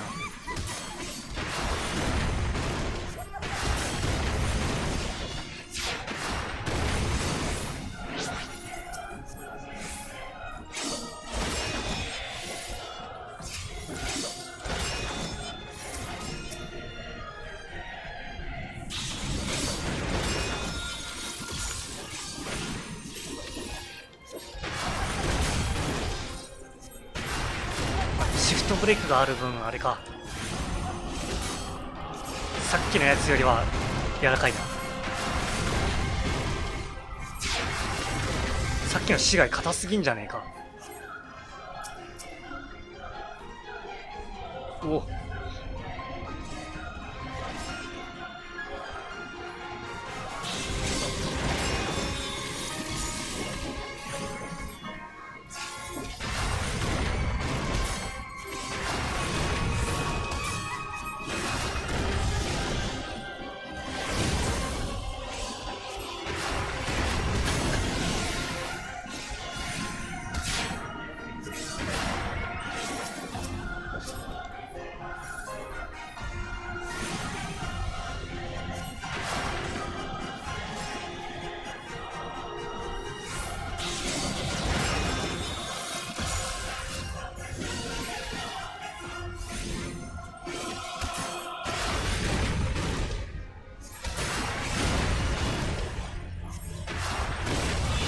ミニスーパーセル。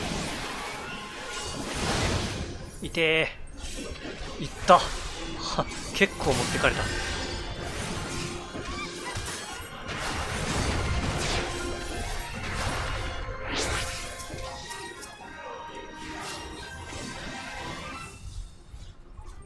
おとなしく離れよう。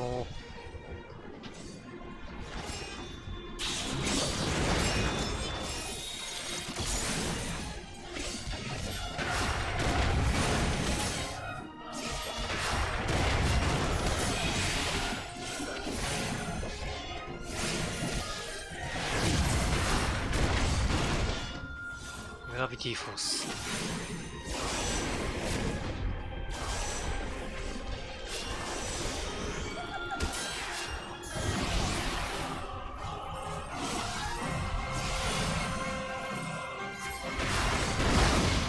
て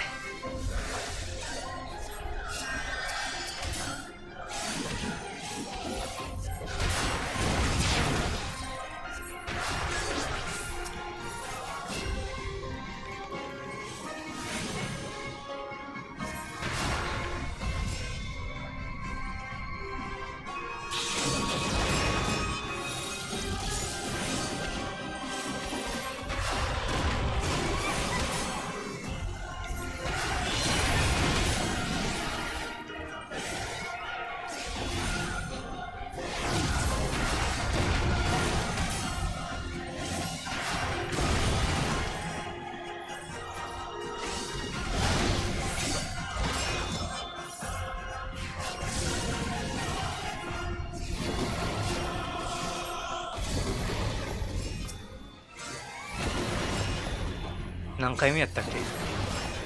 あ、栄唱完了時か。ここか。まだか。痛い。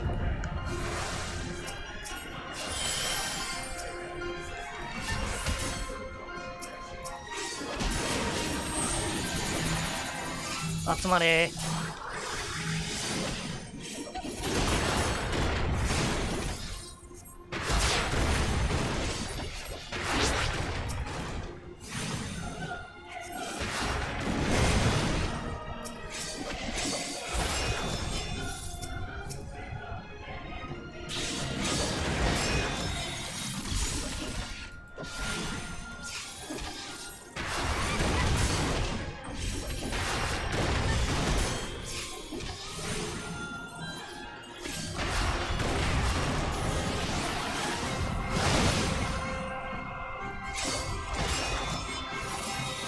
よしよし。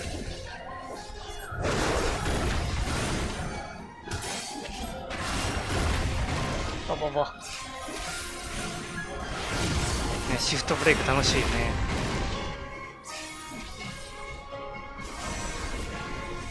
このイベントバトルもう一回やりたいわ。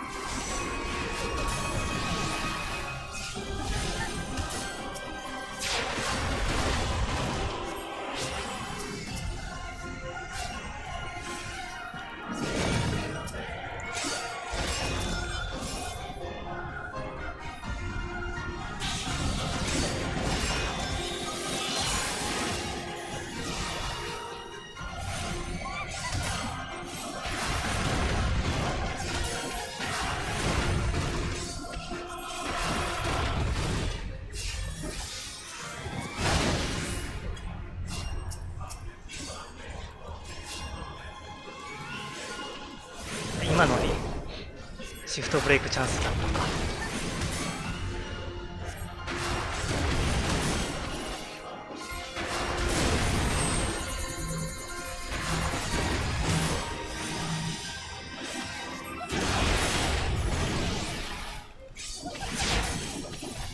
お、いけたか。まだか。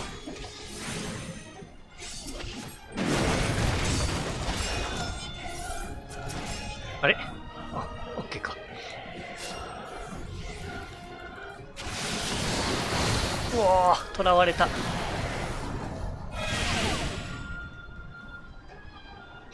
おい、大丈夫かよ。大丈夫じゃねえ。助けてくれ。アクティブタイムマニューバ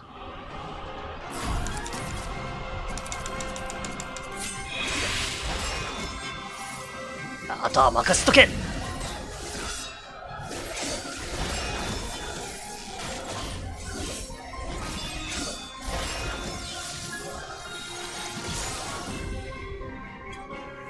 やったー。コンプリート。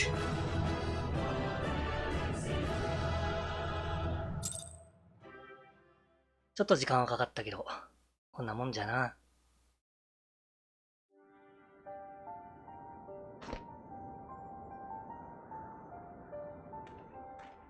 やるな、エヴァ。あんたって、やっぱ強えのな。強かろう？さすが成績に認められただけのことはある。ゲージは果たされた。その力本物と認めようぞ。ノクティスとその仲間よ。たく、神様ってのはなんでこう、どいつもこいつも疑い深いんだよ。いちいち戦う必要ねえだろ。神々に習い、王たる力を見定めたまで。お、ブイーン。レガリアで来た。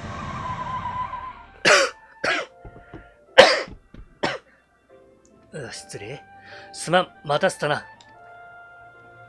見たことのない代物だったから、時間がかかっちまってな。ちゃんと動くようにしっかり修理しておいたぜ。おお、マジか。サンキュー。ノクティスよ。そなたにはイオスにてなさねばならぬことがあるはず。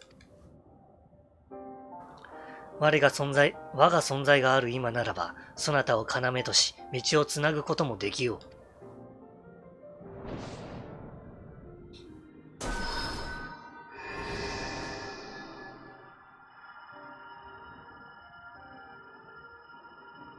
門は長くは開いておけぬ。開いておけぬ。長いはできぬぞ。ああ、わかった。ほっほ。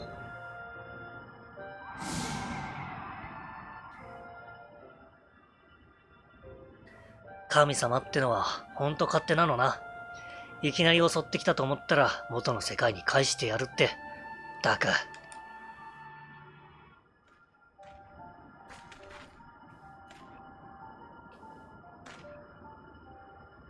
とにかく、付き合ってくれて感謝してる。ありがとな。いいえいいえ。楽しかった。また会おう。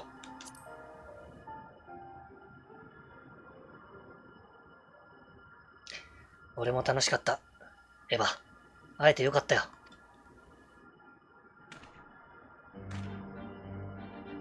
じゃあ、そろそろ行くわ。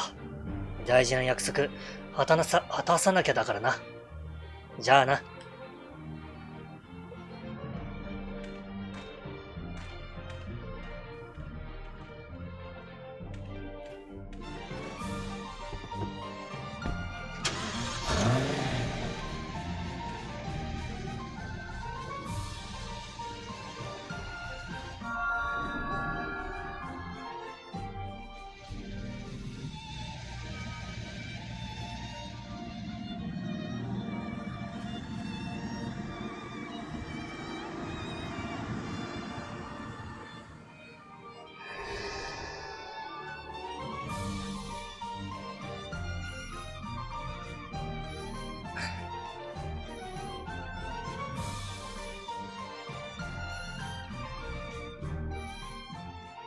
この BGM ほんまかっこいいわ。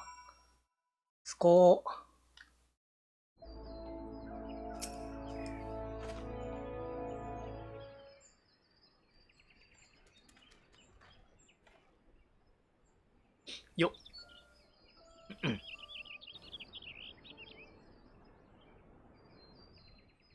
私、ノクティスさんが帰っていくときに光の中に白いドレス姿の女性が見えたような。冒険者さんは？うん、見えたね。俺にも見えたぞ。ノクティス君を待っているように、導いているようにも見えた。彼と強いつながりを持つ人物なのかもしれんな。とすると、あの方がノクティスさんの婚約者？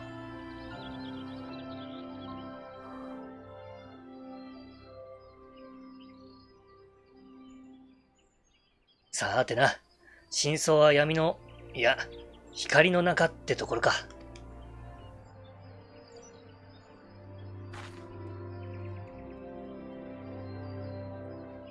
そっか、ノクティスさん、婚約者さんと再会できてるといいな。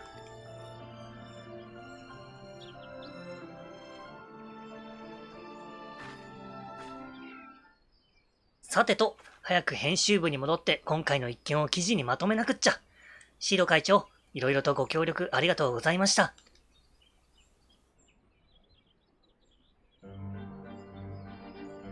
冒険者さんにも最大限の感謝を。それじゃあ記事を楽しみにしていてね。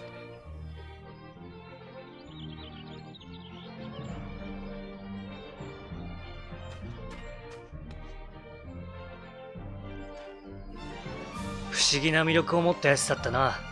結局、彼がなぜこの世界へやってくることになったのかは分からずじまいではあったが、あの異形のガルーダが言っていたように、彼がイオスという世界でなすべきことがあるのなら、この旅もまた、そこに至る試練の一つだったのかもしれんな。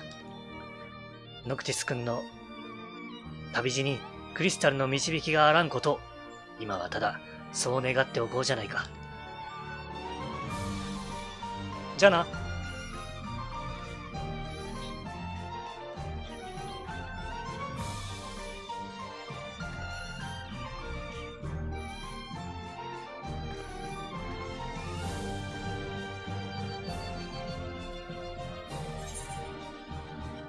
complete。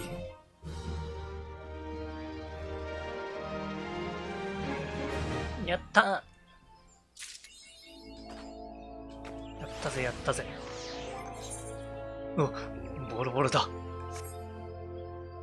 よし、ゴールドソーサーへ行こう。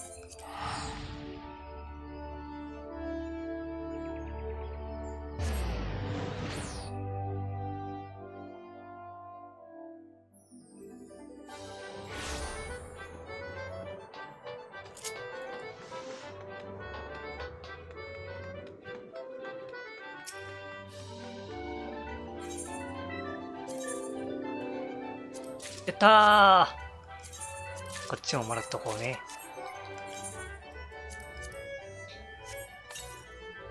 レガリアゲットー。やっとだぜ。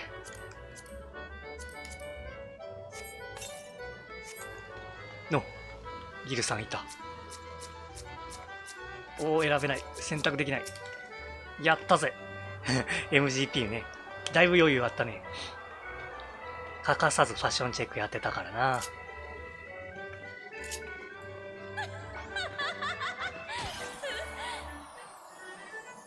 グッグ皇帝。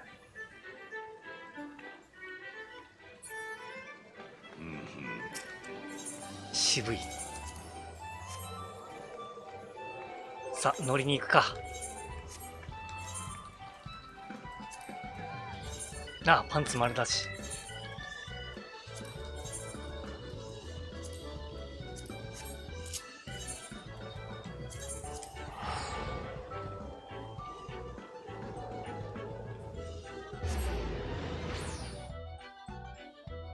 けど40万も貯まってたとはね、すごいスムーズに納車できたわ。マウント。これはミニオンです。マウント。レガリア、お気に入りに入れといて。や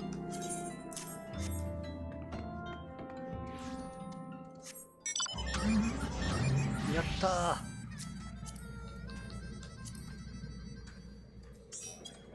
乗りな。ふぅー。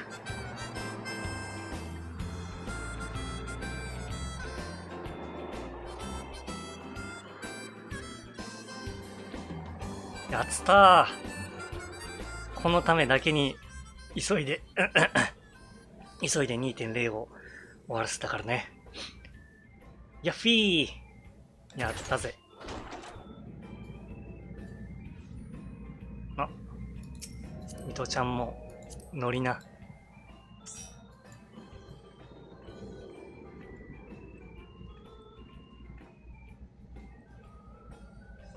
ふんふんふんふん。はははは。やったね。一枚どっかで取ろう。いいとこないか。上かな。ひゃっほーい。まだマウントスピードが遅いから。あ、でも、車旅だったらこれぐらいのスピードの方が意外といいかもしれない。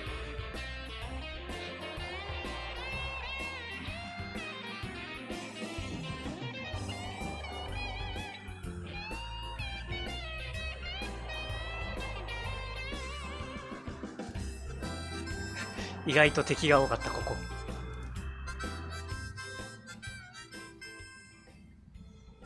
いいですね。やっと手に入ったぜ。さあ、グルポ。もう一台来た。ベルさんだった。ベルさんも乗るかい？こっちに。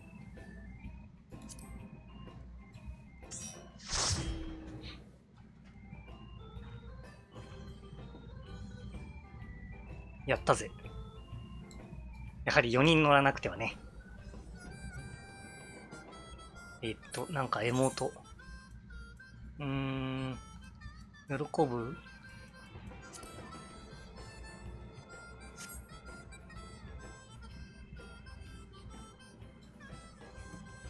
よいしょ。あ、すごい。めり込んじまったな。別のにしよう。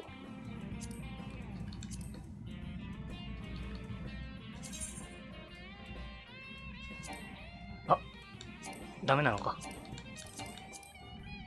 あ、そういうことか。こっち見てくんないな。うん。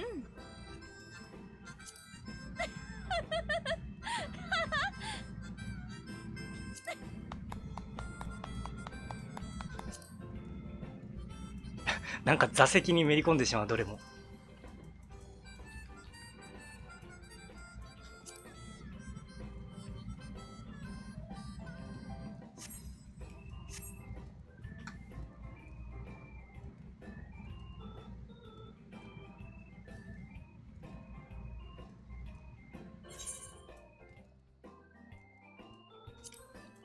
エフェクト。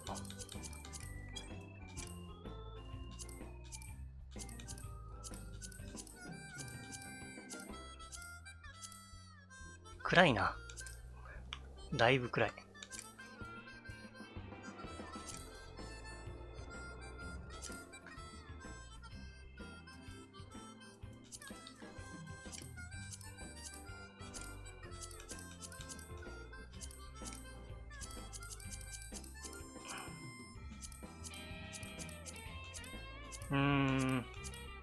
やっぱ4あたりか。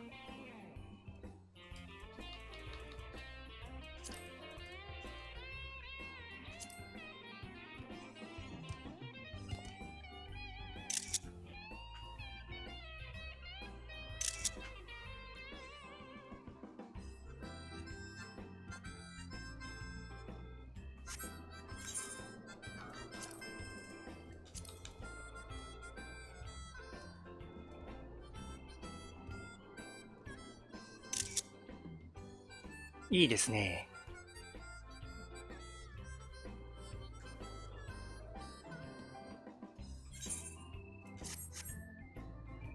やったー。よし。ということで、今回はこれで終わりかな。次はまたメインストーリーの続きをのんびり。これでね、もうレガリア手に入れたからコラボに急ぐ必要もないし。やったー。あとはのんびりやっていこう。みんなありがとう。お付き合いいただきね。お疲れ様でした。ということで、なんだっけ。よろしければチャンネル登録と評価ボタンの方をポチッと押していただければ嬉しいです。ということで、一段落ですね。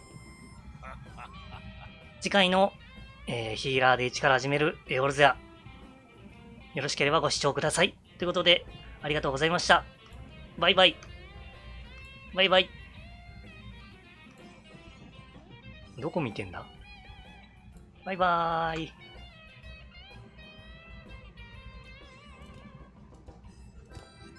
スッと。